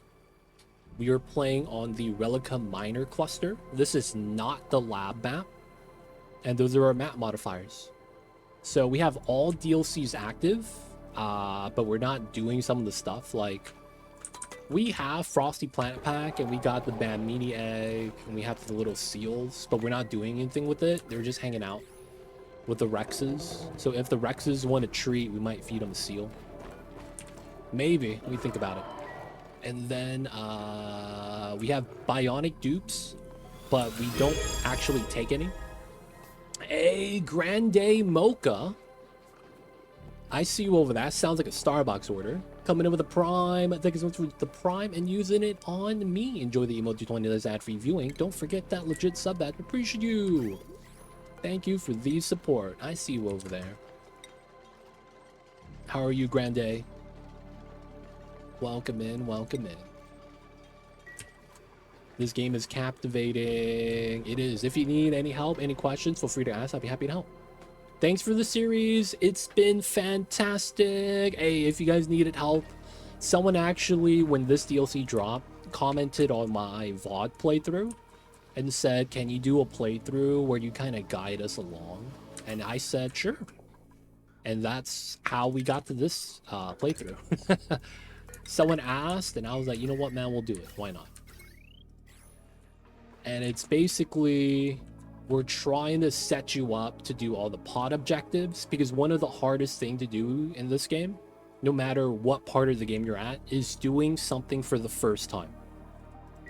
That is easily the hardest thing to do in this game. And it's not that doing something for the first time is hard. It's just that a lot of the stuff in this game is unintuitive. And until you've done it for the first time, you might not really understand like the minor problems, the nuances. And Oni's a game where like those little minor unknowns could easily ruin your colony. So, yo, man, I'm just happy you guys are able to follow along. Happy to have people that enjoy the run. But of course, if you guys have any questions about it, feel free to ask. I'll be happy to help. Let me know what kind of questions you might be having, running into any problems. Let me know, man. I got you guys. We will use iron, sure. And then let's do another 6 suits. Because then we're going to add 6 suits right here. Dungeon, welcome in. I'm following along. Love the explanation. I need to go through this. I've learned quite a few things. Yeah, there's a lot of like, man, I don't want to call it like common knowledge, but there's a lot of random nuance to everything. It's kind of ridiculous, man. But I'm not gonna lie, those random nuances is kind of why this game is fun. Because a lot of the nuance has to do with temperature, right? Maximizing a vacuum for the heat transfer. That way you don't have to worry about magma burning down the base if you know how to utilize the vacuum. I'm using a water lock, by the way. And then minor things about food, dupes, heat transfer, equations, strats like infinite storage. I got you guys, man. I got you guys. For fun, I like to check out the pod's errands and zoom in on skill ups. Oh, I see you with that. That is kind of cool, man. That is kind of cool.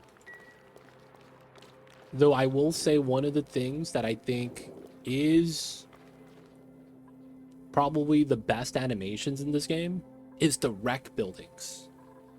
When you build a recreational room, a lot of those furnitures are really cool animations. The only problem is I feel like everything is too goddamn expensive. Like the jukebox is 960 watts, the arcade cabinet is 1200. A lot of these rec buildings I feel like just cost too much power, man, and I almost never build them because of that. Not gonna lie, man, that's mad annoying sometimes. I restarted, so I played the game 75 hours played on my you know how when you play Steam it has your hours total. I played when I first got the game, I played for 75 hours in the first week of getting the game before I got past cycle 100. So I would constantly reset, and I would get mad because one of my dupes would, I forget to use the bathroom, or I build exactly one outhouse, and then it clogs, and then cycle 10, you know, my first 3 starting dupes, one of them makes a mess finally. Because I never had tidying as a priority. I didn't put it priority 9 on the outhouse. You know, the small little things that you need to do in the beginning. And then my dupes would make a mess. The germy water would get into the fish tank or in the water tank. And I'm just like, oh, God, I don't want to deal with that. And then I just reset. I don't know how many times I've done that, but I know I did that way too many times. Like a minor problem.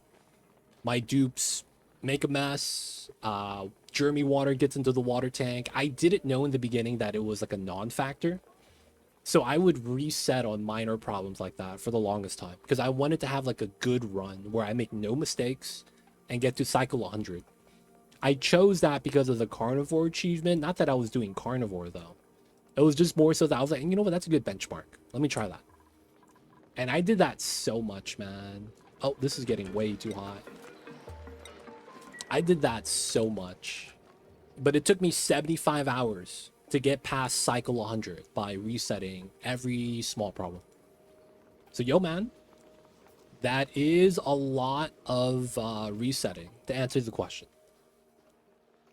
Wait, how do you do infinite storage? So we have infinite storage for liquids.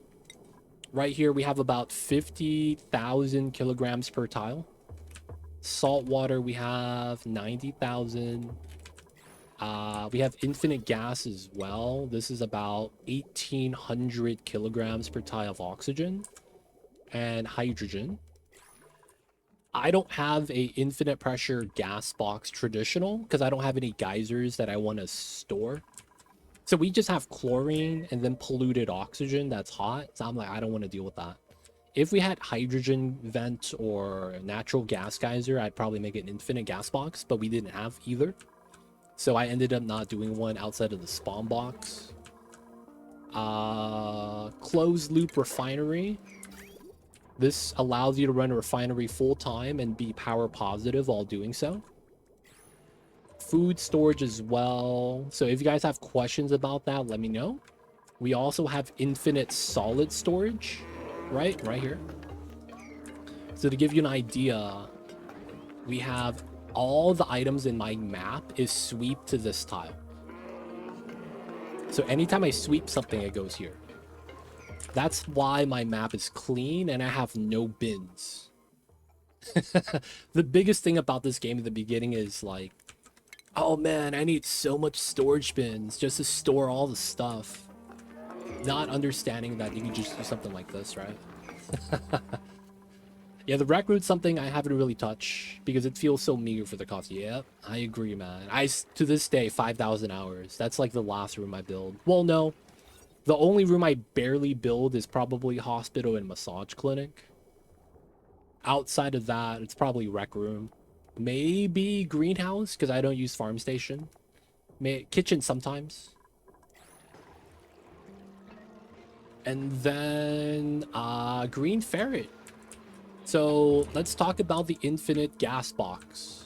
I mean, infinite liquid box. So this is going to be a lot of times the go-to design for a liquid geyser, whether it's hot or cold. You're going to want to do this in most cases.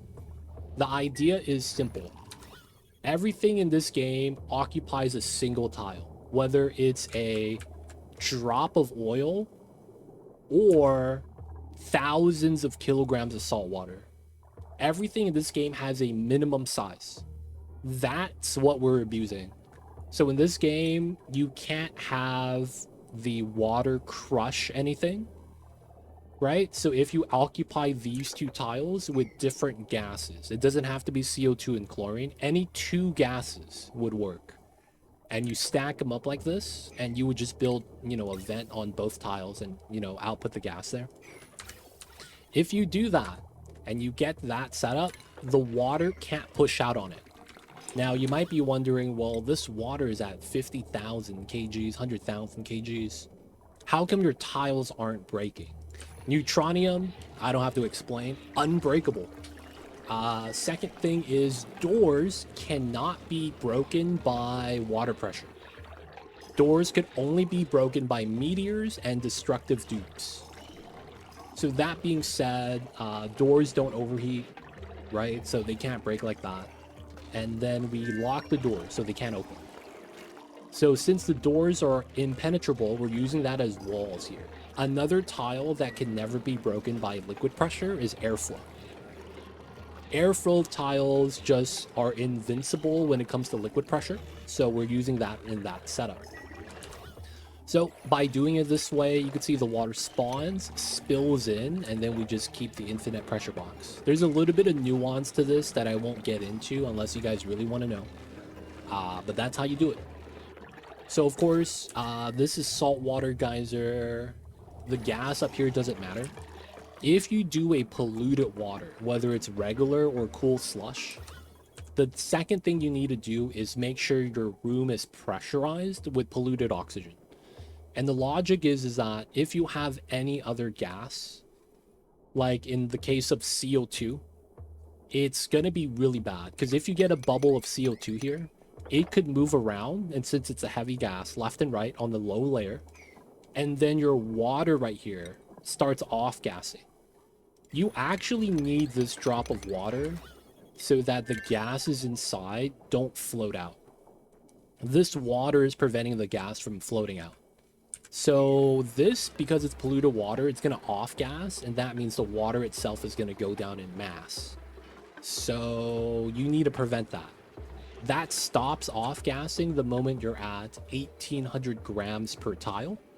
But there's a minor problem with that as well, and where you spawn water, it's here. That pushes the gas on this tile left and right, and then when it disappears, because it, falls down, the gases have to reoccupy. So that's why we're at 4,000 grams instead of just 1,800. You kind of need to overpressure this by a little bit to prevent any off-gassing. Now, the off-gassing isn't too important. Hey, D-Mayor, thanks so much for the 32 months. 32 is about the least prime number possible. Sad. And you know what, man? One of these days, we'll get to a nice prime number of 37. That's 5 months, man. That's pretty good. Won't get that this year, though. Sad times. But yo, D-Mayor, welcome back to the city. Hope you enjoy your stay. Enjoy the emote 20 hours after viewing. Don't forget that legit sub ad. Appreciate you. Thank you for the support. I see you over there. So you could actually not have this off gas by you could allow it to off gas for a while, because it's not immediate that this off gases and you lose the water drop.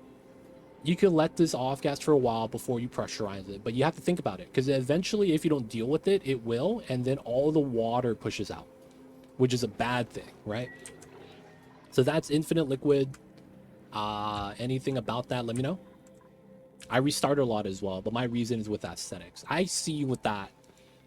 Sometimes I'm really mad that my closest geyser is like offset, so the neutronium doesn't line up with my floors.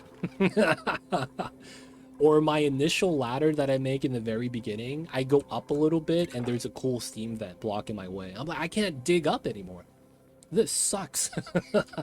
I mean, you know, I don't get too mad about that, but you know, that does happen. I'm just kind of like, that could have been so much better.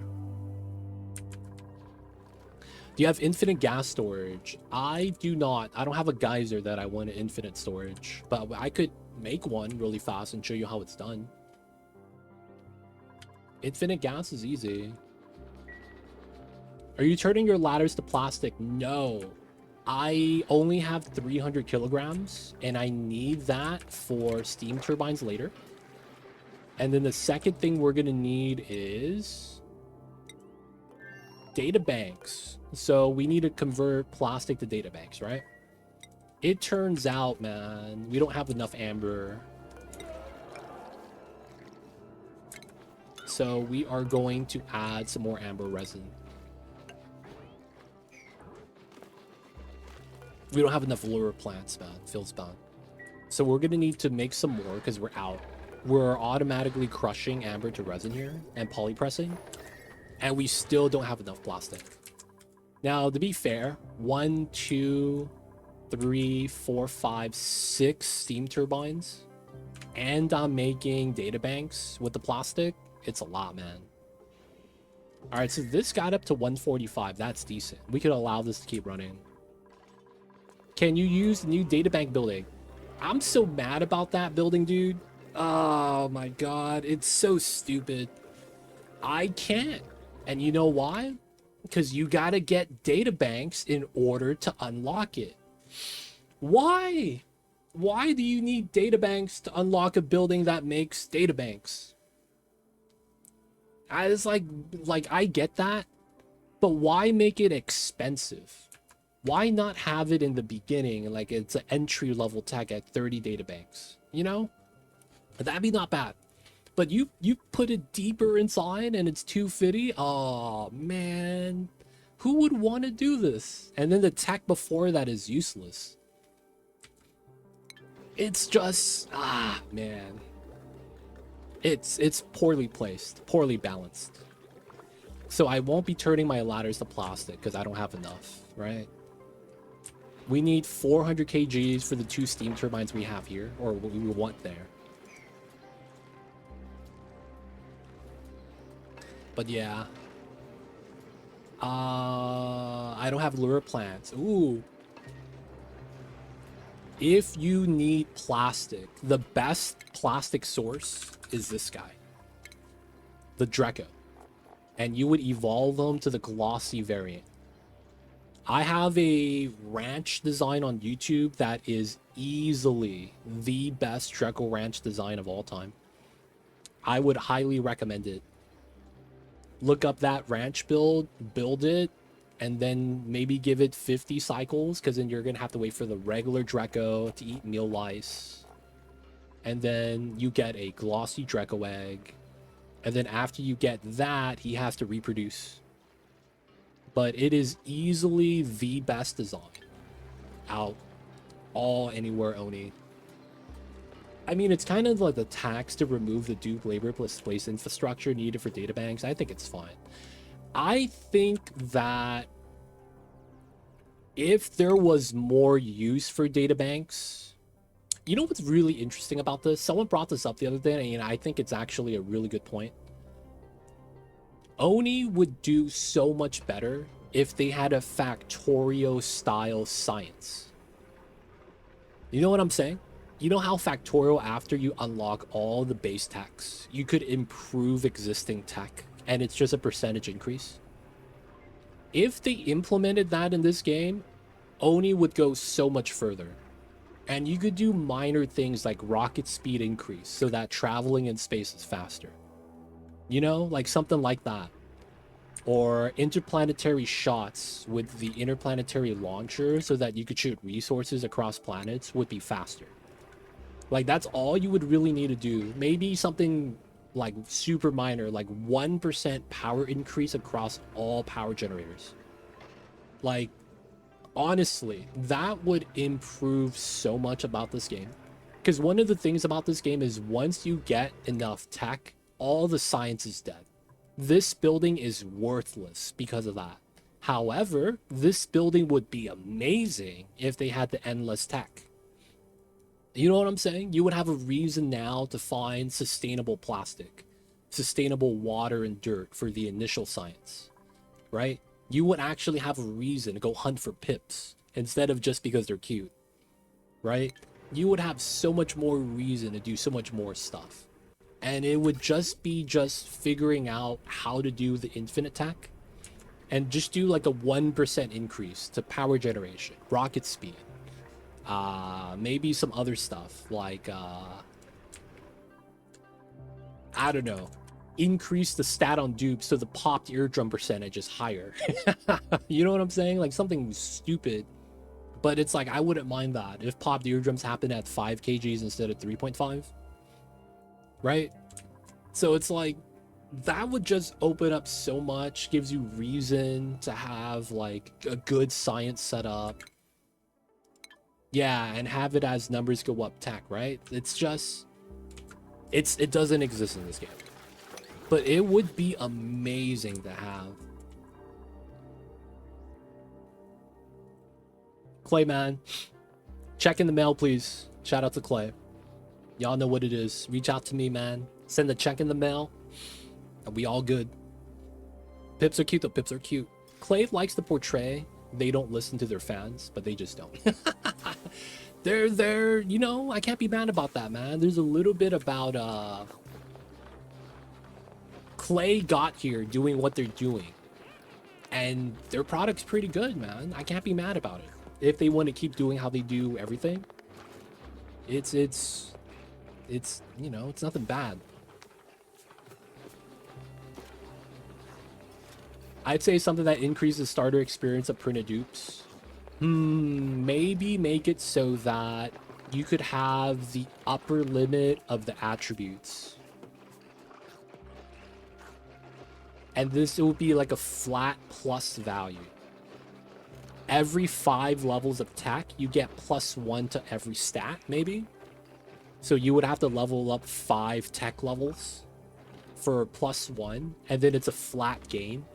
So new dupes would get that +1, existing dupes would get that +1, and then dupes that are maxed out would have that be a plus bonus, kind of like how you get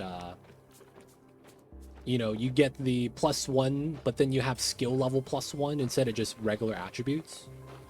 So it's like how you could get the 20 athleticism, but then if you get the exosuit training, you get +2 right here, right? So you'd be at 22, something like that. But then it's like, if you do that, the new dupes get the +1, and then, you know, everyone is a little bit faster. I don't know. I'm spitballing here, right? But yeah, that's something that they would have to, like, run the numbers, balance out, make it make sense. But it would be nice to have, though, just kind of in general. Robotic tools can give you the ability to make wholly augmented mining rockets, for instance. The fuel for the RoboPilot is databanks. So the problem with that War Machine is that you could do that without the new stuff. That's always existed. You could do that before Bionics was a thing. That was always something you could do. The new setup now just makes it a little bit more seamless, but you could always do the other option that still works, right? So you could actually just launch a rocket and then trailblaze back down immediately after you launch, and your rocket is autopiloted. You could control it to a drill cone, go there, and then it'll come back. You could set that up before Bionics was a thing. That's actually how I did GMO AOK back in the days. before Bionics. So it's like, you have another option even without the databanks. You could still do it today. So it's one of those things where it's like, I get how it could do that, but it's like, we don't really need that though at the same time.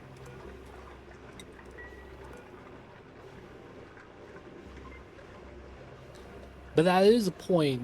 I just feel like the things that consumes databanks in this game don't give you enough for you to kind of want to use databanks.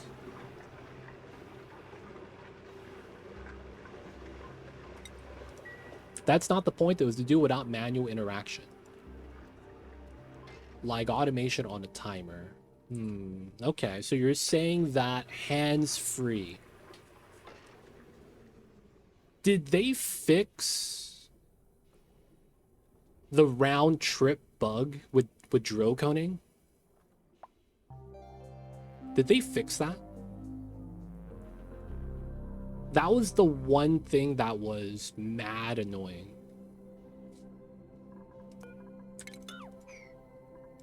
Did they fix that?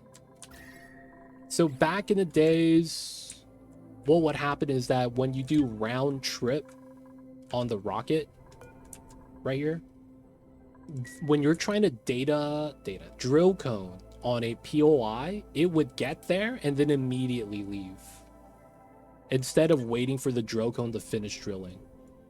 Did that ever get fixed?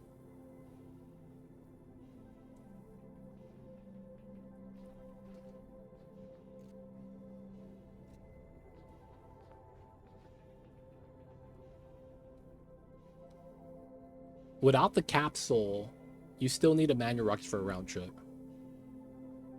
I never had that issue. I have, but that was before Bionics. I haven't tried it since. And that is a real issue that exists because Clay has actually pointed that out. I just don't know if it's still a thing. I mean, they did point it out, so I'm assuming it's probably fixed by now, especially with the RoboPilot.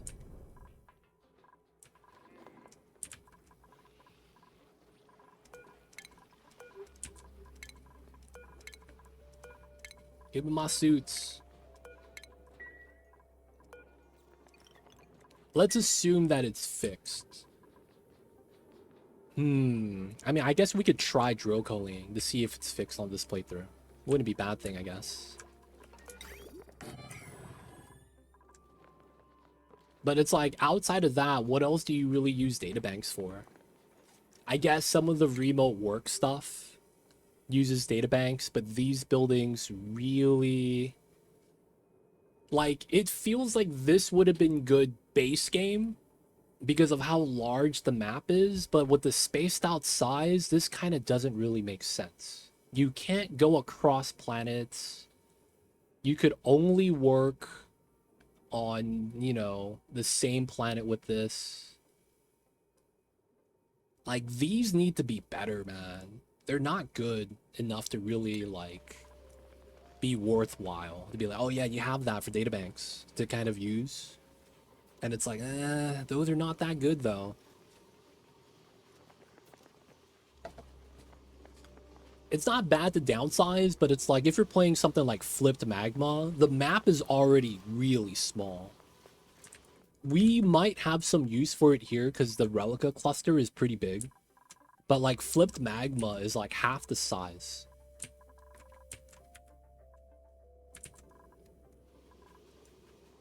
I just don't really see enough merit. Like, it could be better if we had the classic size maps as a standard. You know? Then in that case, okay, yeah, that makes more sense. You don't have to travel across the map. That takes a couple hours in the Dupe Day. I could see that being better. Yeah, well, it's basically just better base game than it is on Spaced Out. But yeah, we don't have enough things that databanks, you know, consume it.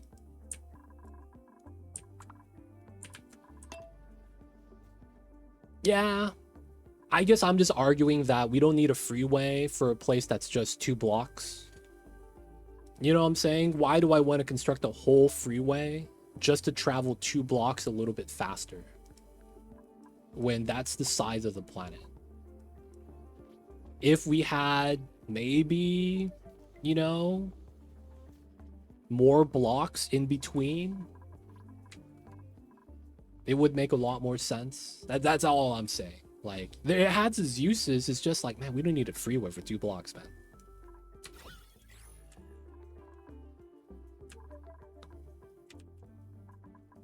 Oh yeah, we're gonna have to pump the water here. All right, we'll mop this. Oops. Yo, dog, include some oxygen already. Oh yeah, man, I got you. Guys, we gotta crack open the tank. You know, 1867.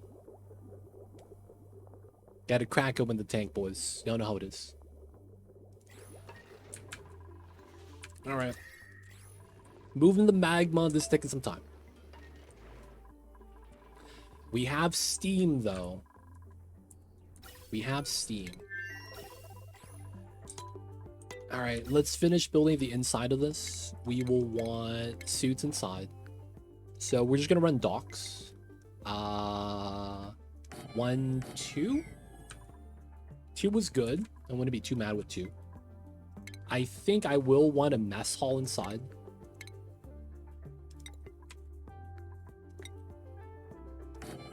We will want a fridge. Don't make that out of obsidian, I'm gonna lose. And then I probably put a door here so that we separate the bottom room from the top. And then I think I need it here.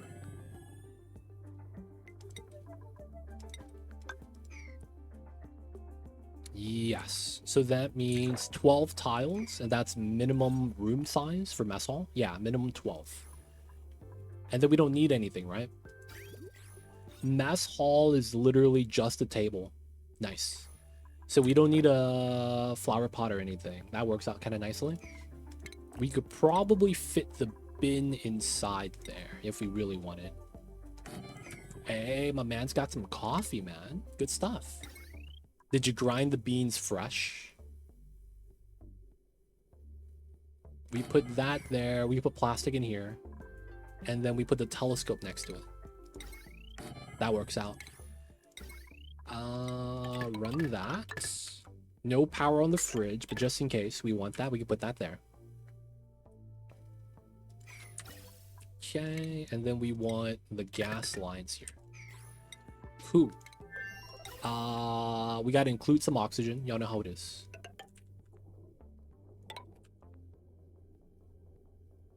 And then the steam is ready. So we're at 168. We just, yeah, I'll start pumping some steam. We will need a vent release. We'll do it right here.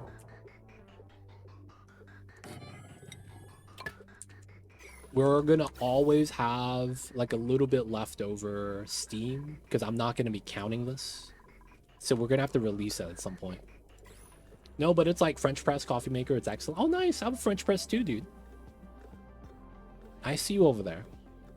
Personally, I like the databanks in the remote workers. Lets me make oil wells fully boxed off. Oh, I see you with that. That works. Yeah, and then you have no natty gas leak. I see you over there. I see you over there. It has its uses. I just feel like it needs to be better somehow, some way.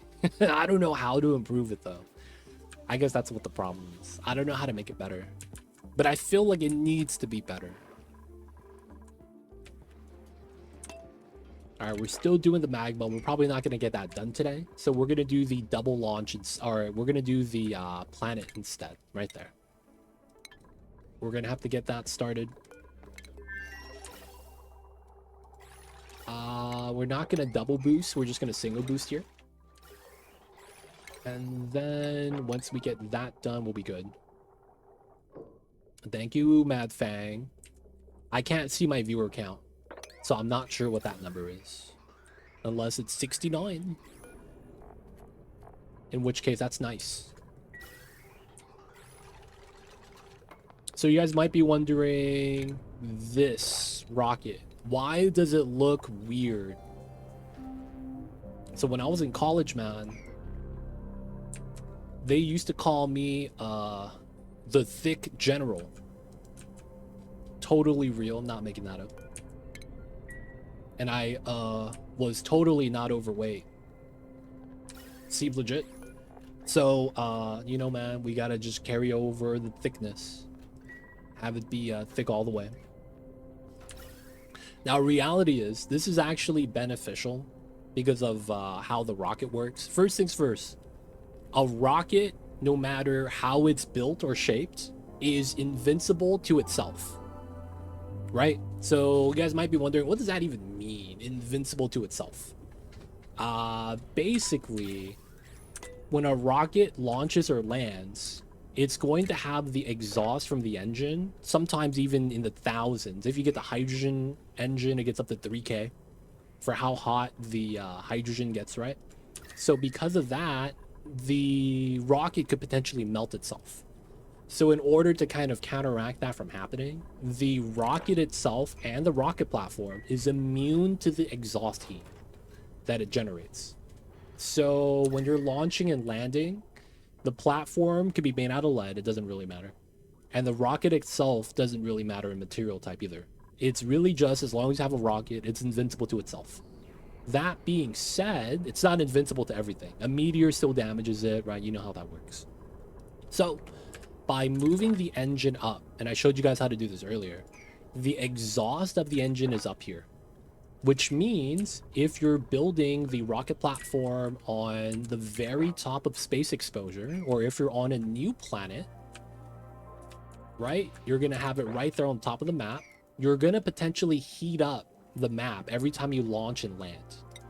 By having it up here, we are far enough away from the surface of the map that we never heat it up, right? Because our space exposure right here is going to eat up all the steam or the exhaust fuel before it actually touches anything and makes contact.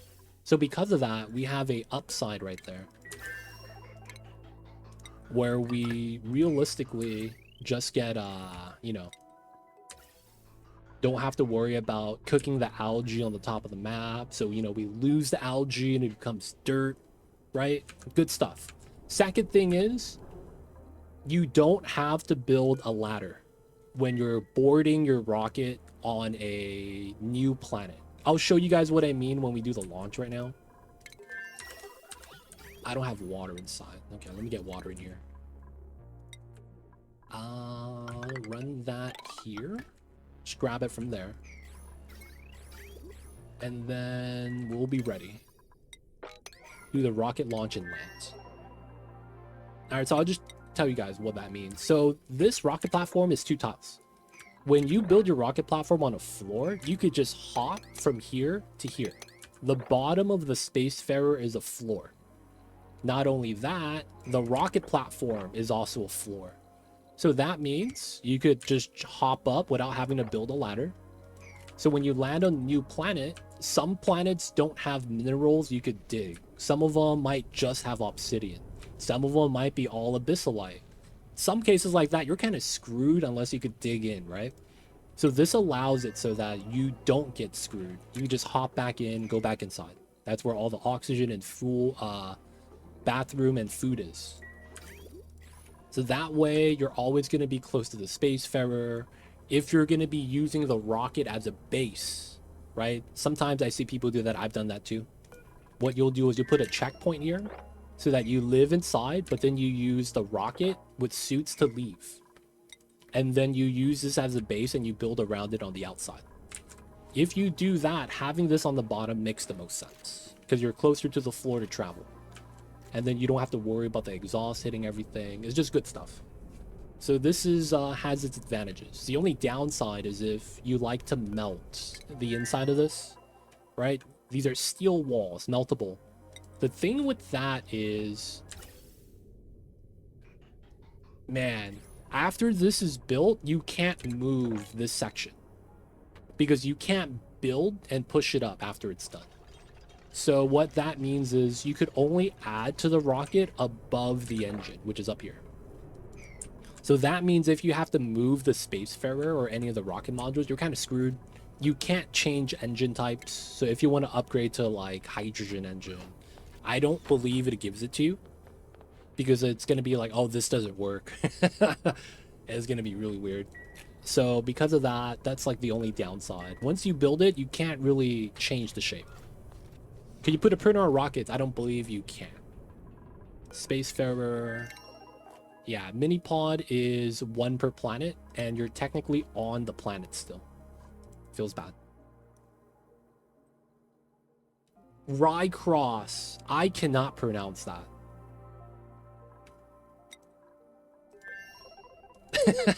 Be real, I can't pronounce that, man. One of the things I need to make time to fool around is using command capsules is self-containing colony components. Like, this is a spawn, this is ATST. I've done that before. I've tried to use the Spacefarer module as a separate room within the planet. You know what the thing that sucks about that is? You have a rocket limit. And each Spacefarer is considered a rocket. So I've done that before, man. That's the one thing that sucks. You could do the little modules underneath. Yeah, 16. You get 16 max. After which, you know, that means you have limited rockets outside. So I wanted to do an apartment complex. I try to do so much jank stuff. I try to make a Spacefarer right here, have it float, remove the platform, and then build another one lower so it lines up and stacks 2 Spacefarers. They stack, but it's 2 separate rockets still. And I was like, ah, man. I was trying to make it so that it's considered 1. They didn't give it to me, man. But yeah, I tried a lot of weird stuff with that. I made a stack of 10 Spacefarers as apartment tower. Yeah, 10 rockets, though. That's 10 rockets. But I did that because the inside of the Spacefarer is technically a different world, right? Everything here and everything outside of it is totally just not touching. So it's good for like a lot of meme stuff. If you guys could afford the Spacefarer, one of the funny things you could do is you could build glass forge inside and have the normal temperature of the walls cool down the glass and solidify it. And then you could just get rid of the Spacefarer. And a lot of the heat's deleted, and you just get the glass popping out. It's like if you could afford it with the refined metal, you could just dump that in. And then everything just pops out. Let it sit in long enough, right? Everything will warm up. Yeah, but it's like, you know, it's free. The only problem with that is that you need to have the battery module. Otherwise, you have no way of bringing power inside. That's the one thing I was mad about with my apartment complex that I made. Because I did the same thing Warmgrave was talking about. I couldn't put lighting inside for my dupes that were scared of the dark. This is considered dark, man. So I was like, oh, dude, he has to run a wheel for his own light. Now I was like, man, that sucks. Because it's like you have the power socket, but you have nothing to connect to it outside of the Spacefarer. It's from the battery module. I was like, okay, man, this kind of sucks. It is what it is, though. All right, second rocket platform we'll eventually need. My notion is to use them for things like a Hydra, might be a pain to build fresh on a new colony. Oh, I see what you're saying. You're trying to modulize your builds. Yeah, I see what you're trying to do. That's... I mean, you could do that. That's the only thing is that, man, dude, rocket platform is 800 refined. It's like you gotta have a lot of metal at that point, man. I guess you could just build Spacefarer, remove the platform, relocate it. That's just a lot of work, though. I mean, it's something you could do. Very feasible to have a modular setup like that. And then it's like you save so much space that way.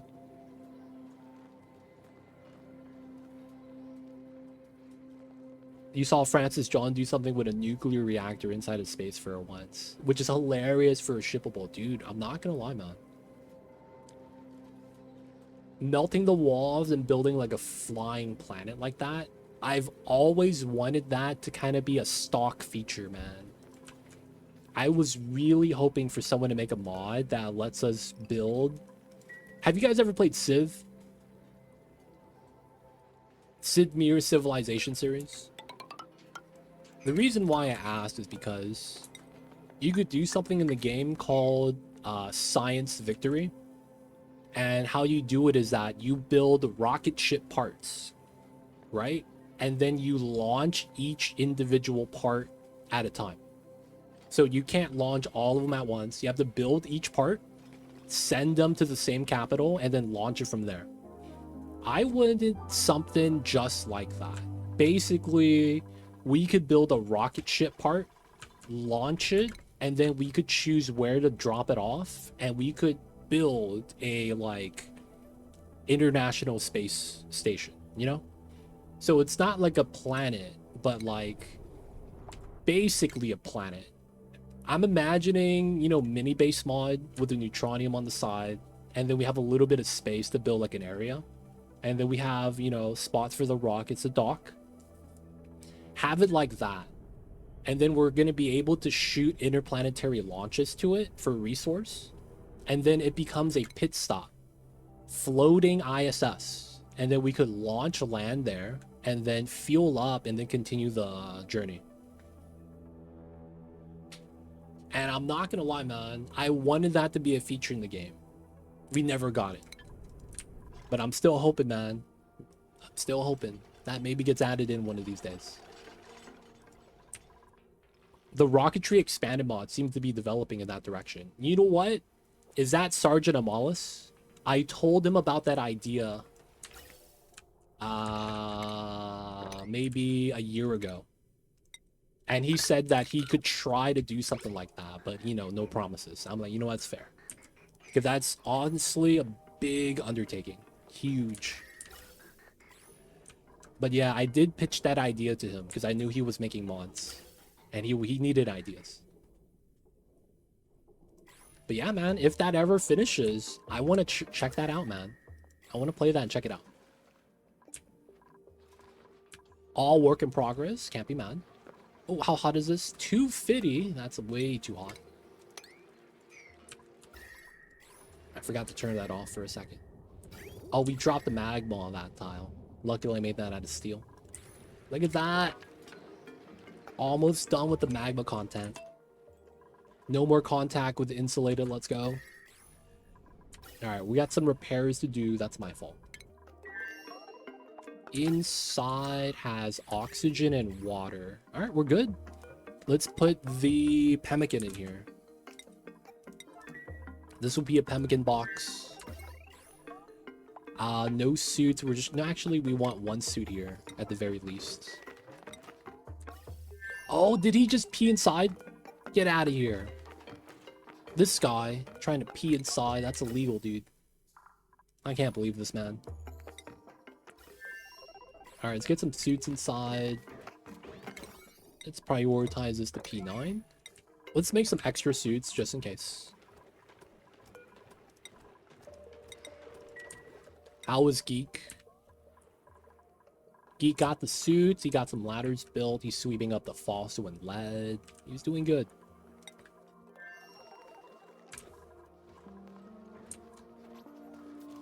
Outside of that, this magma's filling up. Hasn't spilled over yet. I'm okay with that. I'm so happy we did this wall.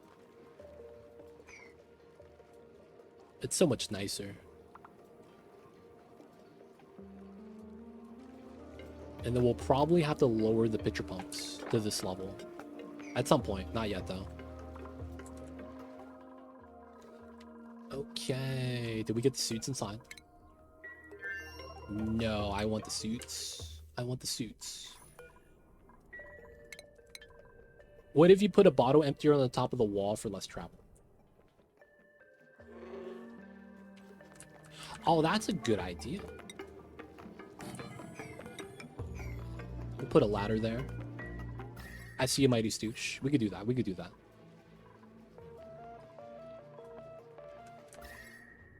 That's a good idea, man. I'll take that. I see you over there. I see you over there. Suits are in. Okay, nice. So we only have one pilot. Elsa's gonna fly. We're gonna do something weird first. I might as well do this in one trip. We're gonna take 3%. That's fine. And then we're gonna bring this into the spirit. I'm also gonna rename this rocket. CO2 Databanks.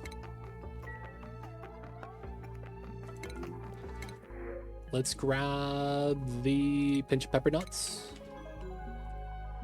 I got the best pinch of pepper nuts of all time. My peppery pinch of pepper nuts went to Pepperdine for prep school. My peppery pinch of pepper nuts prepped up at prep school at Pepperdine. Guys, can you guys say that 7 times fast? I could put a bed here. No, I can't. All right, 3%, we're in. All right, so we're going to here. Are they going to sleep? No, they just woke up. Cool. So crew launch. Our oxygen is in, spare suit, extra suits, food, toilet water, and they can do telescoping if they can. Nice. Should be good. Batteries outside. If you guys are wondering, how am I going to be getting power? Steam engine generates 600 watts per second. And I'm not even kidding. I'm thinking you could use this as a good power source. I haven't really done the math. Can you imagine you do a basic nose cone, not this one, the Spacefarer nose cone, and then the rest batteries, and then you have the steam engine, and then you just do a lap around the planet. You come back with basically each battery fully charged, and then you could use that as a power source. Dude, 150 kgs for what is that? 500,000, 700,000 watts of power? That might be worth, man. That might be worth. I don't know if that's actually a good way to spend steam. You see that? It doesn't even reach the platform. But I feel like that could be a great idea. So we're actually generating power while we're traveling. So if we go inside here, look at that. We got power. You click on the outfit and go to properties. Power stored. This goes up to 100,000. That's nice. That is nice.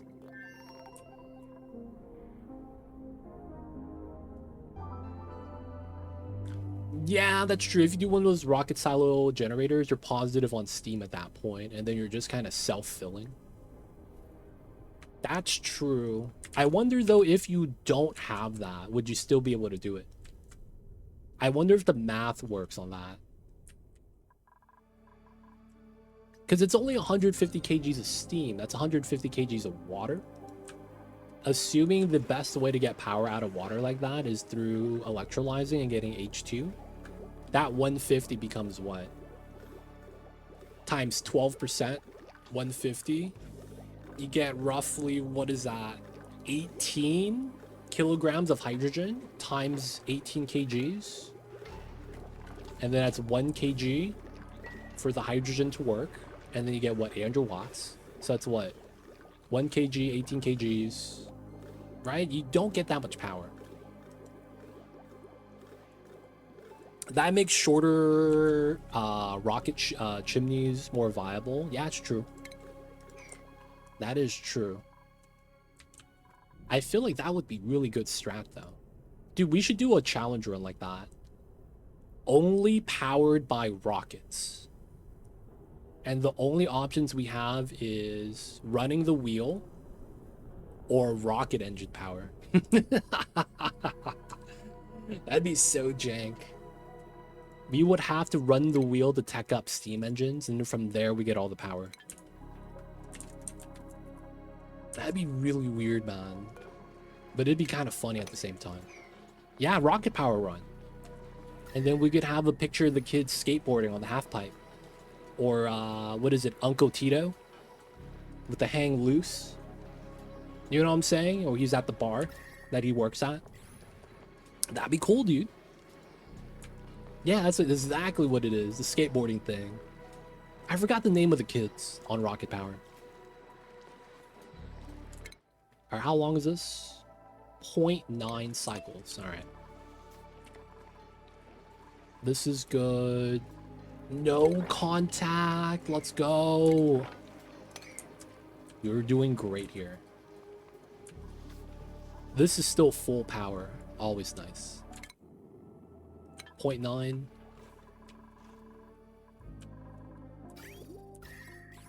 Alright, a little bit of steam fell down. We're good though. And then we have bottle drainer now. I don't need to loop that now that we have the saltwater line connected. We could probably leave that alone then. Alright, let's do auto bottle as well. And we'll start pulling the brine from up top. Pull it down. Did we rebuild? Yes, we did. So all the bleach stone should be taken care of. Got this done, so we're just continue pumping that. It's starting to spill over. Oh my god. It's happening, boys. It's doing the thing.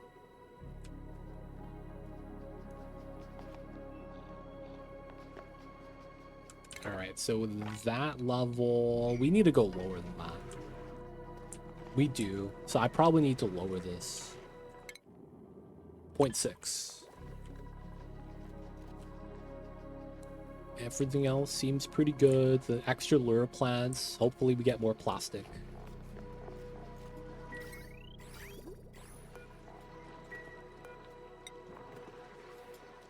$29.5 kgs. 320. And then this is backing up again. Oh, we're no longer smelting stuff. No lime. Okay, let's do another 10. And then 8 tons again. So let's go with 50. How's Geek? There's a lot of fossil for him to dig. We'll just wait on that. Yeah, once we get to here, we could start digging this. That's gonna be very sweet for us. We'll let Geek do his thing though. He's hanging out by himself. Alright, we're no longer to make steel, even though we need a lot more. I guess we'll just make iron while we can. There's gonna be more iron and we're gonna want to grab 2. Oh, that reminds me. Oh yeah, someone wanted to see infinite gas storage. We could build that really fast.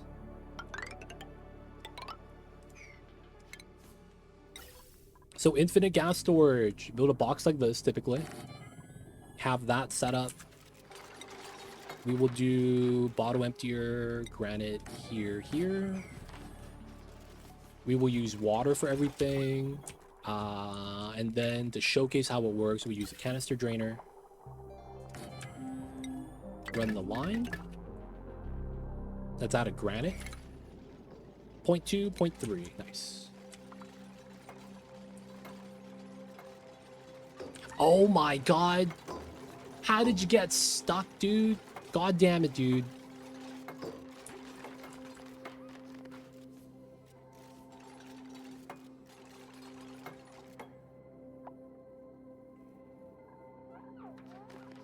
I mean, he's sitting in oxygen. There we go. My man's free now. Let's get some of that warm brine.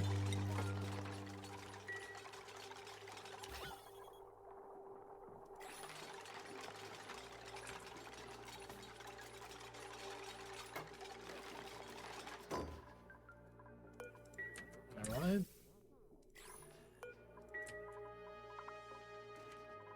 Warm brine auto bottle.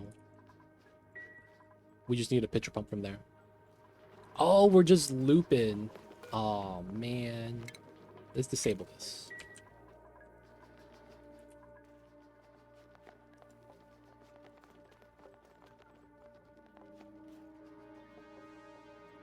Hey, man, that's disabled. How'd you use that? All right, drop that off. So what we're going to be doing is... Why are you inside, man? That's like the worst thing you could do. So we're going to be doing a drop lock setup. I recommend fully filling this up, but for the sake of getting this done fast, we're going to do this with a drop lock. So drop log, you just do it like this. Build the tile. Have the liquid already spilled in. Oh, my dupe's ready. All right, we'll do that really fast. After we do the drop lock. Everyone, downtime? What's going on, man?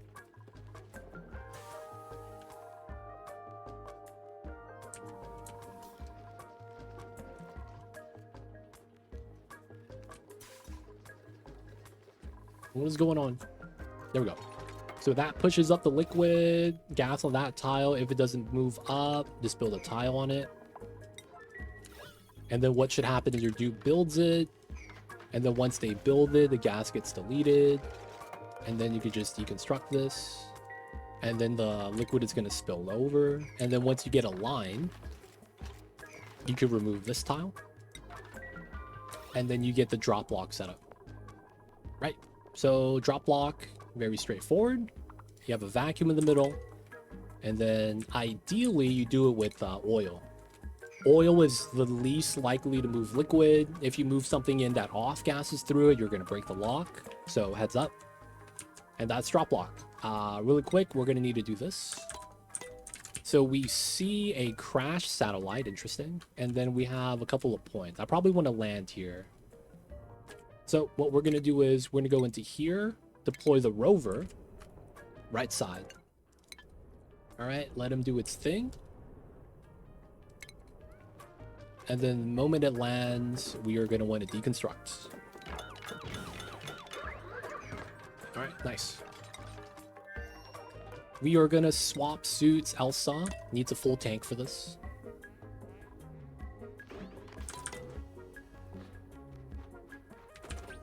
All right, new suit. Now we deploy the Trailblazer.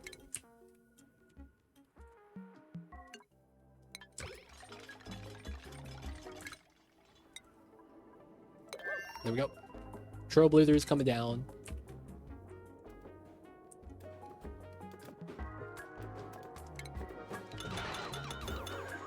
Decon that. Nice. So now full tank doesn't have to hold their breath, and we wait for that to be deconstructed. That's going to give us 800 steel, which is why we made both out of steel, and that's a requirement. And then we're going to have enough for a rocket platform.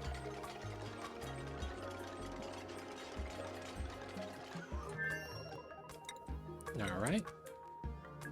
Doesn't really matter where we put it.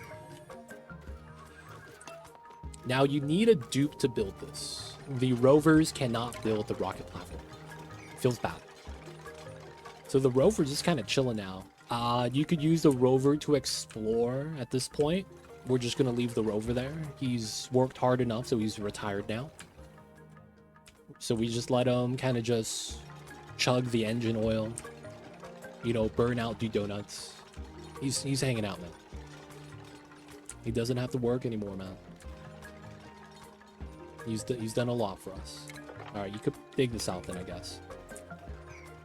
He needs work. All right, this is gonna be done. Click on this, click land, and the rocket lands.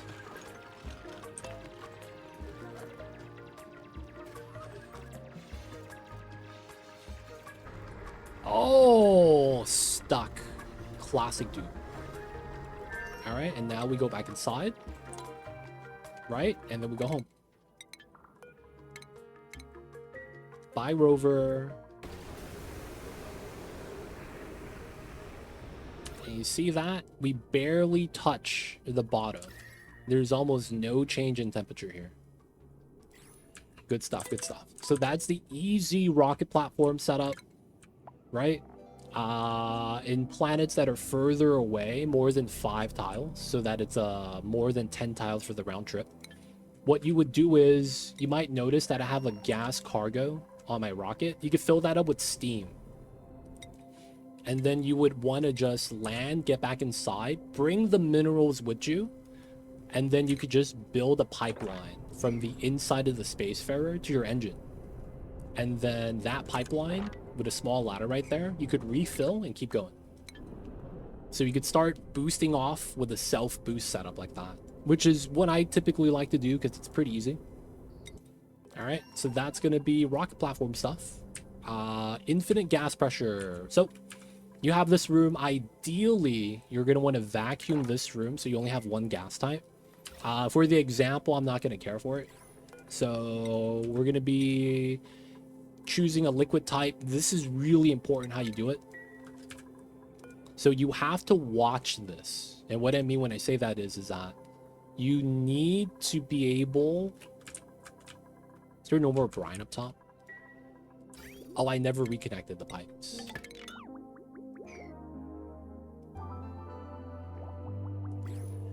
You need to be able to watch the dupe drip the water. And the reason is because you drop anywhere between 1 to 2 kilograms at a time with the bottle drainer. I mean, bottle emptier right here. And these overpressurize at 2,000 or 2,000 grams. Since you're dropping 1 to 2,000 each drop, you have to drop exactly 1 to 2 drops. And then afterwards, you overpressure and it doesn't work, right? So you have to do this a little bit. Why not use pedestals for this particular... You could. Actually, pedestals would be really good for that. Pedestals is actually pretty good for that. That is a good option. Not gonna lie. Could also argue, too, I could have just limited this to 1 kg. And get a 1 kg bottle and just move it out. There's a lot of options for it. If you find a better way to do it, dude, all the power to you, man. You don't have to do it this way, but this is just going to be the default method a lot of people kind of think about. Oh, yeah, we need a little bit of water, bottle emptier. Right? So that's the only reason why we're doing this. But yeah, you have other methods. If you already mopped up the water, move that out, and then empty out the bottle, right? There's a lot of ways to do that. I never think about the bottlers since I use picture fills. Yeah, bottle fillers are nice. All right, so 1x speed. This is the big thing. Click on the dupe, bringing in the liquid. Go to properties, scroll down. No, bio, scroll down. Wait, what? Status, scroll down? Yeah, status, scroll down. You see how much brine he's carrying. So it's 200. Let him rock. And then 0.3 kgs have dripped. So I could allow 1 more second. Match. 2.3 has dripped. That's more than good, so I uncheck that. Boom. So now you have this setup. Now all you have to do now is just connect this. And then we're going to start releasing CO2 here.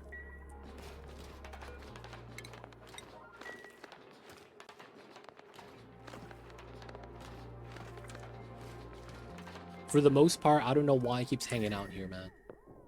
He keeps complaining about how cold it is, but he keeps going back inside. So, this is... Oh, what was that? Oh, what was that? He was like, I'm gonna finish the job. And then my dude is like, oh, dude, is that 5 o'clock? It's time to leave? And he immediately leaves, man. I don't need to finish this today. What was that, man? What geysers do you have? I have cool chlorine, salt water, polluted water, hot polluted oxygen, and then chlorine gas. I have a pretty bad set, man. Not gonna lie. That was rude. Thank you, Ren. So now what we do is we just dump out the liquid. So that's why you see how when I exited, the gas exited, it pushed over the liquid. That's why you have more than one vent. Smooths it out. Smooths it out. Smooths it out. So now you can just release the gas. You can see that we're already above the pressure limit. And we're just releasing nonstop. So that's infinite gas pressure. Normally, you only have one gas per box, so that pumping it, you don't need a filter. But that's going to be the way to do it. Ideally, you probably want insulated towels here, because if you have a hot gas, you don't want the energy leaking out or anything like that. But yeah, that's as simple as it is. You're trying to be under this value for the liquid. If you do choose to use a high pressure vent, it's 20 kg, so you put a lot more liquid inside. But this melts because it's at melting point of plastic. So you might not want to use this for everything. This melts at the metal melting point, so it's a lot better. Just a lower limit, right? Are you missing something else? Nope, I have all my geysers uncovered. We don't have anything on this. There's no volcanoes. Everything is just as is, man.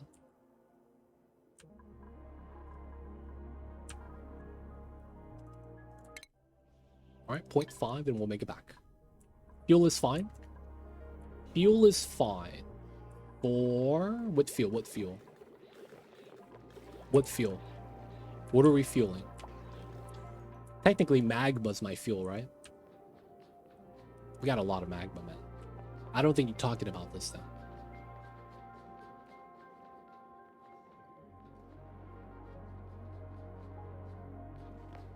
Everything I use is pretty much renewable except for metal. In which case, we still have a lot. Critter food is a loop. So everything stems off of water. Water I have here, and we have a lot of water, right? This is 60 tons per tile. So we have 300 tons of polluted water. And then we use that water to feed overgrowth. Overgrowth feeds the critters, and this gives us peat. He poops out peat. We use the peat for the plants over here. And then this is pretty much has only gone up, this number. This was at 100 tons a couple days ago. Now we're at 167. So this value is only going up with our overgrow ranch. That is our main food source right here. Right? Veggie poppers. And we're smoking that. So that's pretty much free. Outside of that, that's never going to run out. These guys eat the lums when they die. So these guys have food as well. We have 500 tons of dirt for the mimicas. So that's going to take a long time to run out. Outside of that, that's it. We have everything else. Nothing would run out. We don't need that. There's nothing that could run out that could ruin us. So we're in great shape. Cool. I'm off for the night. Have a good one, man. We'll see you next time. I know you're not going to sleep because you just drank a cup of coffee, my dude. So whatever kind of adventure you're getting into, man, if it's late at night, you know, what would legit do? He'd take the safe route, man. So don't do anything I wouldn't do, my dude. You know what it is. How much longer for this guy to get back? 0.2? But yeah, we are golden right now. Way too much oxygen. Everything is all right. The liquids we've stored up has given us a lot. Magma's going down, almost done. And we landed on the second planet today. Got the rocket platform. Nice. We're in pretty good shape. We even have rad bolts right here if we need it for anything. And we are doing it for the tech right now, so it's pretty nice. This is still full power, so this is our main power source, and it's still going really well. Can't complain. We're going to be expanding the power soon, as soon as we get that dug out. But yeah, everything's going pretty well right now. So I will say that we didn't progress as much as I wanted to today. But we're at a point where we're sitting pretty and we can't lose. So we could take our time, right? Get everything else done. Taking our time, making sure everything works nicely, everything works well. Not bad, not bad. We're moving that, yeah, we're moving that from the top. Yeah. We're not looping right there. And we're back. Oh, we're getting meteor showers. Close the doors. Did we close it in time? 60 seconds for this to close.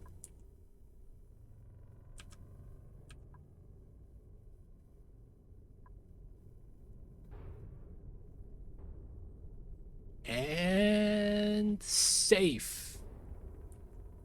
And a meteor spawns right there. Nice. Safe, boys. We're safe.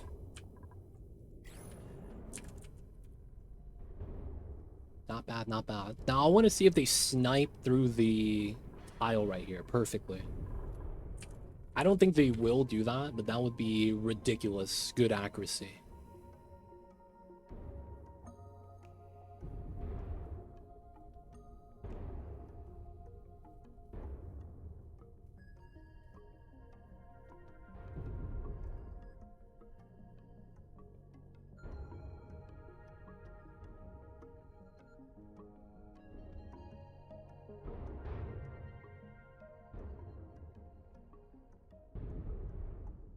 That one got close. Meteor shower is over. Nice. All right, so we're good. The bunkers protected us. Nothing even got close to damaging anything. Pretty good, pretty good. And with that, guys, I think this is going to be a great spot for us to wrap things up for the night. Any other questions in chat before we wrap up? If not, we gone over the infinite storages, infinite liquid, infinite gas. We don't need to do that anymore because I'm going to have to repump that out. We can leave that there, though. It's not a bad thing. But if not, guys, it's going to be time for us to get that saving.